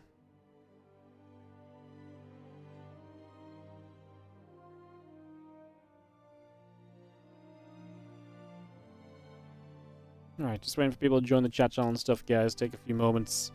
Guess I will run the ads. Don't know why I didn't do that already. Not very smart.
Okay, it's a couple of moments.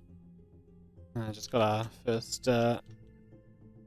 videos coming through, so progress is being made. Hello from the Philippines. Hello, how you doing?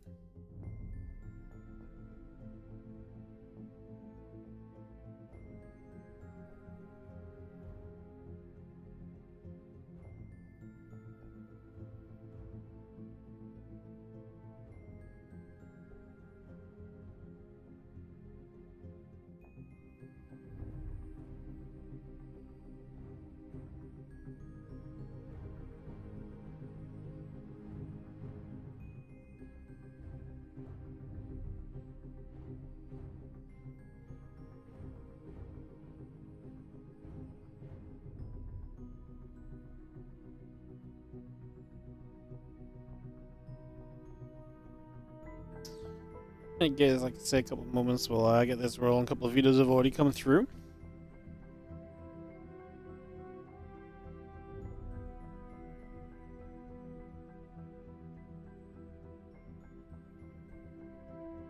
Ultra Love Last Fantasy Torches gonna get taken out. A couple of them kind of expected maps being removed here.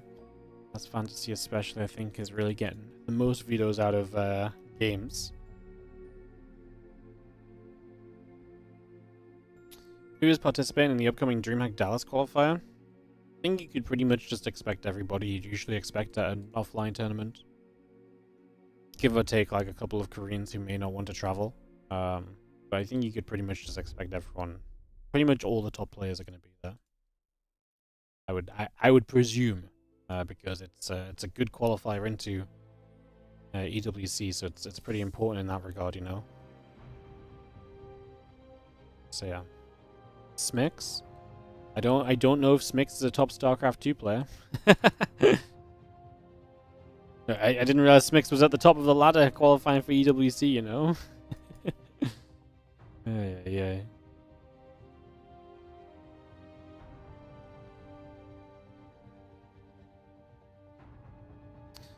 Incorporean, Leylines, Magnatha. Gonna be the first 3 maps at least.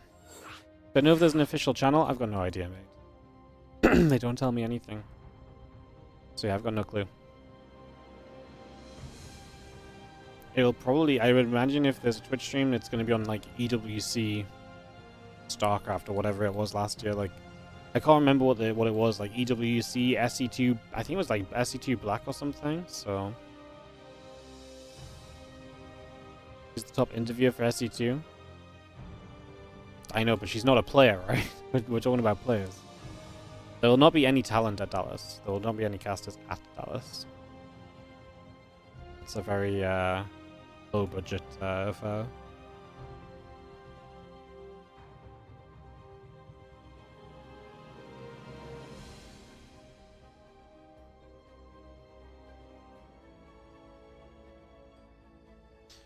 Alright, Maxpax is BRB a moment, but then we will be on our way into this, guys, so it should just be a couple of seconds, and we'll be able to kick this going.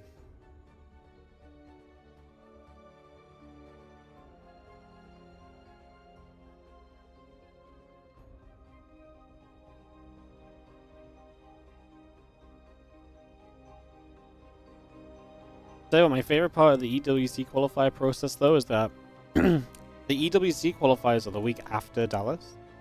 And my favorite part of this is that pretty much, like, as soon as they mentioned this, we were like, hey, that's a really bad weekend because all of the casters are somewhere else. Like, where there's, like, a big, you know, it's Kilaris' wedding. Like, a bunch of people are going to be there. And, like, you know, there's also TwitchCon, so some people are going to be there. Like, we're like, it's a really bad weekend. And they were like, okay. And so then they were like, okay, well, we're still going to run the qualifiers on that weekend. And now they keep reaching out to everybody and be like, hey, can you do this? And everyone's like, no, we're not available. And they're like, oh. And then they keep reaching out again like, hey, that's okay because we've got this new time zone you can do it. And they're like, no, I'm still not available. And they're like, oh. And so they're still continuing to email people and trying to get like Pig to cast like through the middle of the night and stuff to cover it. It's getting pretty crazy. When they could have just listened to us and moved a qualifier, you know, to the weekend where people are not doing stuff. So yeah, it's pretty wild.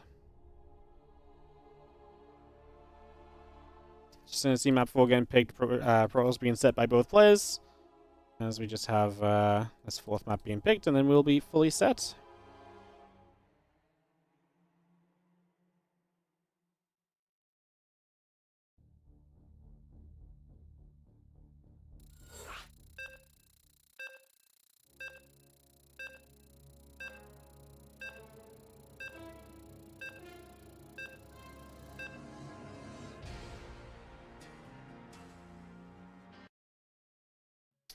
Incorporeal. Alright, let's get into it. Let's get this rolling. As we have ourselves in the top left-hand side, the blue Protoss player in this best of 5 semi-final will be Maxpax. In the bottom right, our red Protoss player is Trigger.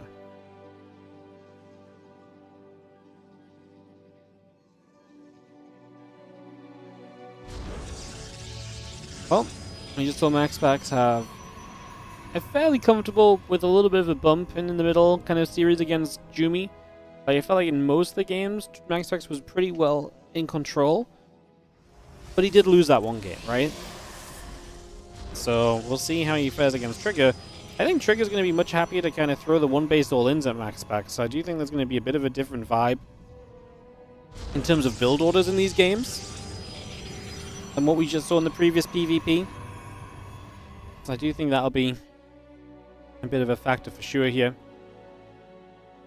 As the gates and these simulators all coming about, we get set up, probes coming through. All the early stages, probably heading down to the bottom side. Just going to come straight across here for the moment.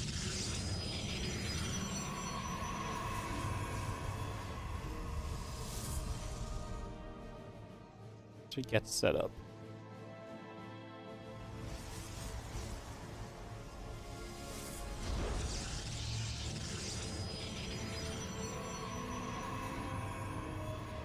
So Cybercore's coming through, and gateways are building. It's going to be 2 gateways from Trigger. Well, we've heard this story before, haven't we?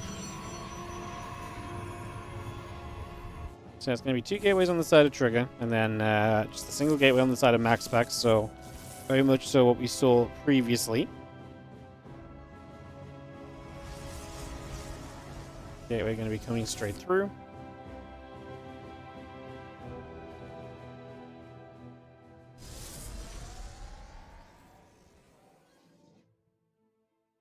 And Stargate Adept building up. A couple Stalkers in the Warp Gate coming about as well. A few Stalkers coming through for the moment.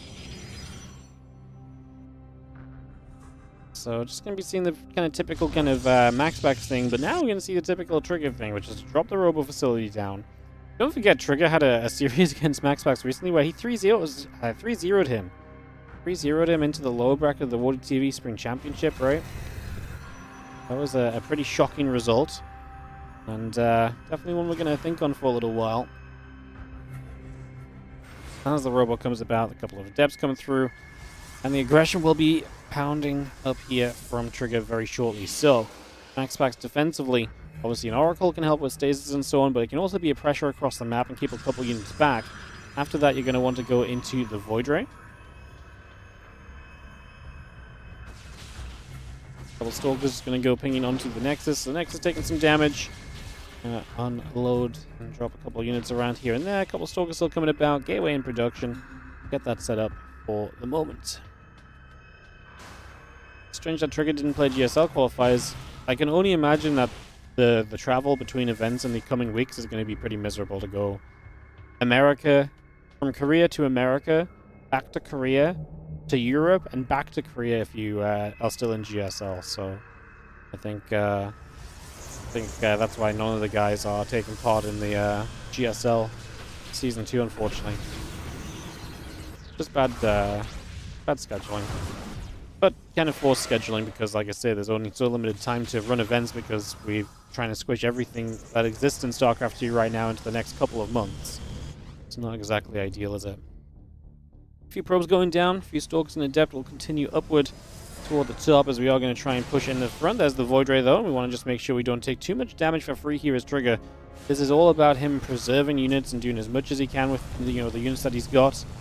The last thing he wants to be doing is going a little bit too soon and too quickly into some of these positions. He has that Prism, which means micro potential available and faster warp-ins on the front line. And obviously it's going to be important to keep these Stalkers alive against the Void Ray. Pops Prismatic Alignment as the units were already backing off. So mistake from Maxpax. He's going to have a second Void Ray, so Prismatic will be available on that Void Ray. So we're actually going to see Trigger going to try and come up toward the main base. Going to find the Oracle here just flying over. He will get the kill on that. Drops the Revelation in desperation at the end. Do not warp in here because that's going to expose the Void Ray to the... expose the Prism to the Void Rays. It's the last thing you want to be doing at the moment, and Trigger realizing it, is not going to let that happen. So he shuts the door on that opportunity. As the Stalkers wander to the front.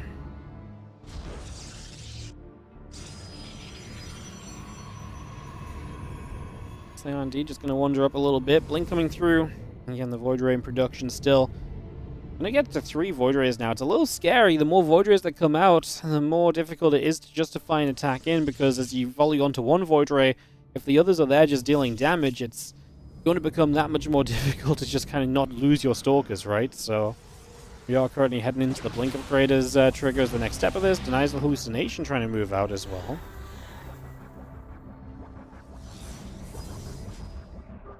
The Stalkers are going to gather. A couple more Stalkers warping in. Blink still being produced.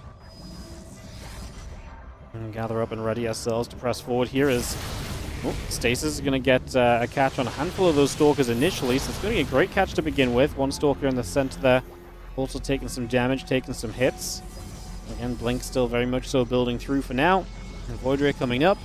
Our Stalkers trying to figure out what they want to do again as they poke about at the front here. There we go. Just going to see another couple of Void Rays going to activate, and the Prism gets chased away. 2 more shots coming around. Gotta save those units. Yeah, I mean, Prism, gotta be careful of the Void Rays, but you can't let 2 Stalkers go down caught in the force field, right? So he has to come and respond to that. It really feels like this has gone a bit too long already. I mean, we are gonna have Blink soon, so I guess Blink just has to act immediately. And we've got enough Stalkers right now. I mean, we lost 5 Stalkers. We killed a Void. There we go. I mean, Blink is gonna be available in a moment. I think we need to just Blink in, though. I don't love blinking in, but I think we just have to get on top of these Void Rays and to actually be able to target fire them down one by one.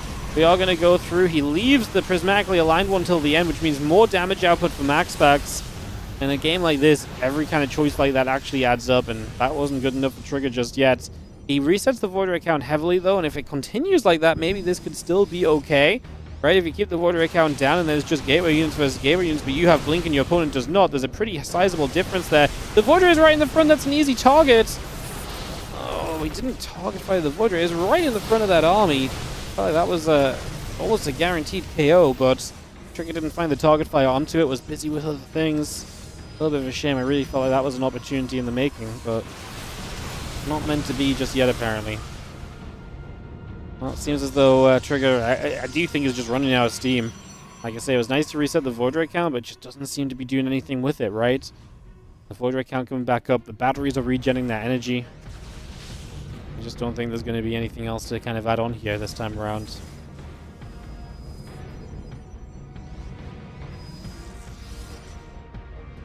And, I mean, he can go again, but I just think it's not really worked before. He does get both Void Rays quickly. I mean, this is kind of where maybe with some Prism Micro and so on, you can trade well enough. You still have Blink on your side, but another Void Ray showing up, and you can just see how many Stalkers have gone down. The Blink is nice, but the batteries on your opponent's side are keeping so many of those ground units alive. It's so difficult for you to get enough done. And yeah, without the Prism kind of saving some of those Stalkers and making sure that they are being as effectively kind of well-treated as possible, this will just continue to kind of be something a little bit disastrous here. As our Stalkers and the Prism, probably, I mean, looks like we're committing into the main base a little bit. Yeah. Don't think this is really going to be it. We do get the Void Ray. Stalker's going to fight. There's no battery here anymore, so maybe there's a little bit of a chance. We pull some probes, which is very smart because Maxpax can afford to lose a bunch of workers and still be okay in this game. And this Trigger is going to see so many of his Stalkers going down. He saves some in the Prism. It's just not going to be good enough. So 4 Stalkers in the Prism remaining. He's down almost half the supply of his opponent. It's looking as though Maxpax will be taking game number 1 of this semi-final, looking to move into the WardiTV May finals today. Pure depths into the natural, Stalkers back into the main base. We are going to see a couple of those probes already going down, a couple more probes going down here as the Stalkers get busy. Like I say, I think we're seeing the final moments of this one already kind of coming through. A few Stalkers from the high ground will blink down to the low ground maybe. I mean, no, they're just stuck in the Prism between bases. It will go down. Trigger was already typing GG, but he knew that that was about to happen. He was already kind of hanging on to very, very, very loose threads of a chance of being able to do anything else there, so not too surprising to see that it did not quite go his way in the end. GG's. And we are going to go into the next game with Maxpax 1-0 up in the best of 5 semi-final. And after the semis, we're going to have the other semi, Clem versus ByuN. Looking forward to that PVT as well. Should be a lot of fun too. As we ready ourselves up into ley lines. Just getting everyone into this. I think we're missing one caster. Throw them a line into this game. We'll be ready to go, go, go. Ready to go, go, go. Countdown should be on in a second. Races are set. Protoss versus Protoss. And we go to ley lines here for, like I say, game 2 of this best of 5. GSL replays just got released as well, guys. We'll be doing those on Tuesday. And probably Wednesday as well. So probably Tuesday and Wednesday we'll do GSL replays. Yeah, I think that's a reasonable thing to do. So I think Tuesday and Wednesday you can come enjoy some GSL replays with us. From the qualifiers of Season 2. So just in case you're interested in those, we'll be covering those. Because obviously tomorrow is WardiTV Mondays, and then, like I said, Tuesday and Wednesday will be some GSL action. Are the replays actually in the folder? Yeah, I think so. Oh, we'll be checking. I didn't actually check, but hopefully that was a one-time mistake, you know? Fingers crossed. It's kind of sad that they only released the final match of each, like, round of the qualifier, because, like, there's a lot of good matches that happened before that point as well. So, yeah, a little bit of a shame. Anyway, Maxpax in the bottom left-hand side and Trigger in the upper right. I need a drink, guys. My throat's a little irritated, so give me just 1 second, and we'll get right back into talking.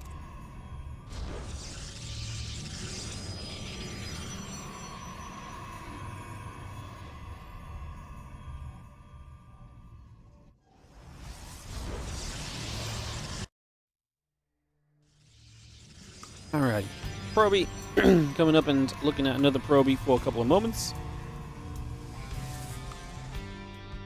And gates coming through and get settled down.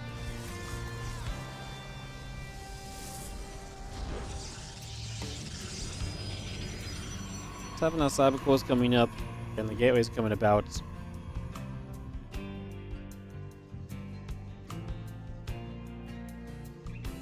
Two gates once again. Trigger going to throw the pylon down to the middle of the map.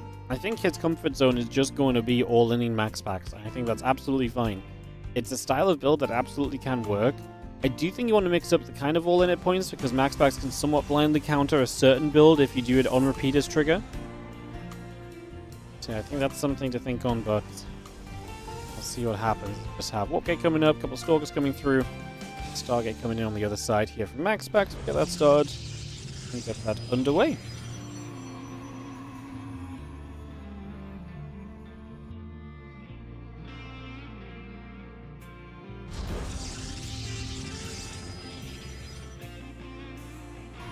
Again, Robo Facility, a couple more Stalkers, and the Warp Gate continue to come about. It's going to be seeing the Robo coming through right there. Just going to get that going. The probe is going to get jumped on, so the Adept is able to grab that. The Adept going to get back into the center. A couple of Stalkers going to be there just to turn that Adept around with immediate effect. For now.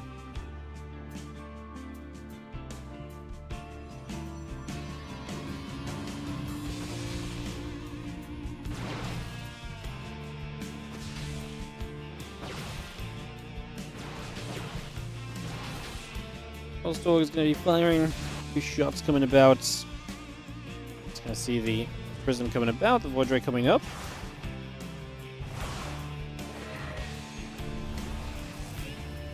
Oracle will activate. The Adept already taking some shots. The Stalker is just going to get onto the Oracle there for a few moments. Starting to put some pressure on as the Void Ray about halfway done. The Warp Gate's still coming up. Yo, Juniper, thank you so much for the 20-month resub on the Prime. Super appreciate it. Thank you very much indeed.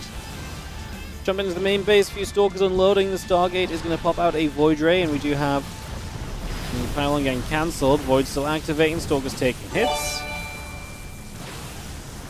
Maxpax getting some good trades here initially. Some of those Stalkers taking some heavy damage. We lost one as Trigger. Again, just very similar story to what we saw in the previous game. So, just continuing with that as the Stalkers continue to gather up here for a couple of moments, getting set. A couple of shots coming now, chasing the Adept around the other direction. Void Ray activating again, just going to be continuing to chip away at that Warp Prism. So again, some work being done for the moment. Yo, Sade, what's up? Thank you so much for the 1-year resub. Thank you for the tourney. We need you. Oh, I appreciate it. Thank you so much for supporting it. There's no, we walk into the stasis. That's not a good sign for Trigger. That's going to make life very difficult. He runs the hell away with everything else, but now you have to try and get back there to defend those units at the right time, so don't love that. Oracle across the map is going to try and be annoying, but there are a couple of Stalkers right there. Oracle going to take some shots. These Stalkers get out of the stasis right now.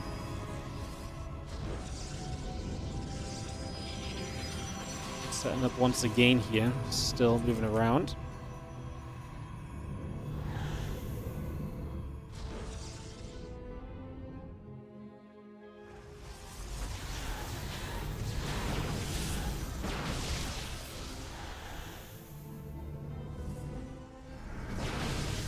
Stalkers and coming back over. As going to be seeing the Stalkers continue to gather as we get ready for an attack in. That was an Ops going down, I believe, in the main. Sets off the Stasis Ward, okay, so the Stalker doing its job there. The important thing this time around is there's no Twilight behind this from Trigger, right? So, not on his way to that Blink follow-up or anything just yet. Going to try and make this happen with just the pure, regular Stalkers. As he continues to attack into this natural. More Stalkers warping in. Loads into the Prism. Avoids that for the moment. Now these Stalkers are going to continue to settle down. Spread out a little bit. And in we go. Going to start diving. The Prismatic Alignment comes up. We get rid of the Prism. It means no micro potential on the side of Trigger and way less warping potential. GG. He does not have the firepower to get through those Stalkers. And that is going to be Maxpax taking Game 2 of the best of 5.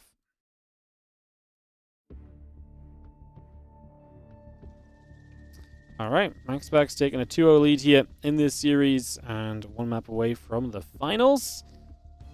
Heading into that in a couple of moments.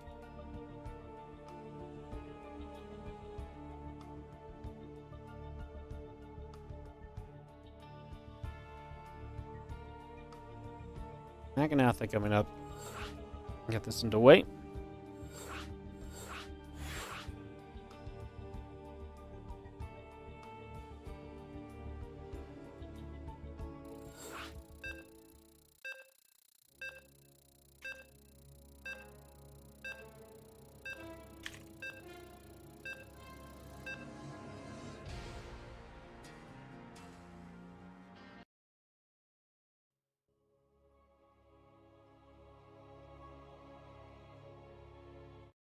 Nobody outmaxes the packs.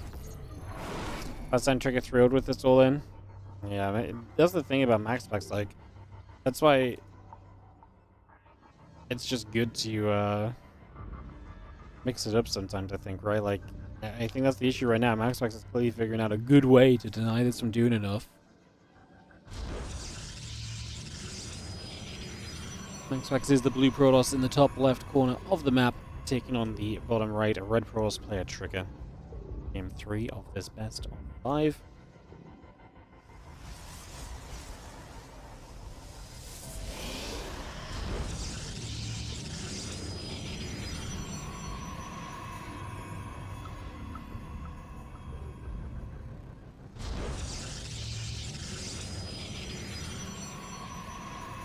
Some are coming down, gates coming up.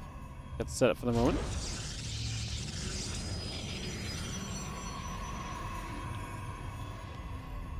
So Simula's coming about right now. Again, that gateway coming online. A couple of probies on the way. Just get set up for the moment as we see the game getting a rolling.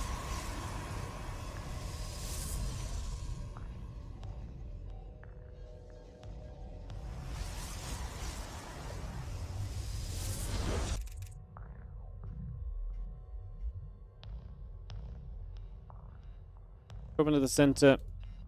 Readying up the pylon.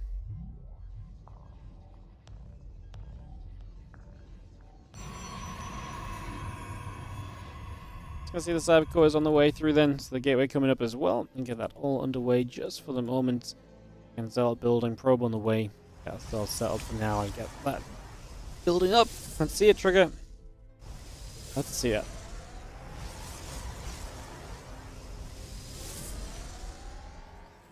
Good tap starting up, Stargate on the way out. And there's the robo facility, so Trigger just gonna stick at it, man. He's a believer in what he's doing. Probably feels like it's the execution that's the issue, not the build.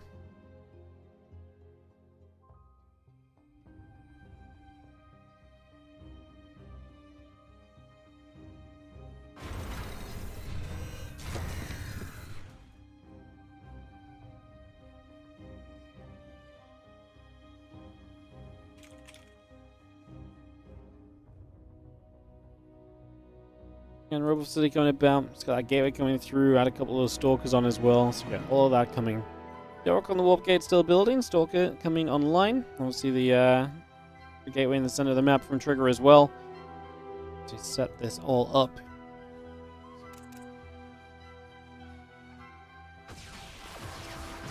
One Stalker as the first two Adepts will try and poke around for some little pieces of damage initially.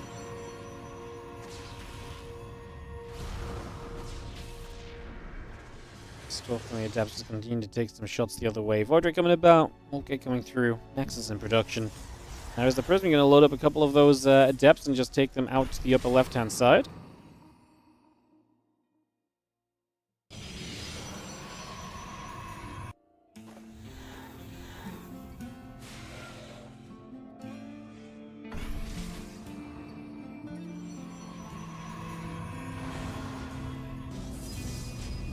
You can see those extra Stalkers coming about. Still, the Void Ray and the Wolf Gate continue to come up. It's going to be seeing the batteries coming through as well. So continue to bring that around. A couple of Adepts are going to shade into the main. A couple of Probes will take some damage. The Void Ray activating Prismatic Alignment. You see the Adept is trying to be a distraction in the back. The Oracle will go after the Adept. The Stalker's trying to flame damage on that Void Ray, draining the battery of energy. 3 more Stalkers coming up.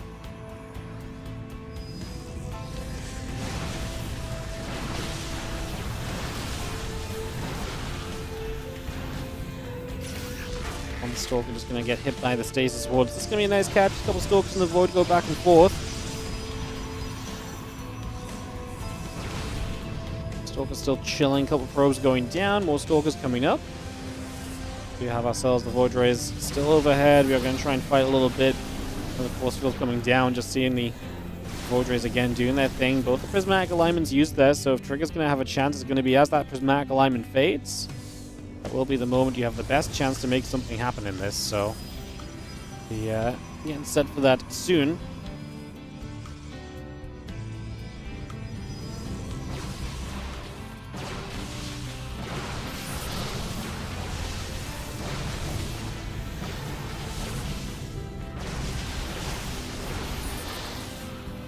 Force is coming down nicely. A little bit of Prism Micro. Keep on bringing those units back into the Prism and keeping them alive. A few Probes going down as well as you continue to pressure. Stalker's still dealing with the Oracle on the other side of the map. Still alive though, so it's going to be able to come back through. Keeps a couple of those Stalkers there permanently. So Maxpax just gets another Void on the way. It just feels like his answer right now is instead of trying to transition into a Robo, just to keep on building the Void Rays.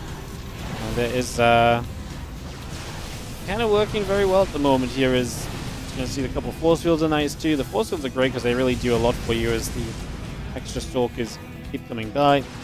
Again, Void's still coming up, getting underway. Void's activating again. Stalker's getting chased back the other direction.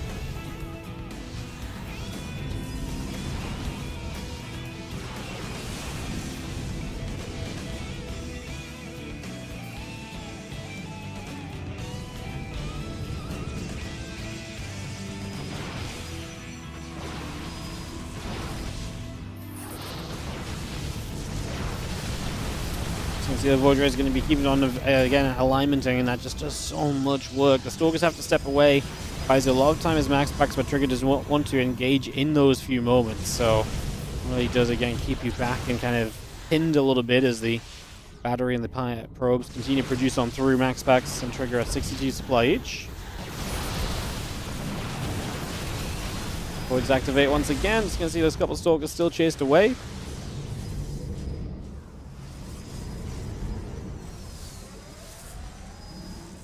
Void Ray, Sentry coming up, a couple of Probes coming about as well. It's going to be seeing the Stalker's going to get underneath. A couple of Void Rays are going to get grabbed. So the Prism goes down, and without that warping potential, it just doesn't seem like that's going to be much hope at all for Trigger. As he really believed in this build. He really felt like this was his way of having a chance to take Maxpax out, and today Maxpax just said, no, this is not working. This is not going to be it. GG's, Maxpax 3-0 into the finals to play Clem or ByuN, whoever comes out of the other semi-final, which we'll be getting into right about now. And obviously going to get into that nice and speedily because some of the players have been waiting for a while. So we will go to Korea. I'll get their video started, and once we get their video started, I'll just take a quick BRB, and we'll get into this next matchup, guys, and do some Terran versus Protoss. No more mirrors for the rest of the day, unless someone plays some off-race that's unexpected. Or doesn't play off-race when we expect them to, I guess, because obviously we are expecting Clem to play Protoss versus ByuN as part of that statement, I guess.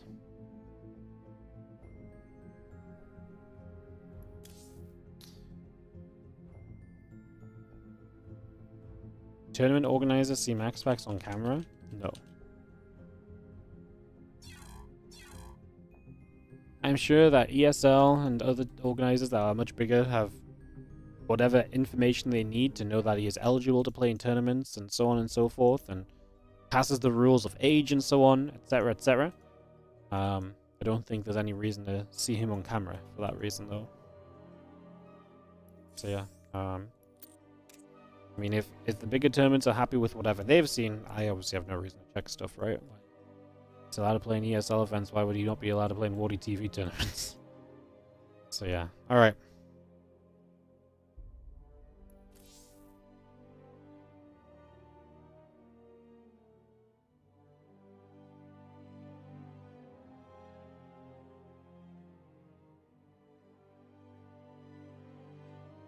Alright, Clem is on his way.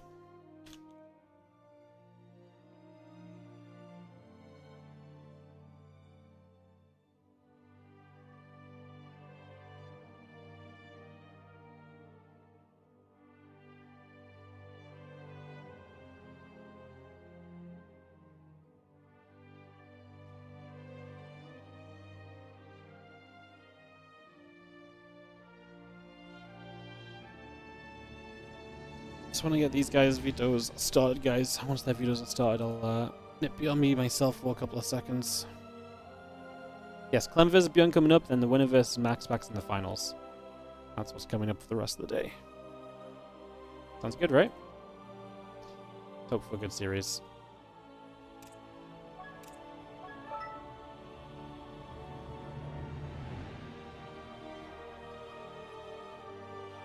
Just waiting for ByuN to join the party, because it's a little bit funky on Korea, because we have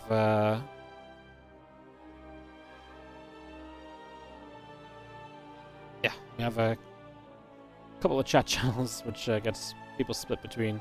Alright, I'll be 1 second, guys, and we'll get going into this Clem ByuN.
Alrighty, guys. Alrighty.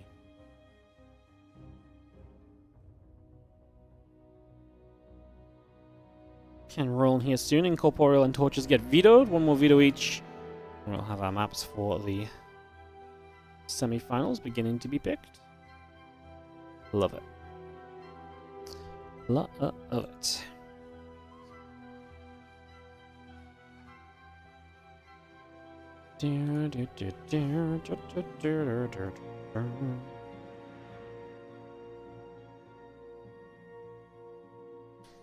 Alrighty, guys. Like I said, thanks for chilling with us and hanging out today. Appreciate the patience between series. Sometimes it just takes a little while for these guys to get their videos going. And yeah, appreciate the viewership. The viewership's really been great. I presume we're only going to go a little bit higher, coming out of the PvPs and some PvTs to round out the day as well, so hell yeah. Super exciting. Persephone vetoed. That map 1 picked up here in just a couple moments. No last fantasy veto yet, interestingly enough.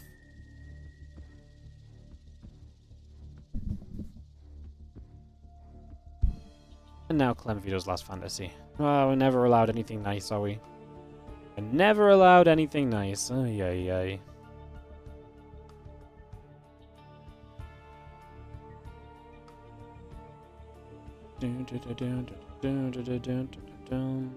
Down.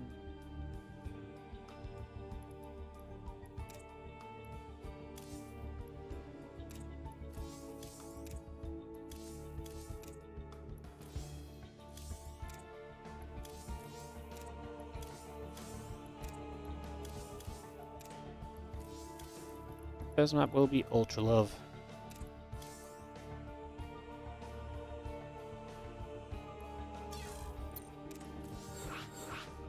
Alrighty, let's get this underway.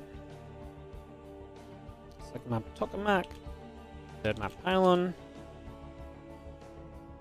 And that leaves us with play lines and... I don't know what the other one is.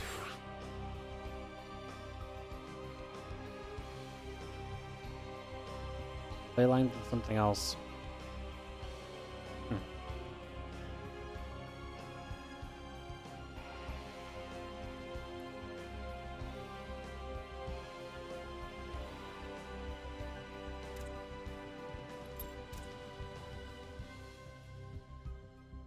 Play lines and...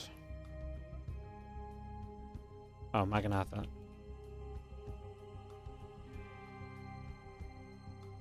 Alright, players are ready. Protoss, Terran, 4 people in the lobby. Start.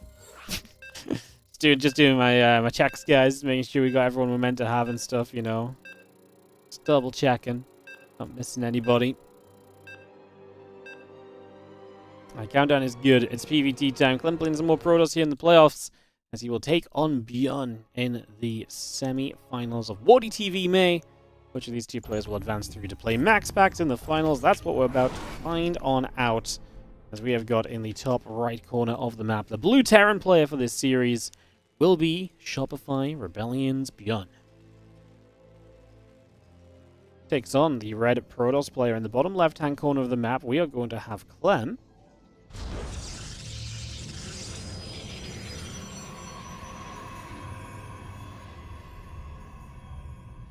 Begin to game 1 of this series. So away we go. Best of 5 action time. Semi-finals. Start this off and we get this underway. Chrono boost on the probes. Gateway coming down. Get ourselves settled in for a couple of moments here. And yeah, look forward to what should be maybe for me, I think the most exciting match of the day so far. ByuN Solo was very good for TVZ though as well. It was actually a great TVZ, so if you missed ByuN Solo earlier, definitely one that was worth going back and checking up on. It was a very fun best of 5 as well, so yeah, I do think this one though, always exciting. Love watching Clem's Protoss, love watching ByuN's Terran. Let's see if ByuN can figure out a way to keep Clem at bay with this Protoss race right here. As the probe moves up, the SCV will take a couple of nibbles. The barracks will continue to build, finishing very shortly. As, yeah, Gateway about to finish up. Nexus will start from Clem as well. We do have the probe on the way up. The SCV coming through too. Orbital Command continuing to morph into play for the moment. As we chase around with the SCV and the probe at the moment. So a little bit of back and forth. I'm going to go through once again. Again, SCV and the probe will battle against each other for a couple of moments right there. Still got the Nexus, still got the Cybercore, both coming online for now.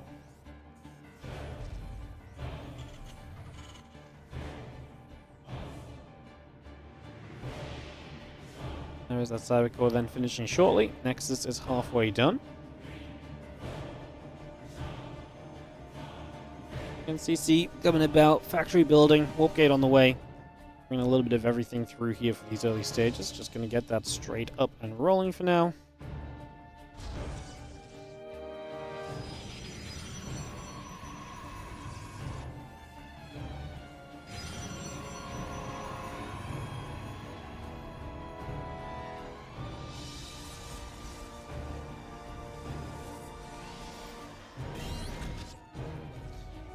You can see the early setup here is going to be a sentry coming up, so going to get Clem with that sentry and some information gathering available right away there.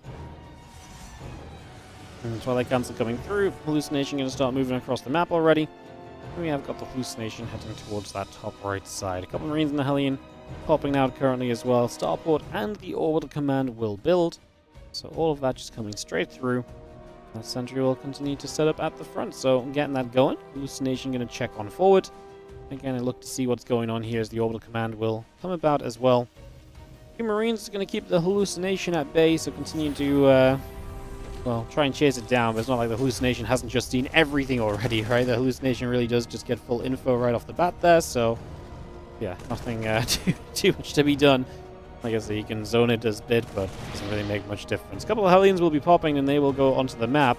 It's a medevac behind this, but only 2 Hellions as well, so probably just the medevac hopping in the Marines, and that combined attack going to be the attempt from ByuN to get some damage done early, try and slow and displace Clem in the early stages of this matchup.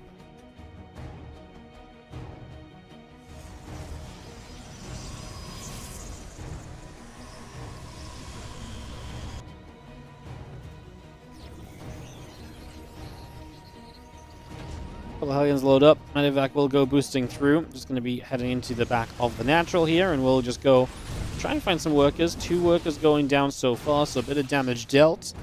Stalker's going to be there. The medevac does have to retreat away. Both those Hellions have to back up immediately, but yeah, this is just a couple workers. I was wrong about the Marines as well. He actually didn't just bring the Marines, he just went for the Hellions only. I find that a little bit surprising. I really thought the Hellions were going to have some Marine accompaniment to really make that day a little bit nicer. Raven coming through, the siege tank and the Marines still building, and the engineering bay and the barracks coming up as well. So keep that going. Temple Archives in the Forge finishing up very shortly. Yeah, the hallucination still just chipping through Raven. Taking a couple shots of damage. Still got the charge on the way, still got the Forge and Temple Archives.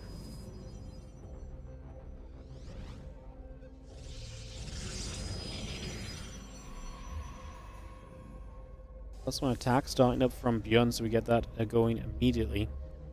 Again, the tank, a couple of Marines continue to build up right here. Engineering bay and the barracks coming through and online. Storm and the charge coming up. +1 attack coming through as well. And those Marines going to continue to chase down the Stalkers for a couple of moments, so they will go and keep on hunting as the Stalkers get chased away.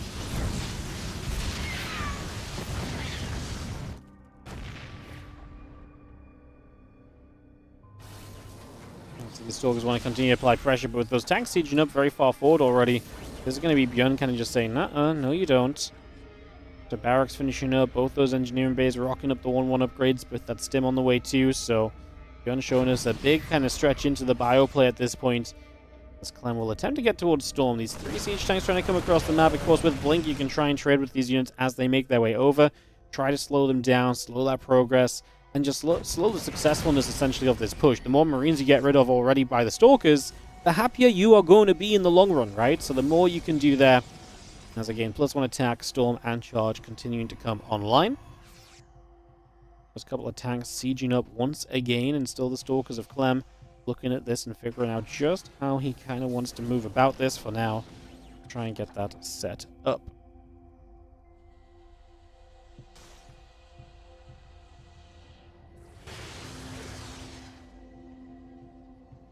Attack on that Forge, still building through.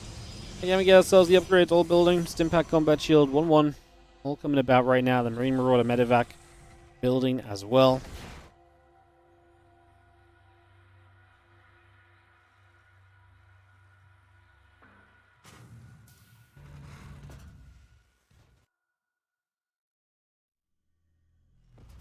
Let's have that +1 attack upgrade about to finish up on the Forge, so that will come through here.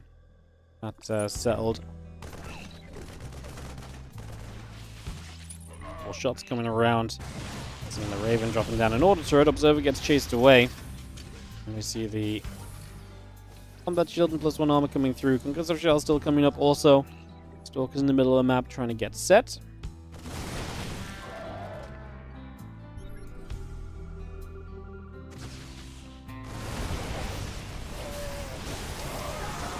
Nice storms. There's a couple of high demos. Load back into the prism as well, so they get saved from the tank shot.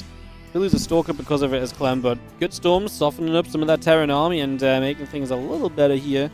There's a +2 attack coming through. Immortal and the Stalker still coming up. Nexus very much so still on its way in as well. Raven will continue to settle for the moment. It's just going to chill out over on that side. And then the couple of Zealots coming through. The Zealots are going to move up there. Depot's already taking some damage. The Marines are going to come about. The Marauders as well. The Zealots will just charge straight forward and go in after that army. So the Bioforce taking a whole lot of shots. Both sides are going to take some worker damage. So, you know, both players taking some hits here. Going to storm again. These tanks are getting jumped on immediately. Do not love how quickly those tanks go down. A lot of the mines off to the left side as well. So while they do fire, I feel like the chance of them firing like directly into the center of that Zealot group was pretty low. Clem comes chasing forward with the rest of this Protoss force, and this feels like ByuN just gets completely ripped apart now, because this is not a game where ByuN is setting up on a third base or anything. Like, this is ByuN's entire game. So him not winning with this attack or doing something with this attack, it just getting pushed back, is a disaster in his mind, and that is why the GG comes through. And we get the first game going the way of Clem. Just like that. Alright, let's get this second game started as stormy weather puts a quick end to ByuN in that game number 1. Second map, Tokamak.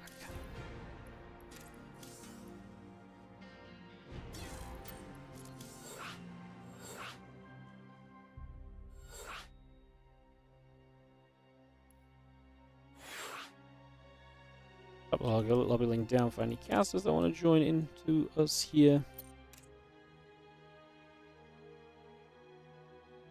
Not a lot of people casting today. It's wild. Some of these groups had a lot of people casting. But, yeah. Put this one as we ready ourselves for Tokamak here. Game 2 in just a moment. As we are good. ByuN said he was ready as soon as we, well, before we were even in the lobby, he said ready, so he's just happy to go. Into Tokamak we go. Alrighty, guys, let's get this running. Tokamak coming online. Let's reset this up.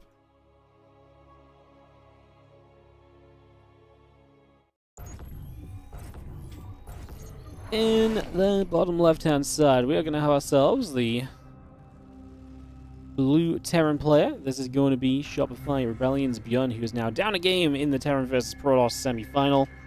Up against the red Protoss. In the top right corner, we have got ourselves Clem.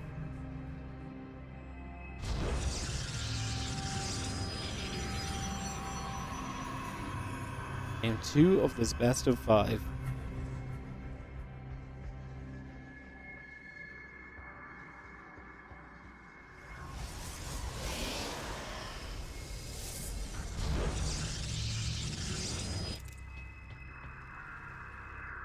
Who's better in PvT, Maxpax or Clem?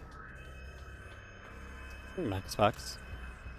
I think Maxpax still has a bit more consistency over Clem in the PvT, to be honest. It definitely helps.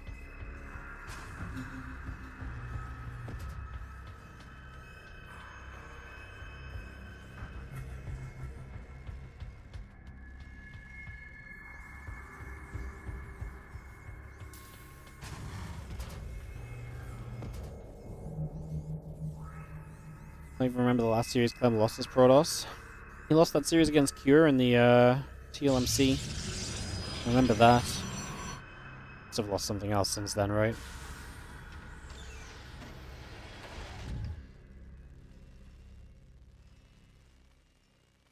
That was a while ago.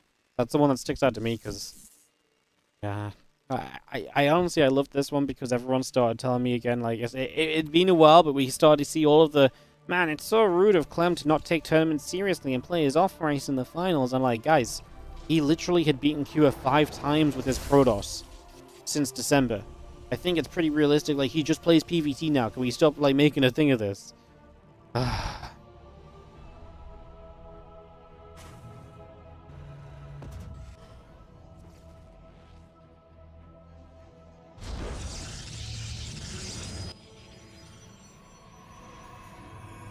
Couple Marauders on the way, concussive shells as the proxy racks gets going, and we are going to see full aggression here from ByuN, as he will just try and get some aggro going right here. So the bunker comes up. It's going to be seeing a couple probes coming through as the battery goes down. So it's going to put that into place already. The probe's taking some damage. Stalker coming back over the other way. And the couple Marauders still coming through, as that bunker will be halfway done. Not completed is a problem, because it means you cannot continue with this. Obviously, Clem's just on one base right now, which means that he, with 2 gateways, should be feeling pretty okay about this as well. Don't think he's going to face too many more issues. I think he's going to be feeling pretty alright about it.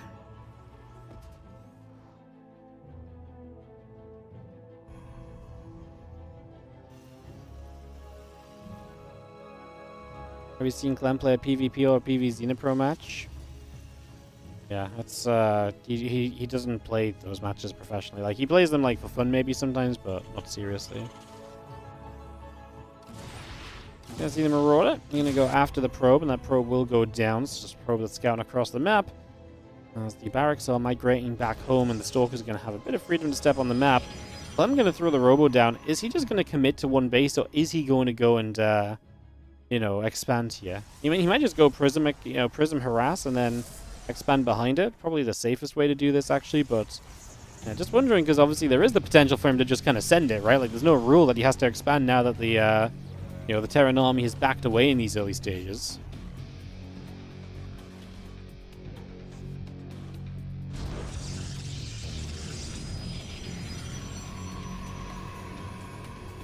Stalker stepping through. The Nexus gets set up. Command centers will be building from ByuN, so I'm going to go up to 3 command centers in total. Obviously, his initial CC was delayed himself. Still faster than the expansion of the Protoss initially, so I think as ByuN overall, he doesn't hate this situation. It's so funny, he built a depot there to save on some SCV downtime. It's not just going to go down. It's going to be one of those things where it's like, it was cool at the time, but it's going to cost you overall in this game. So, not exactly ideal as the Stalker step up, and SCV will indeed drop. Older command coming through, CC on the way. Have the tank and the Marine on alongside that as well, just for now. As that Prism unloads and we get ready to pressure into the natural bunker. There's a couple of Marauders that we are just going to force field that bunker, stop the repair, but the force field was so perfectly on top of the bunker, I don't think it blocked anything the first force field, hence the second. That's unfortunate, because that means that bunker really will just be repaired right there. The force field was just like dead on top of the bunker, and so like I say, it didn't block any direction of repairing. It's a little bit of an amusing maneuver. As a couple of STVs fell, but Clem I don't think is going to get too much more done here. Good amount of bio available. This is great for ByuN. Fast 3 CC now against a Protoss player who is just committed to 2 bases just there a little bit. And is now starting up charge. We'll see if Clem takes a 3rd base or what the next step of this game is for him in the next few moments. Obviously, he's going to try and keep poking around with the Stalkers, but there's got to be something of a future game plan. Right now, the charge is already on the way, so like I said, do we just fully send this on 2 bases? I feel like that would be crazy if Clem sticks on these 2 bases. Knowing his opponent's triple CC, maybe he just feels like he can break him down, but well, there's an extra gateway, so there's a step in the kind of aggressive direction, so maybe we are just going to go for the 2-base commitment here from Clem.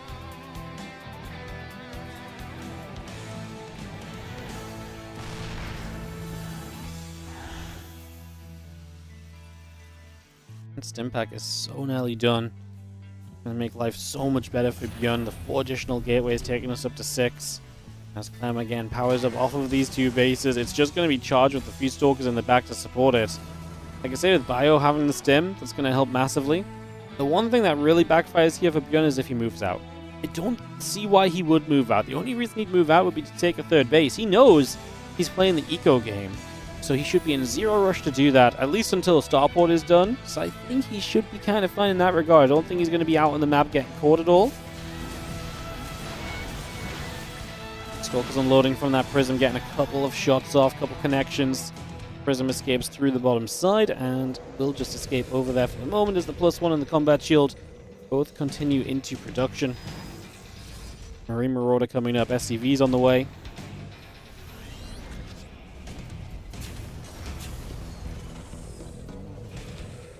And that attack upgrade and combat shield from ByuN going to be the next step of this. As I mean, Clem just warps in. He's now building a 3rd behind this, so he's going to go 6 gates, then the 3rd Nexus. I guess just kind of a backup kind of setup. So if he does enough, he will be able to kind of back up into this and just be like, okay, I can, you know, have an economy behind this that at least can be utilized in my favor. He doesn't have to get the Terran out of the game with his attack and just do significant damage and then be okay, right? So it's a little bit of something there. Stalkers clean up those tech. I was going to say, I feel like those things have been under fire for a long time. I think he killed the depot a lot sooner, a lot earlier on, and then he's just moved on to the tech labs more recently.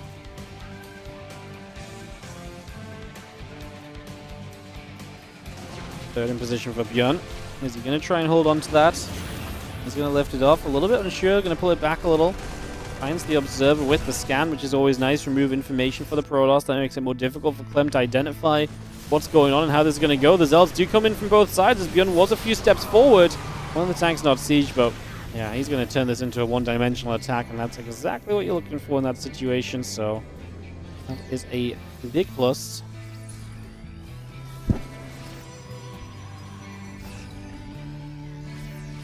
Storm and Blink both still coming through. Have ourselves the armor upgrade coming about as well.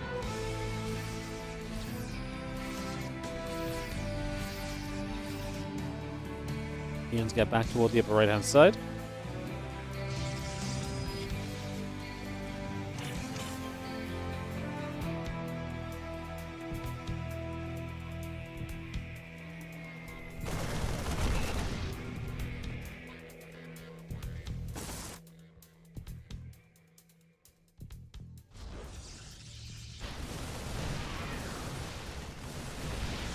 Facing that bio. I'm just going to go get some rocks, knock that down a little bit there.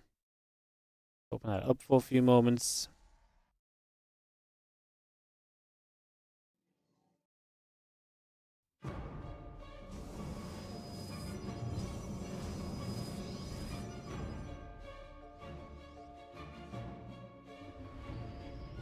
And +1 blink still coming about. The armor 3 coming up as well.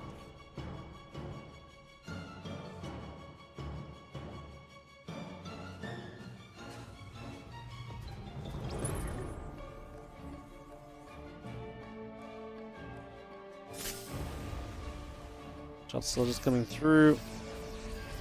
Reaching the bio coming around again. A couple of medevacs overhead doing some healing. We just chill out for a few moments. Game settling in kind of a weird way at the moment, so take a couple of moments here.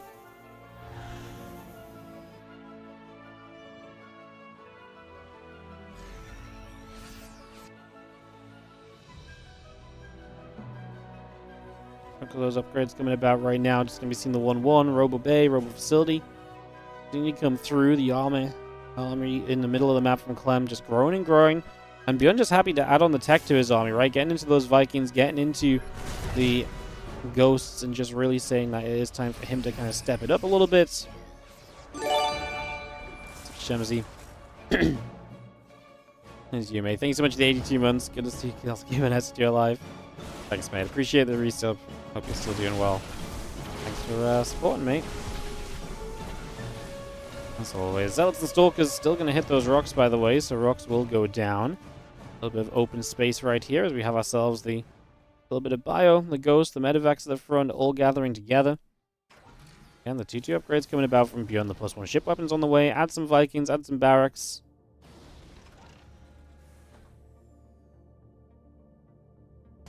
You can see the Guardian Shield popping as we step up this ramp. It's a good storm. Well, it was actually a good storm for ByuN, I wanted to say. So many of the Zealots stood in that storm initially. I was like, actually, it's hitting a lot of the Protoss army. Next couple of storms turned out a little bit better for Clem, but he was still chasing forward into where he was storming, so it meant the Zealots were still kind of running into the storms a little bit.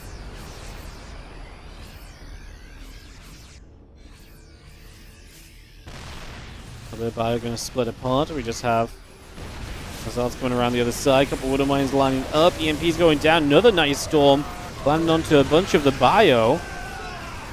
Zealots going to try and wrap around there once again as Clem's army does get deflected away here, so ByuN is able to hang on in there. A lot of his units kind of taking some damage and taking hits, but surviving through to the other side.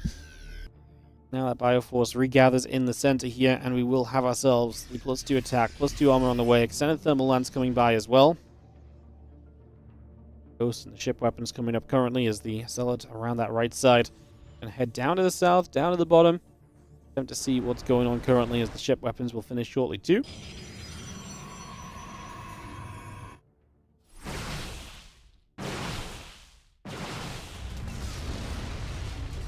Never a bad thing to knock those rocks down, right? Take away some of the position here as and just knock those blue minerals out of the opportunity.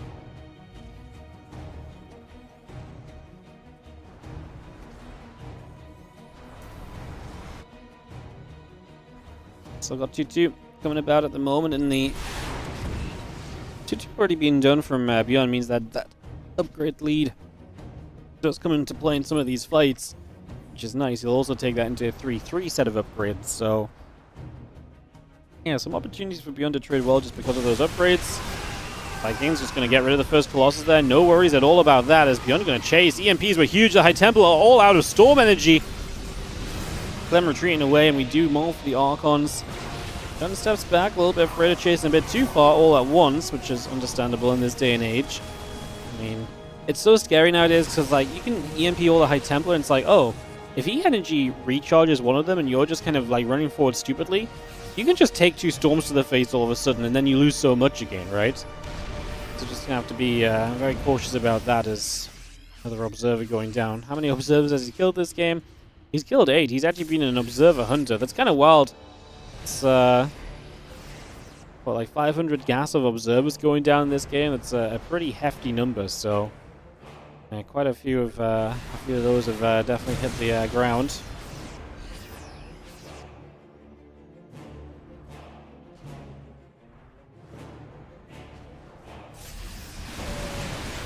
EMPs. The Vikings going to get rid of both those Colossus, so they will go down quickly. Now the Zardstalker still chasing up and pressing forward. You can see the Bio still coming back through. The Prism speed coming up, +3 attack, +3 armor. Both on the way in. The Fusion Core coming about as well. We are going to see a couple more units still very much so giving chase right now. We're going to stem it up. Here come the Zealots. Going to come charging forward as well. In we go. ByuN stepping back a little, keeping a supply lead in this situation. Can he really kind of stick around with this fight? I think there is a point where you do just have to lift up, back away, and just kind of reassess this a little as the Stalkers will chase and those medevacs. But now, we'll continue to be hunted. So you've got to be a little cautious in that regard. Don't want to give up too much all at once, but ByuN is definitely coming out of these scenarios with a supply lead and in, you know, very reasonable positions. 3-3 coming up, Shadow Strike coming through.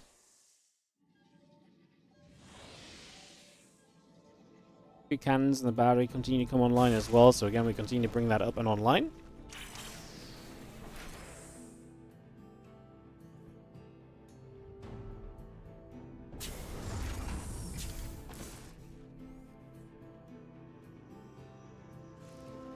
I'm just going to hit the bottom right. He's gone maxed out once more here. And this ByuN will have EMPs available. Couple High Temple in the back. That one Colossus already taken a huge Viking volley, so the splash damage being threatened from the very beginning of this. Shot does go close to the town, but didn't really hit too much.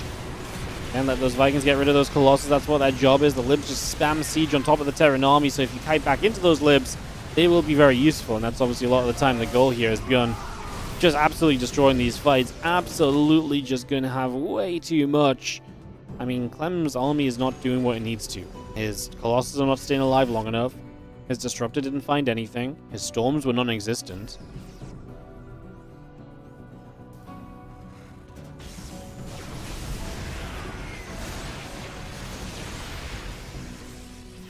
How more Colossus going to be better? I mean, I have no Vikings left over, right? So there is a possibility that the reinforcing Colossus could be an issue, but you've also got a good Liberator count from ByuN. Liberators are a very good unit for kind of holding your position on the map and holding your, holding your own in a big way. So there's definitely a factor there to consider as these 3 GTs come around. A couple of CCs take damage.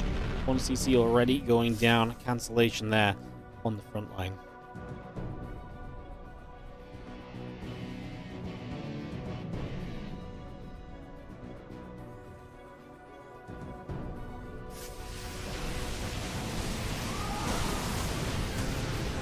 Another nice storm, hitting some of the bios, hitting some of the ghosts. All scans coming through, going to continue to chase the army of Clem away up that left-hand side for a little bit. Armory coming about, +1 vehicle plating coming about.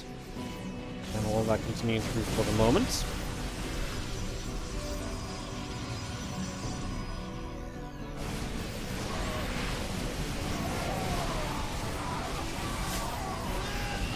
So goes underneath, Liberator will go down. Still got the Zealots coming through. Couple shots coming about. The CCs will continue in for now, so we get a lot of that underway.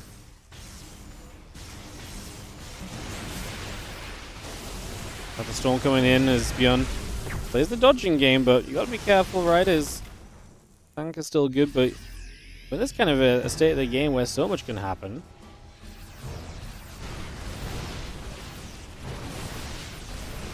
The DT still chasing by. ByuN's going to gather up there. Storg's get underneath. He's going to jump onto the Liberator, take that out. Quarter's getting repaired as well. Now just going to see the Bio coming back the other way. Stalker's still getting underneath, trying to do a little extra.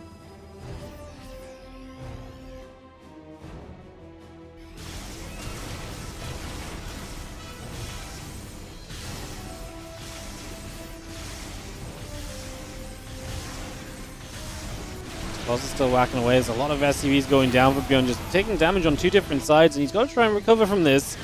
His army is still good. He just needs to be able to step across the map, maybe replace some SCVs, get those Liberators in play again.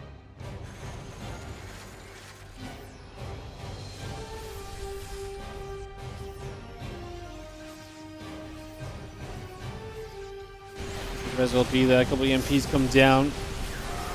Zealots and Stalkers coming through. The Liberators getting pushed back, sieging up those Liberator zones and pushing the Zealots away for the moment. I'm just going to chase the Zealots out of there.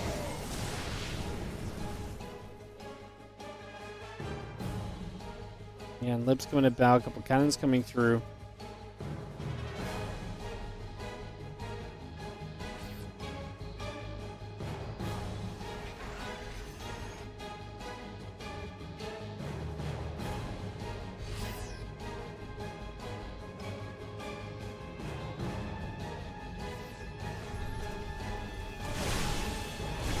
So Colossus is going to open up those rocks. Just going to be seeing the Colossus still coming by. Shots firing, Zealots charging. Liberator is going to get so difficult though, right?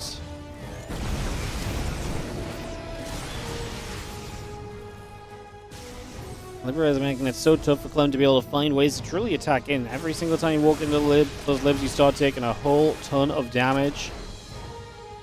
And a couple of those units set up nicely for the moment.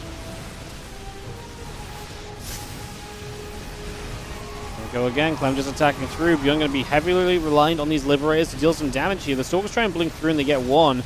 The other Libs are arguably a bit out of position. Clem taking the fight on the right side. That will go his way as well. That is a ByuN army being pushed back a little bit. And the issue that ByuN is really facing is that Clem has got those outreaching arms on the map, right? You look at the red on the map and he's just starting to wrap around the edges with all of those bases.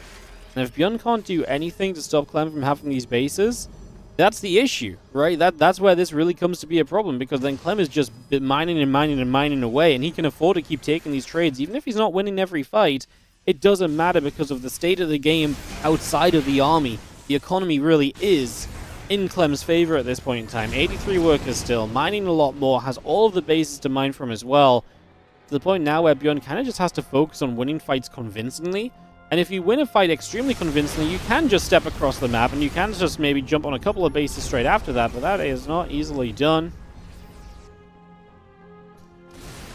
Stalker will come through. We have a Bio still sitting around, the couple of orbitals sitting through. Nice storm coming down.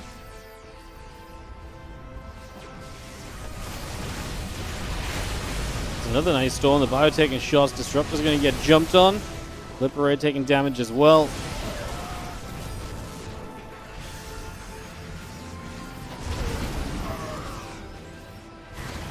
It's another Disruptor shot continuing to fire through at the moment. Just going to be seeing the Colossus still firing. The Liberator sieged up. And the Ghost, the Marines, and Marauders setting up right now. A couple of medevacs coming through. RCC on the way. It's going to be a bit of an army for Clem that actually gets caught a little bit, though, I think. Colossus on the left side going down. Just got to deal with the Zealots as ByuN has to try and kite away from those. Libs are sieging up to help out wherever they can as well.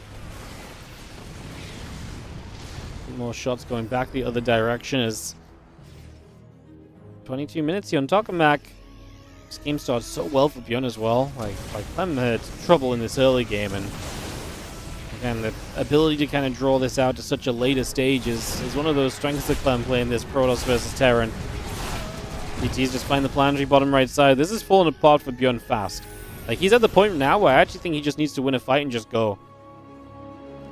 I mean, we're trying to defend bases that are going down to DTs that you're just not maintaining and sustaining as you need to at this point in time.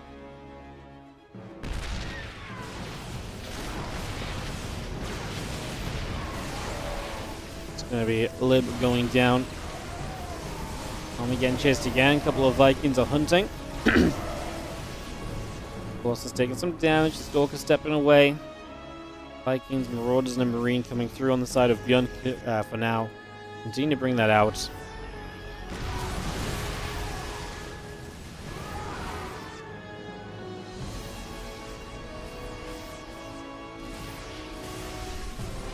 Another couple shots coming through. Colossus, Stalkers gathering up.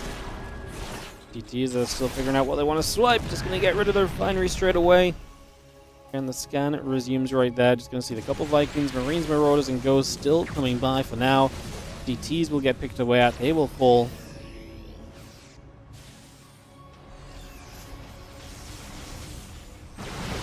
Colossus is going to go after some of that bio. The Stalkers and the Colossus go back the other way. We've seen the Stargate and the Disruptors all coming through for the moment. Just going to be having the Lib sieged up once more. Colossus still getting pushed back. Bio coming around. The Ghosts are going to be there.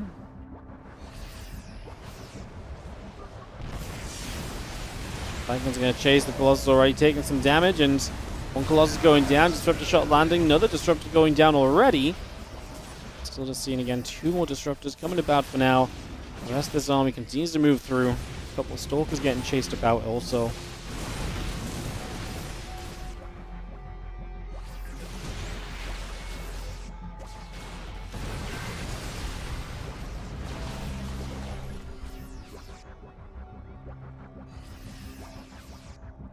Two SCVs going down. Again, Marine Marauder Medevac still coming through. Refineries coming up. Disruptor on the way here from Clem. Just have ourselves the Colossus still firing out. Stalker shooting across.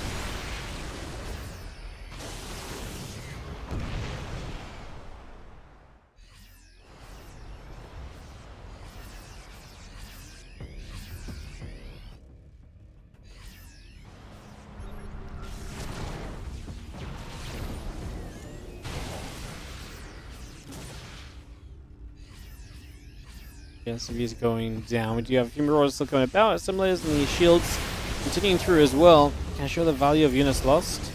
51k to 41k at the moment, favoring ByuN. Which makes sense. He's been hanging on less bases for quite a while. Clem really has been going for the, you know... Clem's had a lot of fights where he kind of threw a lot of units away, right? And it just didn't quite go his way. Disruptor shot here, trying to land, doesn't quite make it. And again, this is the moment where ByuN can do well. If he can get a jump on this army and just go from there, I think that's his opportunity that remains in this game. Because like I say, the longer this goes, the less I like it for ByuN in a game where, realistically, you've just got so much economy and so much, you know, structure set up as Clem. I mean, immediately comes down as ByuN goes across the map. I love that Clem just seemingly had a plan. He's like, okay, if you go across the map, I'm just going to come in down over here, deny a base, and scare you into kind of continuing the commitment.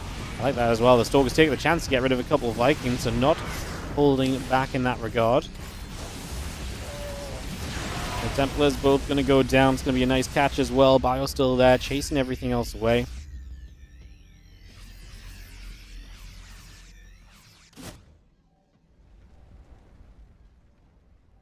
Stalker continue together. Medevac Marines coming through.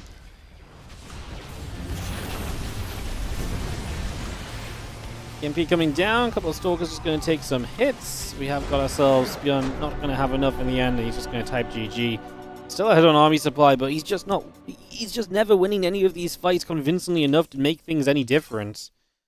GG's and Clem wins. A long game here on Tokamak, one that really took some turning around as well, because the early game was not in his favor at all. GG's. Clem, pretty darn good with the Protoss versus the Terran.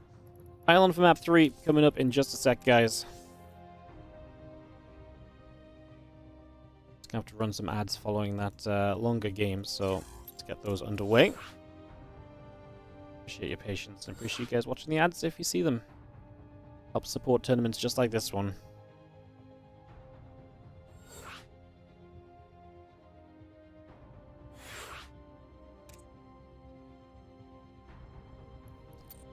Alrighty.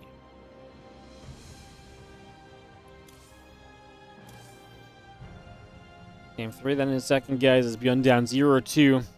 It's been a pretty hefty day of 3-0s now. We had Clem Spirit 3-0. Trigger Percival 3-0. Maxpax Trigger 3-0. This is maybe a 3-0. A little bit brutal. Alright, ready in GLHF. Players are set. Let's get this one started up, guys.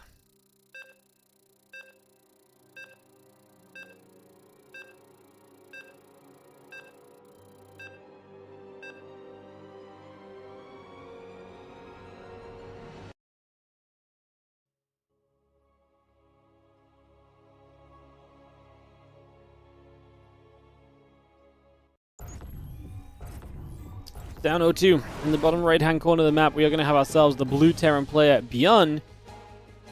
Say down 0-2 in this best of 5 as he tries to fight back against Clem, the red Protoss, taking a hefty lead in the top left of this series. If you guys are enjoying, just a quick mention, supporting the channel does allow us to run more events just like this one. WardiTV events are funded by your guys' support, so if you've got a Prime sub, it helps out. If you've got a few dollars to donate or sub regularly or gift subs, it helps out. If you want to support the Patreon or the 2025 series crowdfunder, helps out as well. I'm sure people can help you with the links for those in chat if you need them. But yeah, TLDR, support the stream, support more tournaments like this, support more players, get more money out of StarCraft 2.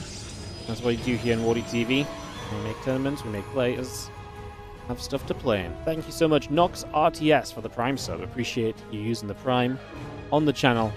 Thank you so much. Really appreciate it. Game number 3, as we head into Pylon to potentially round out the semi-finals. See again, winner moves to the finals against Maxpax after. As we get underway, let's see what is in store for us as ByuN obviously will attempt the comeback. He's played that proxy Marauders in that last game, and I mean, that created the long game as Clem was definitely behind, and honestly, throughout the game, I still felt there was a lot of moments where ByuN was winning the fights. Just never was able to turn those fight victories into anything that really mattered beyond winning the fight in that moment. Like, he never was able to really get through and deny bases or anything, right? And that's the difficulty of this matchup at the moment.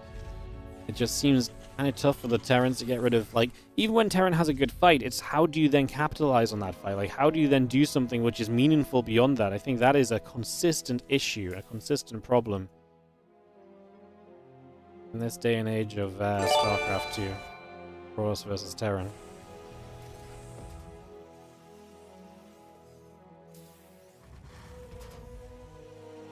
What's up, Mentropy? Thank you so much for the 2-month resub on the Prime. Good reminder. Hell yeah, thank you so much for subbing us up on the Prime. I appreciate it. Thank you so very much.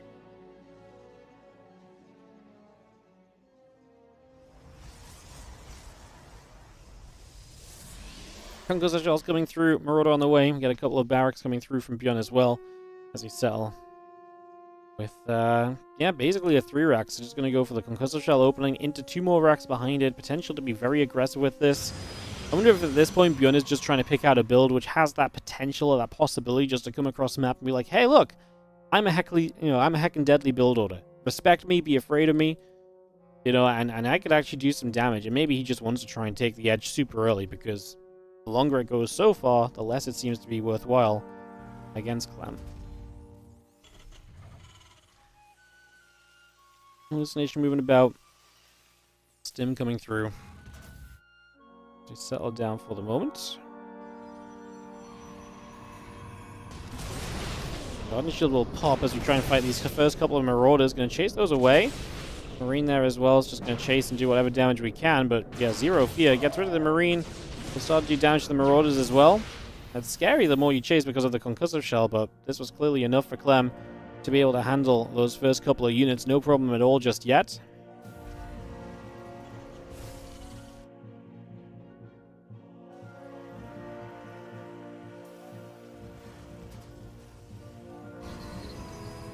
Factory coming down as the next stage. So obviously the 3 racks is a priority, means the other tech is going to be delayed. So the factory will take a bit to come online. The starport will take a little bit of time to come online.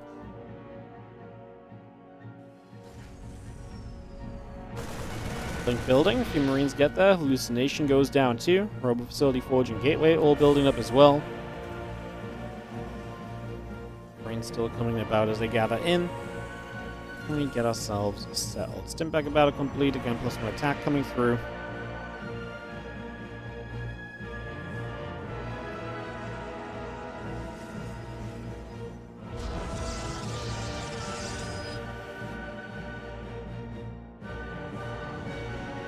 Now, Forge is going to finish up, and the Temple Archives is going to be coming through as well. It's about halfway through at the moment. Gateway still building. Blink coming by. And again, just going to see our Temple Archives continue to come up for now. Getting that underway.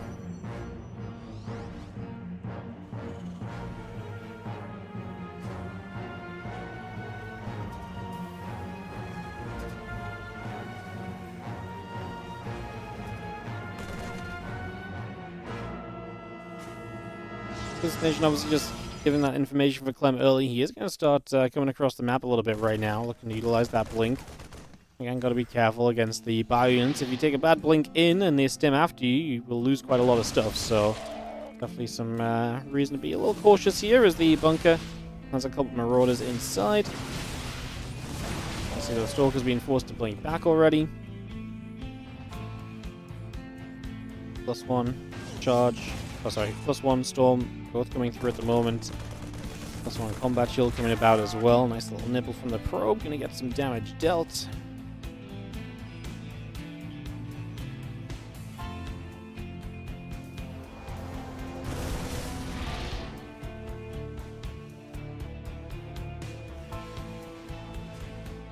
As ByuN hits the +1 and combat shields is coming, we'll see if he does make any sort of effort to go across the map. I think anything right now is going to come when Storm is done though, right? So I'm not even sure if there's going to be much opportunity if Clem has a Storm or 2 available.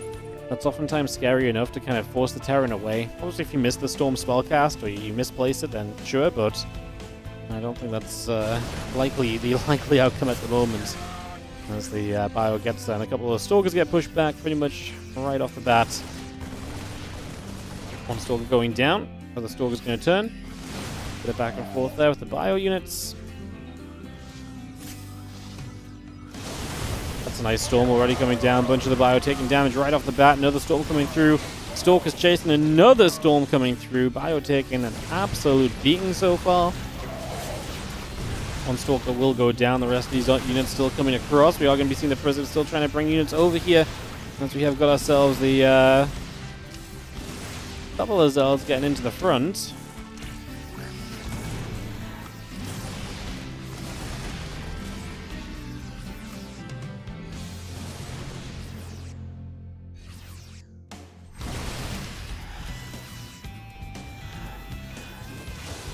One more Storm coming straight down. Just gonna have ourselves the Marine Marauder still coming up.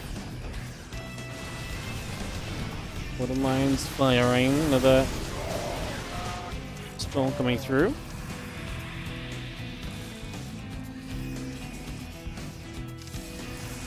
I mean, ByuN's supply is just not looking good, and the fact that Clem can stand here so aggressively does not bode well for you as the Terran. The only benefit is that Clem doesn't have charge yet. If he had charge, I think he'd be attacking in a lot more easily, but obviously the charge lots are not charge lots, they are slow lots, and they will not go very far very quickly at all. Archons get through, a couple of SCVs go down. It's going to be another SCV on the side getting picked away at.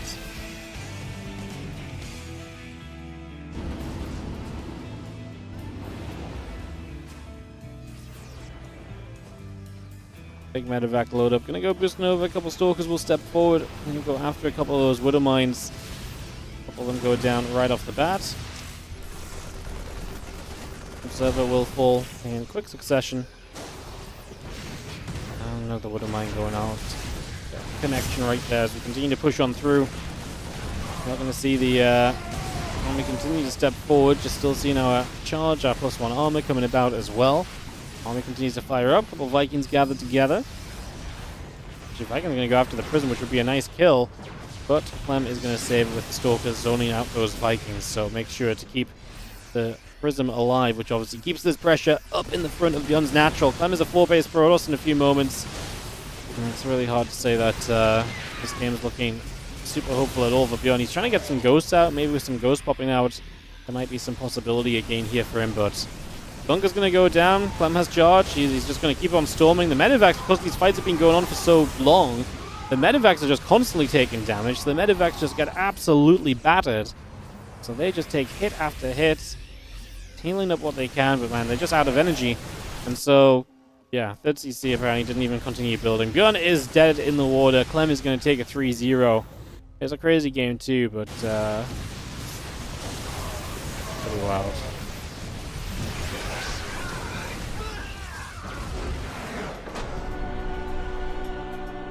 GG's.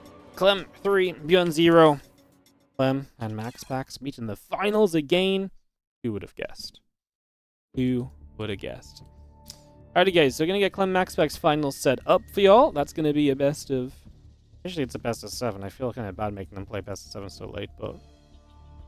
we can check in on that in a moment. We're going to hop on over to the NA server, though, and get that ready. I'm going to take a quick moment or two to BRB. And I'll see you guys in a couple of moments for Clem Maxpax best of 7 finals. We'll be back in just a few. See you guys there.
Hey guys, we're gonna do best of 5 finals. I was just checking with the players.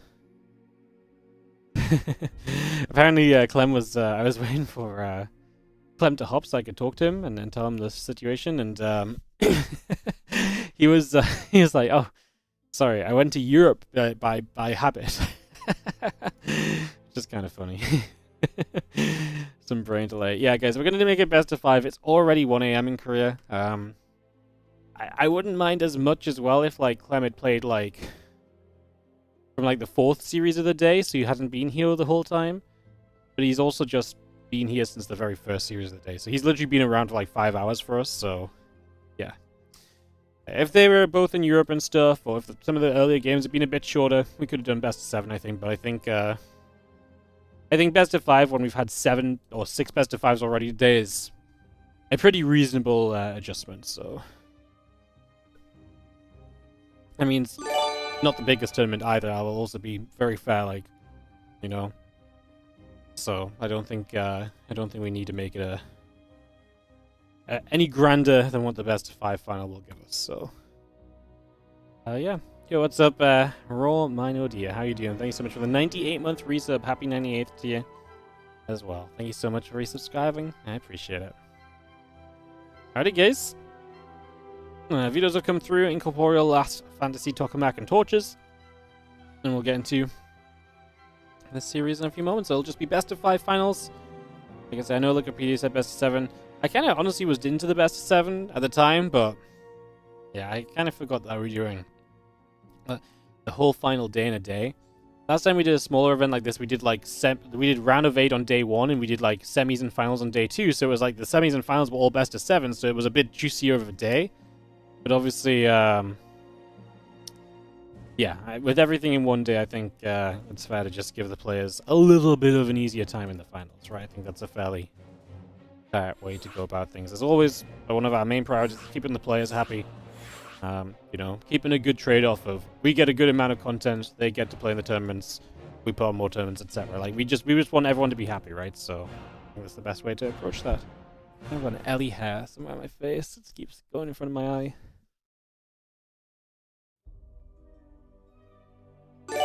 Is Clem in Korea? Yes. Clem has been in Korea for about a week or so now.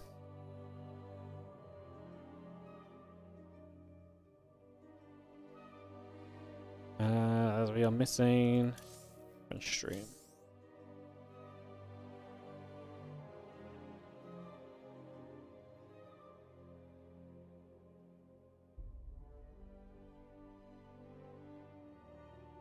Alright guys, just getting everyone in here. We should be able to get this TVP underway. So again, thanks for joining us today at the WardiTV May Playoffs. If you're enjoying the tournament, do consider supporting the channel. We're 20 subs away from 700, which is amazing. Again, these tournaments do not grow on trees. I have to pay the prize pools of them, and I do that with your support. So if you want to support the channel, subscribe, etc. Again, we have the Indiegogo page. Let me actually just bring this up on screen for a couple of moments. If you exclamation mark 2025 in the chat, you will get the link to the Indiegogo page. We are crowdfunding right now to try and fund the WardiTV 2025 series a little bit further than we already have done. We've already guaranteed $25,000 of prize money will go into this series this year, and we have now raised $6,800 on top of that from you guys supporting the series. So if you guys want to get involved and support the WardiTV 2025 series, exclamation mark 2025 in the chat, check out the Indiegogo page. We have 18 days remaining to try and reach the last 30% of our goal. It would be great if we could get there. It would help us out a whole lot, and that's obviously what our goal and plan and stuff is. So yeah, that's one of the ways you can support tournaments like this one. Again, this is specifically for the few tournaments part of the 2025 series, which is going to be the Summer Championship, the European League, the Korean Royale Season 4, the Fall Frenzy, which is a new format tournament we're going to be trying later in the year, and then our end of year 2025 championship. So if that sounds exciting to you, like I say, get on over to that Indiegogo page, give it some support, give it some love. It really does help us out, because it allows us to run more tournaments. More tournaments means more stuff for the players to play in, and more stuff for the players to play in means that we have more happy players and more StarCraft 2 as well. Alright, let's get into game number 1 of this best of 5, as we have got in the bottom right Blue Protoss player in the grand finals of WardiTV May. This will just be a best of 5, guys. Just to reiterate that one more time. This is Maxpax. While in the top left side, our red Terran player is Clem. Wait, did we go without the French stream?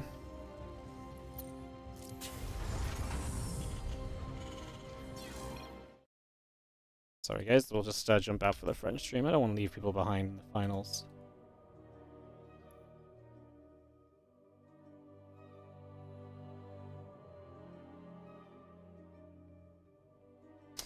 All good. We just take a moment. We'll get this reset. And we can get this going again. It's because I was tabbed out doing the sellout with. I had the full screen Indiegogo page on, so I couldn't see them in the lobby. So I presumed the French stream went in already. All right, I'm just gonna go again, guys. All right, let's get this going.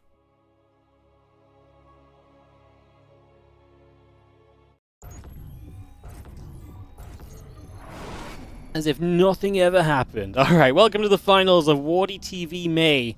As we are going to start out in the bottom right side of the map with the Blue Protoss player Maxpax in his best of 5 final. Seeing who can grab a victory today. As we will take in the top left our red Terran player from Team Liquid, Clem. Game 1, best of 5. And we will see who will take the initiative in this finals. Starting up on Pylon. Map's been getting a good bit of love. Fun base layout, interesting base, especially beyond the 4 base setup, I think, is where it gets very interesting, so it becomes a bit of a challenge to move later and deeper into the game. But at a point of the game where you're already kind of teched up. It's not like it's like a 2 base kind of map and you're like, well, getting to the third's really tough. You get to play a good game, and then it's a difficult kind of time to kind of, you know, it kind of makes you kind of have a tougher time when it gets to that kind of stage of the game where both players have army set up. So it really encourages what I think is a very healthy kind of state of StarCraft 2. I always like maps that kind of do this, and I know a lot of the players are very much so finding those kind of maps enjoyable as well. So thanks for some good SC2 as we get ourselves into this opening game. SCV and the Probe will nibble up against one another for the next couple of moments here.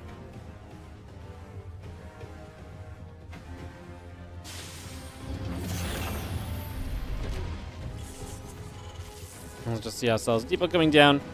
And we get this all up and running. The Probe coming about. Obviously having our Cybercore and the Nexus coming through. Reaper is on the way around as well. As the factory continues into action, into play. Just for the moment. And yeah, factory opening from Clem. It's so weird going from... Honestly, like, I don't know how Clem goes from playing Protoss versus Terran all day to now playing Terran versus Protoss. Because I've just casted him playing PvT for an hour. And now I'm like, man, it's so weird to talk about Clem doing the factory stuff and so on, you know? But yes, Clem is the guy doing the factory stuff. And that factory is coming online, going to be finished up shortly with the Reaper currently about halfway done. Nexus building on the natural. As we get ourselves a little bit of setting up. Reaper coming about. Adept is going to be shading and threatening here a little bit too.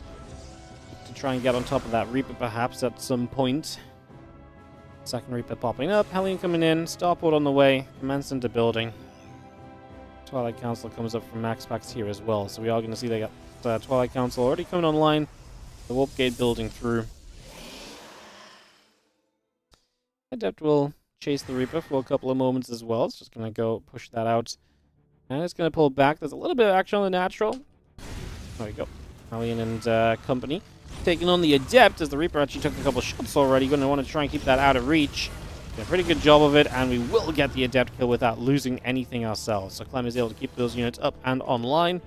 Did a very good job of that. As we just have the Blink and the Wolf Gate continue to come through. The Reaper's actually going to chase for Adept too, and we lose the Hellion. So the Hellion goes down. The other Reapers will continue to come across. Blink and Wolf Gate still building. Robo Facility and Gateway continue to come about right now. As we have got the Medevac and the Marines coming up as well. There is the Adept. We continue to shade over. We are trying to get the Reaper. So there's 2 Adepts now for a Reaper and a Hellion, and obviously this Reaper is just going to poke about a little further. Sees the Twilight Council upgrading. No surprise that Maxpax wants to play a Blink opening.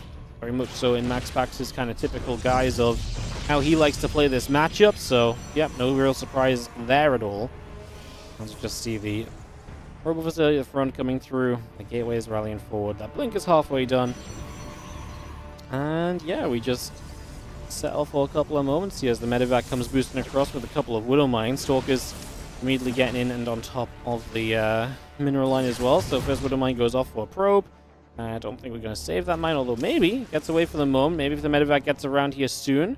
Going to go for the next probe in the main base, and we are going to connect on that. Widow Mine's actually walking away on the natural, by the way. It's getting out the front. Maxpax lost track of it. Yeah, he lost track of it because he was obviously, you know, just busy, and I love it as well. He hides down here. He's actually going to get this Widow Mine to be able to come across and burrow on this third base mineral line. So Clem, getting the Widow Mine out, that's a huge deal. Like, that's something that doesn't typically happen. So all of that damage done initially at 0 cost to Clem. Still has the medevac and a mine in the back of the main base. So still has the threat of coming back in. And still has this mine here too, if he notices it, which right now, yeah, you just burrow up. I think burrowing up here is really smart because your opponent doesn't see it, and you have the low chance of maybe catching a worker transfer. And that would be kind of like a really free pickup of worker damage, so yeah, why the hell not? If worst case, you probably get at least just 1 probe here, right? Worst case, you get 1 probe. Best case, you get like 10 probes that transfer into that corner. So it doesn't look like Maxpax is going to do that. He's sending the probes in a bit of a different direction as he long distance mines currently. But yeah, like I say, there's no reason not to try and make the most out of that Widow Mine. So yeah, love it for Clem. Been a good opening for him so far in these early few moments. Maxpax coming across the map. Clem has double bunker, which is in position to obviously just protect against those stalkers initially. This Widow Mine fires and is actually even going to try and make a getaway. I love that Clem's paying attention. You know, notices when that mine is fired and will try and just hide it again. Oh, the Stalker's going to get it though. It nearly went past. It nearly made a turn to get away, but the Stalker just saw it on the low ground there instead.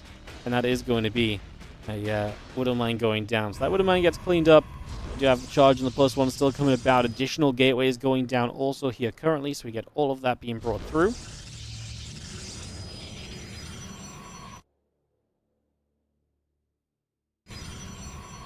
And +1, stim, combat, but everything coming online. Marine Marauder coming up. That reactor finishing shortly on the starport. A couple of barracks coming through as well. So again, just a little bit of everything coming up at the moment. Getting settled down here in this game 1. The few Stalkers trying to fire up a few shots, trying to get something done.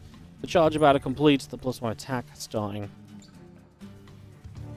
But yeah, it's really kind of obviously been a Clem game so far. He's been able to comfortably control the pacing, control the damage dealt, and while resources lost is even, those Widow Mines have obviously been able to deny some mining time and so on as well. They've kept some units busy. Now Maxpax will try for the first time with the Warp Prism across the map to try and maybe do something for himself here. There's a couple of medevacs will boost down the left side. Actually going to be getting a jump onto this Prism already, and going to be able to get rid of that. So Prism will fall. Portal +1, the Robo Bay coming through. The rest of the Bion still just going to be there, hitting those few Stalkers. And again, the +1, the combat shield coming through as well as Clem continues to head down to the bottom side of the map. And a little bit of Bion still chasing, and the SCVs are going to pull. Wow, so Clem's into the SCV pulling as well right now, is he? Just likes how this game has gone so far. There's the Widow Mine coming back over. Oh, I love that. Turns onto the Stalker. When you blink and you're in range of the medevac, or in range of the Widow Mine, it's always worth letting the Widow Mine just do its thing.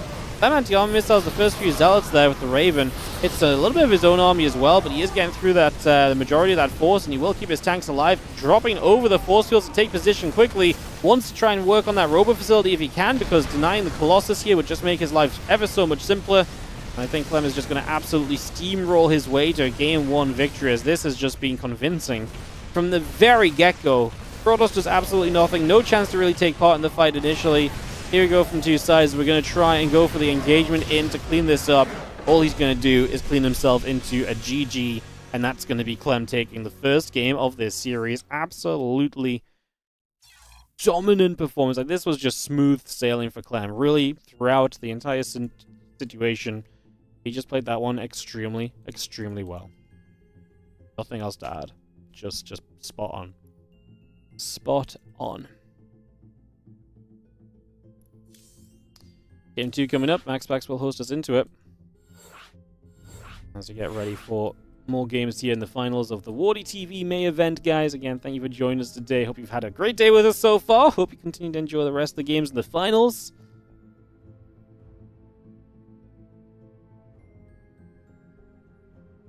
Never knew you could anti-armor your own units. Yeah, you can't... I don't think you can cast on your own units, but obviously if it splashes, it still splashes onto your own units as well.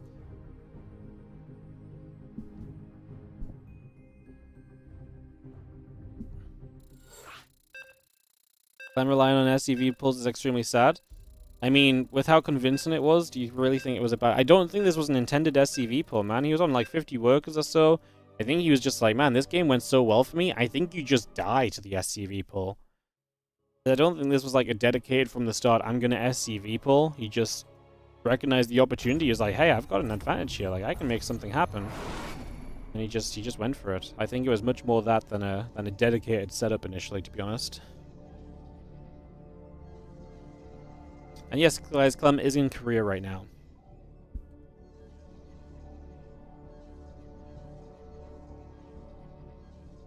Bottom left-hand side, our Blue Protoss player is going to be down a game and trying to bring it back. Maxpax, our Blue Protoss in game number 2 now of this best of 5.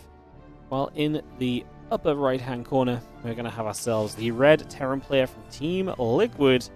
We have got Clem.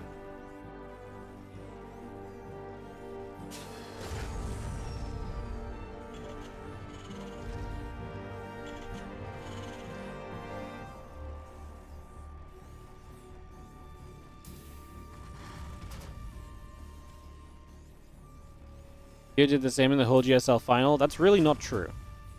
Yes, he SCV pulled, but if you're gonna try and talk big about what's going on, then I think we've got to really differentiate between what SCV pulls are. Kua did very dedicated 2-base builds that from the very start of the game were clearly intending to be SCV pulls because he was prioritizing certain things. He would cut the starport a lot of the time even to hit a very specific timing of SCV pull. This is a build where Clem, if it didn't go do as much early, he could very easily just drop the 3rd CC down and he's playing a very regular game. I mean, realistically, he won the first fight without the SCVs even being there, you know? Like, when you look back at this game, you could actually look at the start of this and be like, well, he actually won the first fight. The SCVs came in from the right side afterwards. They weren't really needed. I actually think Clem wins this without the SCVs. Because he just put that much of a distraction on Maxpax's early game, and Maxpax did nothing with his initial setup. Colossus was late for how little pressure he applied. You know, it was just a great identification from Clem that Maxpax was not where he's meant to be at that stage of the game, and he just goes for it, you know? That's very different to being like, right, no matter what happens in the early game, good or bad, I am going to cut at 39 workers, I'm going to pull the boys, and it's really reliant on these 3 siege tanks getting sieged up and being a part of this, right? So, yeah, very different situation, I think. So... yeah, I don't know. I think, yes, obviously SCV pulls. I'm not trying to say SCV pulls are not a little bit of the meta right now. Obviously, some Terrans are finding that as the highest success rate of kind of playing this game. But I think there's more to it than that. There's more to it than just like, that's it, every Terran's SCV pulling, right? So yeah, I think he's, I think there's just a couple more layers to it than just being like, yep, this is it for Terrans forever. I don't think it's quite the same.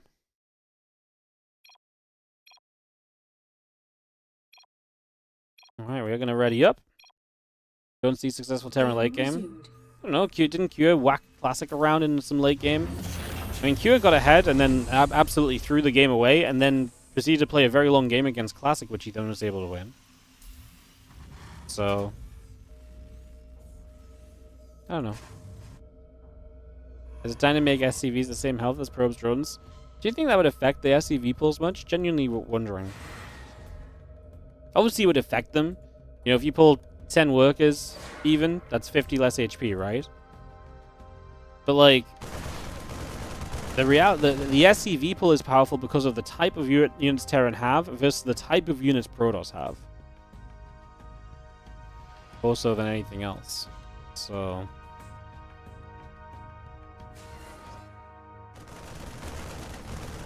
let's see what happens in game number 2 here. As the Marine's going to get an Adept.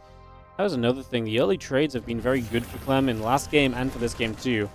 And like I say, that first unit going down so quickly for Maxpax is so frustrating because now the Adepts are not scary at all, really. This attempt will try and threaten a little bit, but it's unlikely to really come out to anything overly successful right now. The mule drops down into the natural mineral line, just gets that put into place for a moment. Except will shade about. Why is Clem in Korea? I think he just went to play some games on the Korean server before Dallas. I think he just went to practice a little bit. Yeah, I thought he was going for GSL qualifiers, but apparently GSL schedule's pretty terrible for the non-Koreans because they have to, like, basically fly around the world multiple times in coming weeks with the Star Zagora event. So, yeah, he's just there to practice for a little bit, it seems. Rover facility coming up, Gateway and the Blink coming online. And just have ourselves the Siege Tank and a couple of Marines coming about, Viking on the way.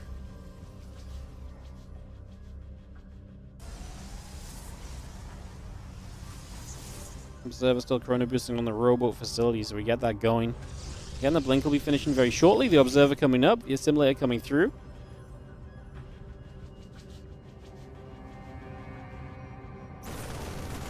Those Marines going to get a Stalker already. Cyclone as well, helping with that. And pre-Blink, this is actually kind of scary right now for Maxpax because the Cyclone lock-ons are difficult to break, especially if you start losing Stalkers. You lose a lot of power here. Now Blink is nearly done, but still not yet. We lost so many Stalkers before Blink is finished, and Maxpax. Oh my god, Robo Facility's trying to get that Immortal out ASAP, but he's going to lose 2 of his gateways. That's 2 of 3 gateways. Sorry, the first one died just as I opened the Structures tab, so I saw a weird number there. But yeah, he goes down to 1 gateway. I mean, now you're going to depower the Robo in the front as well. I mean, okay, we're actually going to focus on the units, which is probably the smarter choice as the Stalkers come in from the other side. We can get some probes here for sure. I mean, take your pick as Clem. There's really very few ways that this goes badly for you at this point in time.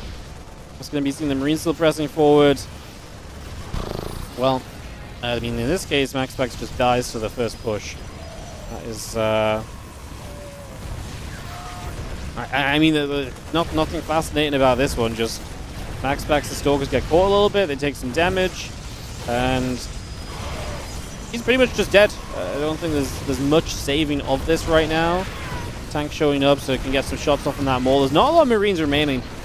You might, like, if you don't die here, you die to the follow-up, because Clem's just going to have so many more units. Like, your economy is in absolute shatters. Immortal just gets knocked down there as well, so that's both your tech units that just got taken out.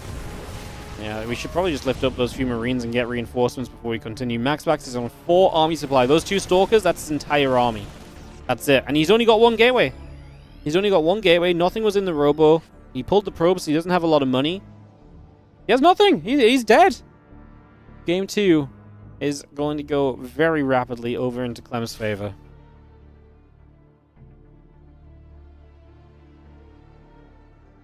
Damn.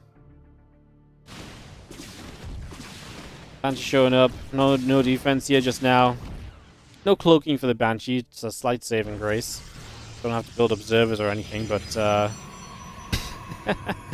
I mean, okay, why not Maxpax? Let's just pretend Clem might AFK and not attack your 3rd base.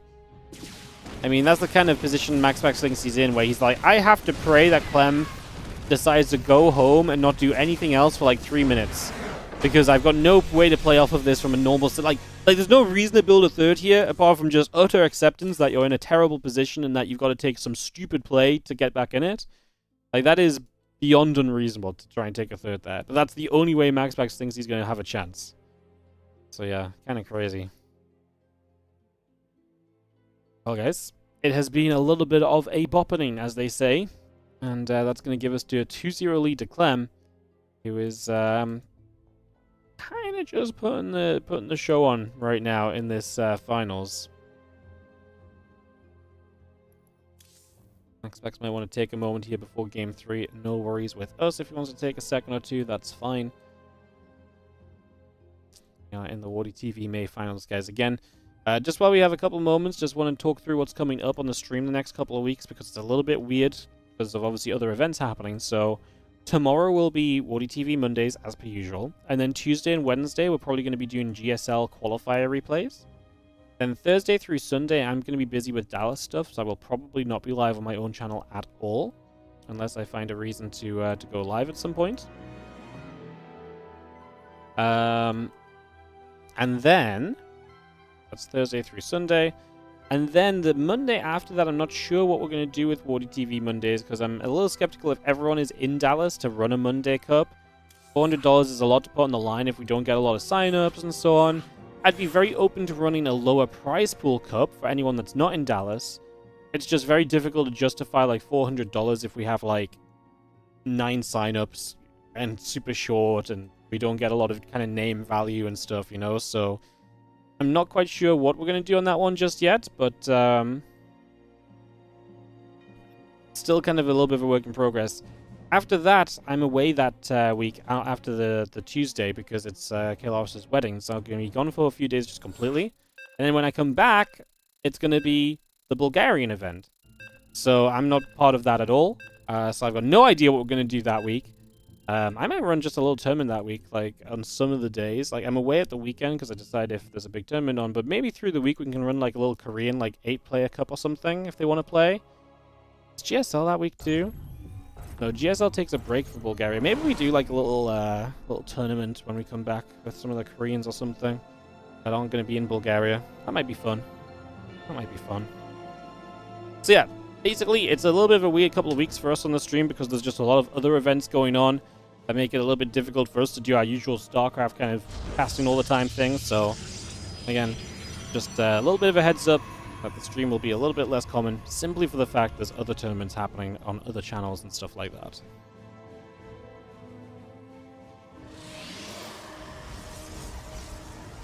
Well, down 0-2 and in need of a miraculous turnaround right now. It is going to be our Blue Protoss player Maxpax in the top right corner of the map.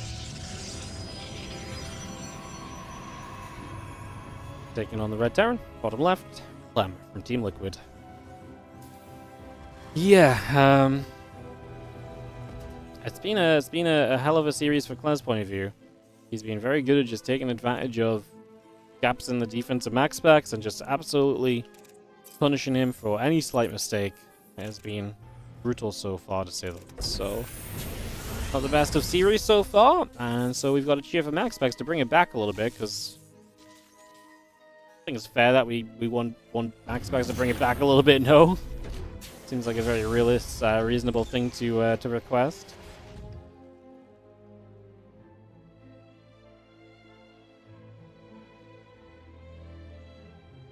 Cybercore coming through. Just going to have ourselves the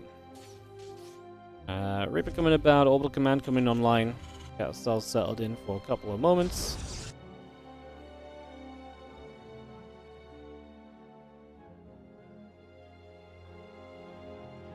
And next coming through, the Cybercore coming up, so we'll just get ourselves settled in. And yeah, we'll see if Maxpax can kind of get a little bit of a better something going for himself here than what he's been able to get until now, because it really has not been super pretty. He's not been able to really play his game. Is not really. I mean, he's barely even attacked. I don't think he's attacked at all. Like, obviously the first couple of adepts or so, but that's pretty much all he's been able to do. It's a little crazy. It's a little crazy.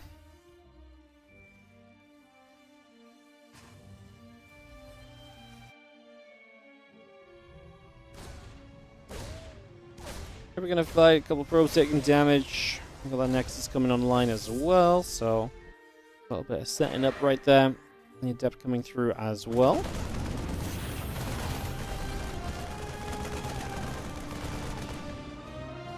Marines is going to jump out of the bunker and just going to jump onto the Adept. So the Adept's going to go down again. Maxpax continuing to lose out on that Adept. Kind of just time after time right now. Across the map, we do get a pickup on the Reaper though. So the Reaper goes down. Hellion on the way from Clem will give him a little bit more mobility and kind of activity available on the map, so something for us to think on in that regard. As that Blink starts up from Maxpax, so bringing Blink straight through into play. The Wolf Gate is coming online. Robo Facility getting started as well.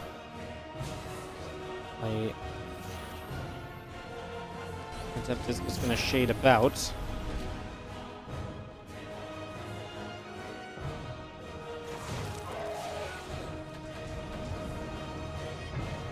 Raven coming online. Marines on the way. Barracks coming up. And blink halfway for the moment.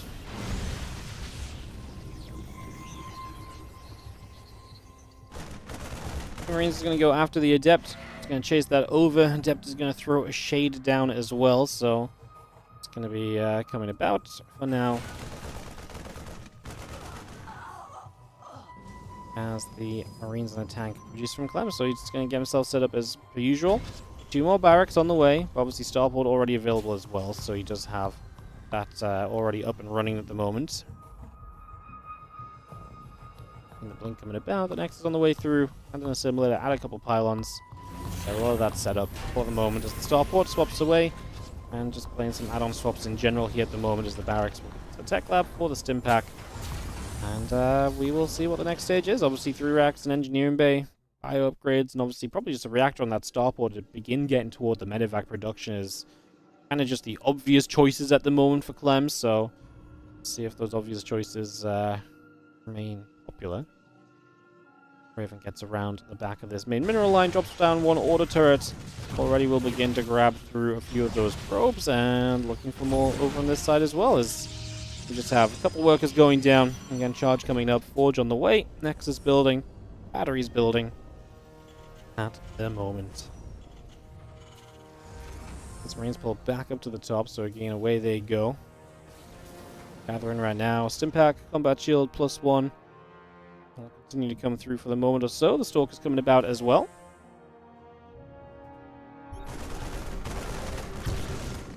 Nice little scan. I'm going to get rid of the Observer. Still got the upgrades coming online.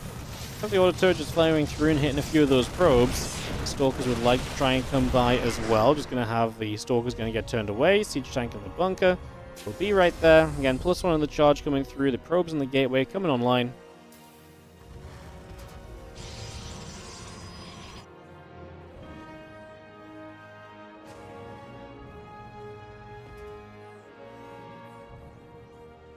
And just all those upgrades pouring on through for the moment. The Stalkers going to continue moving around a little bit. +1 on charge. Going to set up for a little bit.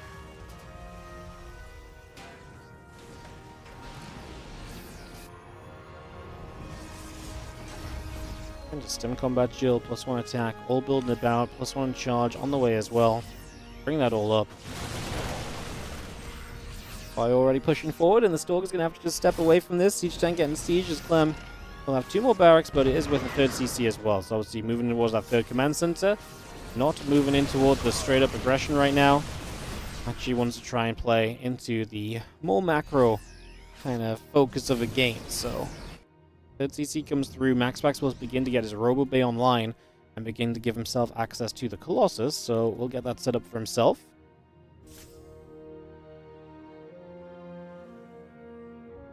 And the cluster shells are part of this. That Marine and the Marauder going to come over too. Just going to go running straight across.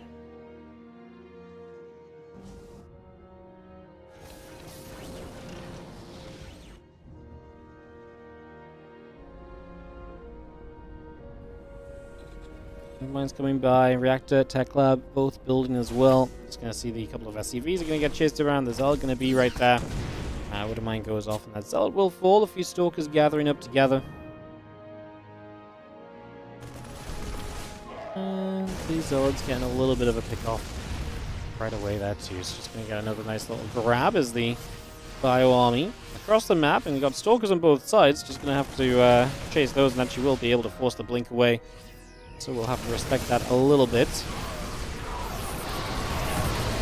They're actually going to go diving forwards here. Maxpax is going to take a jump onto this. The tank going down, and Clem realizes his best chance might just be to go to the other side. Losing some SCVs using the Raven, Auto Turret, and Woodland Mines defensively.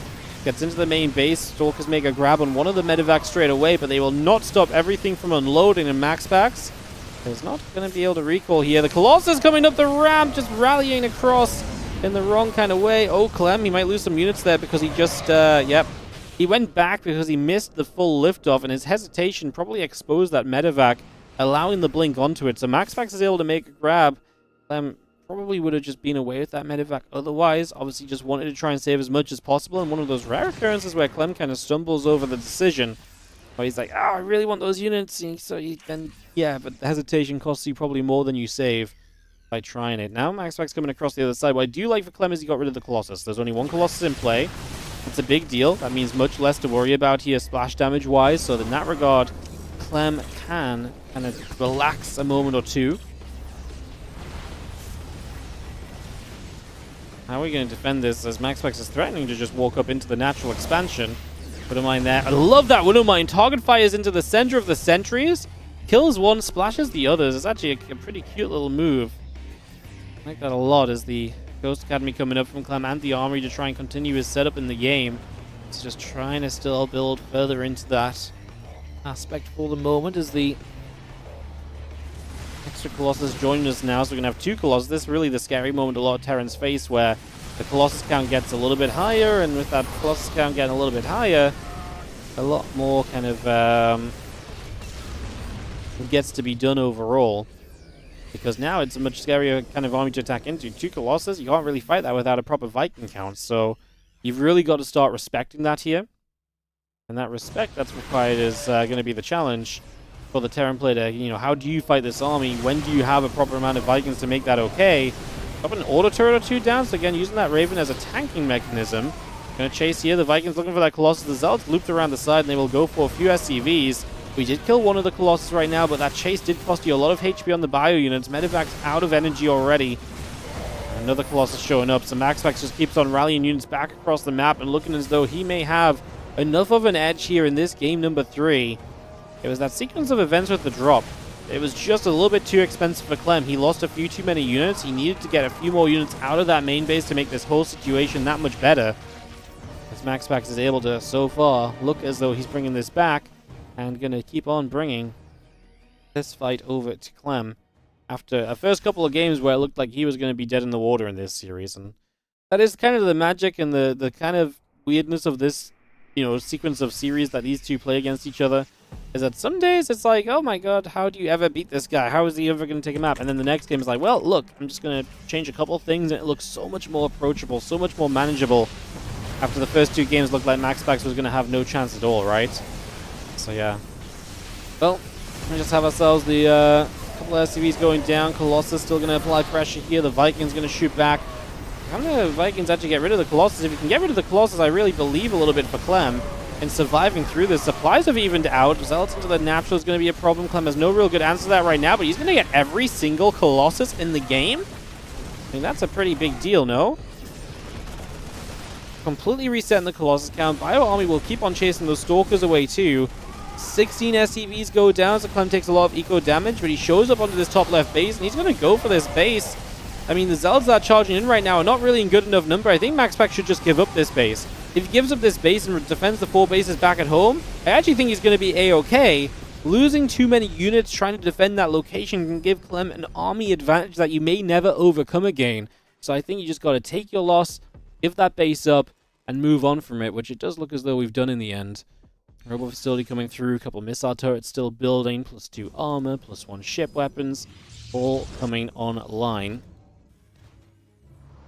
+3 attack will be coming through as well in the engineering bay. The +1 ship weapons about to finish.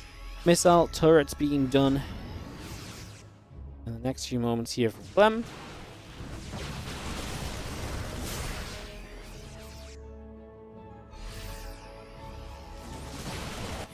DT still building. DT shows up. A lot of CVs going down already.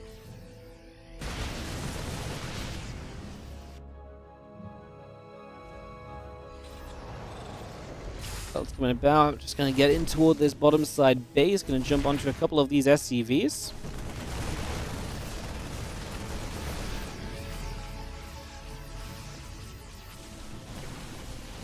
Just going to open up a set of rocks. Zealots, Stalkers. Trying to fight through, a bit of buy up the right-hand side for the moment. And Clem trying to engage him from 2 sides. We're back to 3 Colossus, and that Colossus count definitely is what scares me for Clem still.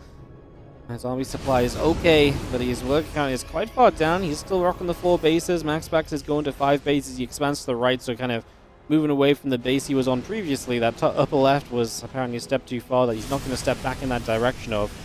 I'm catching a few Zealots here. It was nice, remove some of that potential counter-attacking damage, stop Maxpax from having that available.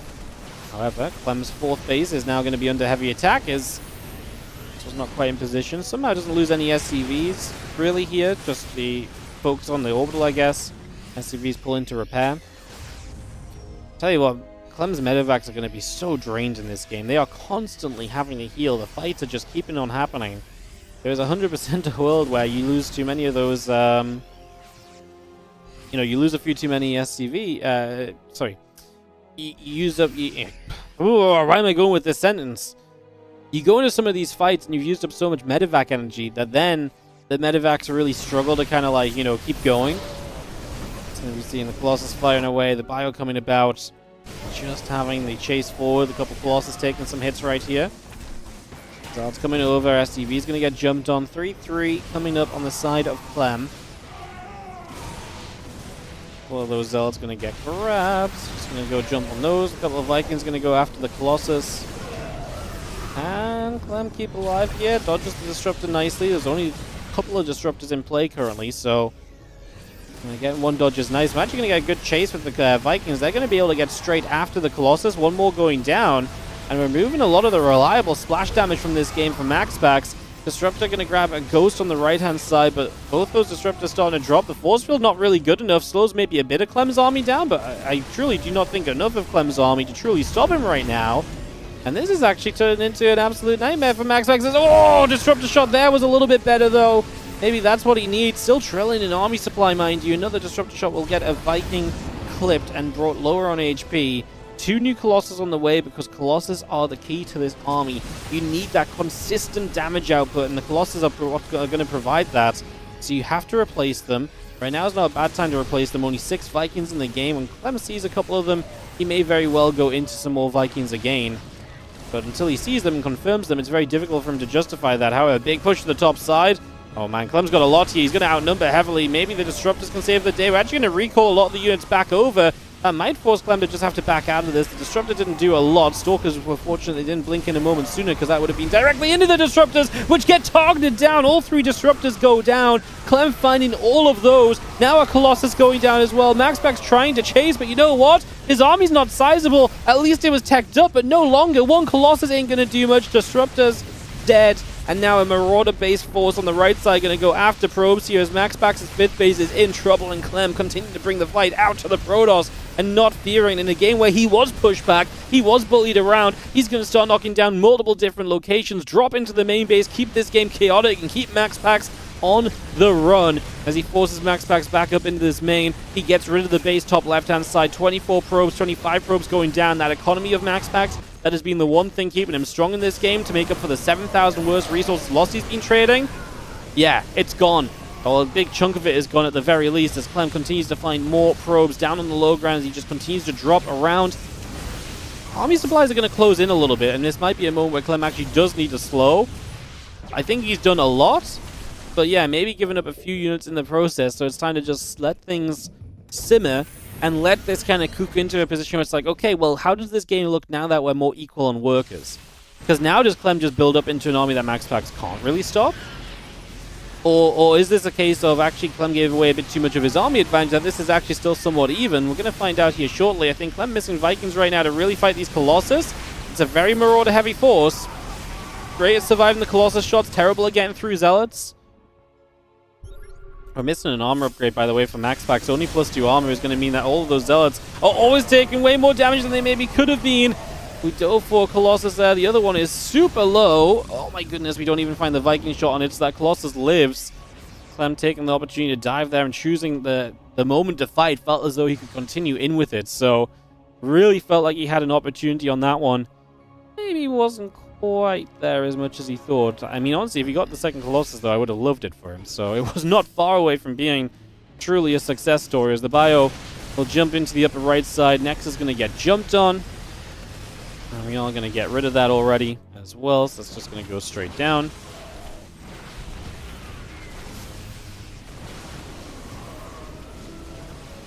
And now Maxpax pushes across the other side, so he's actually going to get on top of some of the Terran bases here. Can Clem recover? He's got a lot of units across the map, so he's trying to kind of survive with the bare minimum. Those Colossus again, low again. We have Vikings, though, dead, and so the Vikings gone. Going to clean things up a little bit. Clem is getting a base in return during this, still kiting away with those few units that are just refusing to die. He's going to die for the Colossus, gets one of them as well. Again, still removing some of the splash damage from this game. Maxpax can't keep up because he's just losing economy on the other side. My goodness. What an absolutely brutally incredible performance by Clem. Just first 2 games, absolute brutal kind of dominance, and then game 3 brings it back, plays a ridiculously crazy back and forth fight. Absolutely nuts. Plain and simple. Nuts. Damn. What a great game for the finals. Even if it was a 3-0, what a great game for the finals to end on. What a great game for the finals to end on. Guys, thank you so much for watching today. I hope you've all enjoyed. This was the WardiTV May event. If you're watching on the YouTube, hit the like on the stream before you leave. Helps people find the VOD. Helps people come and watch more StarCraft. If you really enjoyed on the YouTube, hit the subscribe button as well. Free to do. Just see when we're live. See when we put videos up in the future. Over 50% of people watching live on YouTube do not subscribe. So hit that sub button, guys. Help us to reach our 50,000 YouTube subs this year. We appreciate it. Thank you so much, Soulman. 500 bits in the Twitch chat. Thank you for hosting today. No worries. If you're on Twitch, don't forget to follow. And just in general, guys, a little bit of a sellout, but please support. These tournaments do not happen without your support, whether that's a Prime sub, whether that's a donation, whether that's checking out the Patreon page, patreon.com/WardiTV, or checking out the, the crowdfunding Indiegogo page right now as well. These tournaments do not happen without you guys helping us to run them. You know, I do not make enough money because you guys help me make the money, believe it or not. So, again, just one more ask. If you can afford to support, please do consider it. We do a lot to put as much money as possible into tournament prize pools. So do check that stuff out, because like I say, it helps us out massively. Alright. GG's. That's it. That is it. Crazy. Alright, guys. I've got nothing else to say. I'm kind of tired today. I went to bed last night, so I'm just feeling it a bit, but we got through it. A good old 6-hour stream. I'll be back tomorrow for WardiTV Mondays. I hope to see a bunch of you guys there tomorrow for WardiTV Mondays. If not, obviously the VOD is available. There is the YouTube channel as well. If you're not on the YouTube, if you're on Twitch right now, if you want to ever watch any VODs, all of our streams are archived on YouTube, as well as specific uploads for the best matches. So if you want to just put a stream on and catch up, you can do that.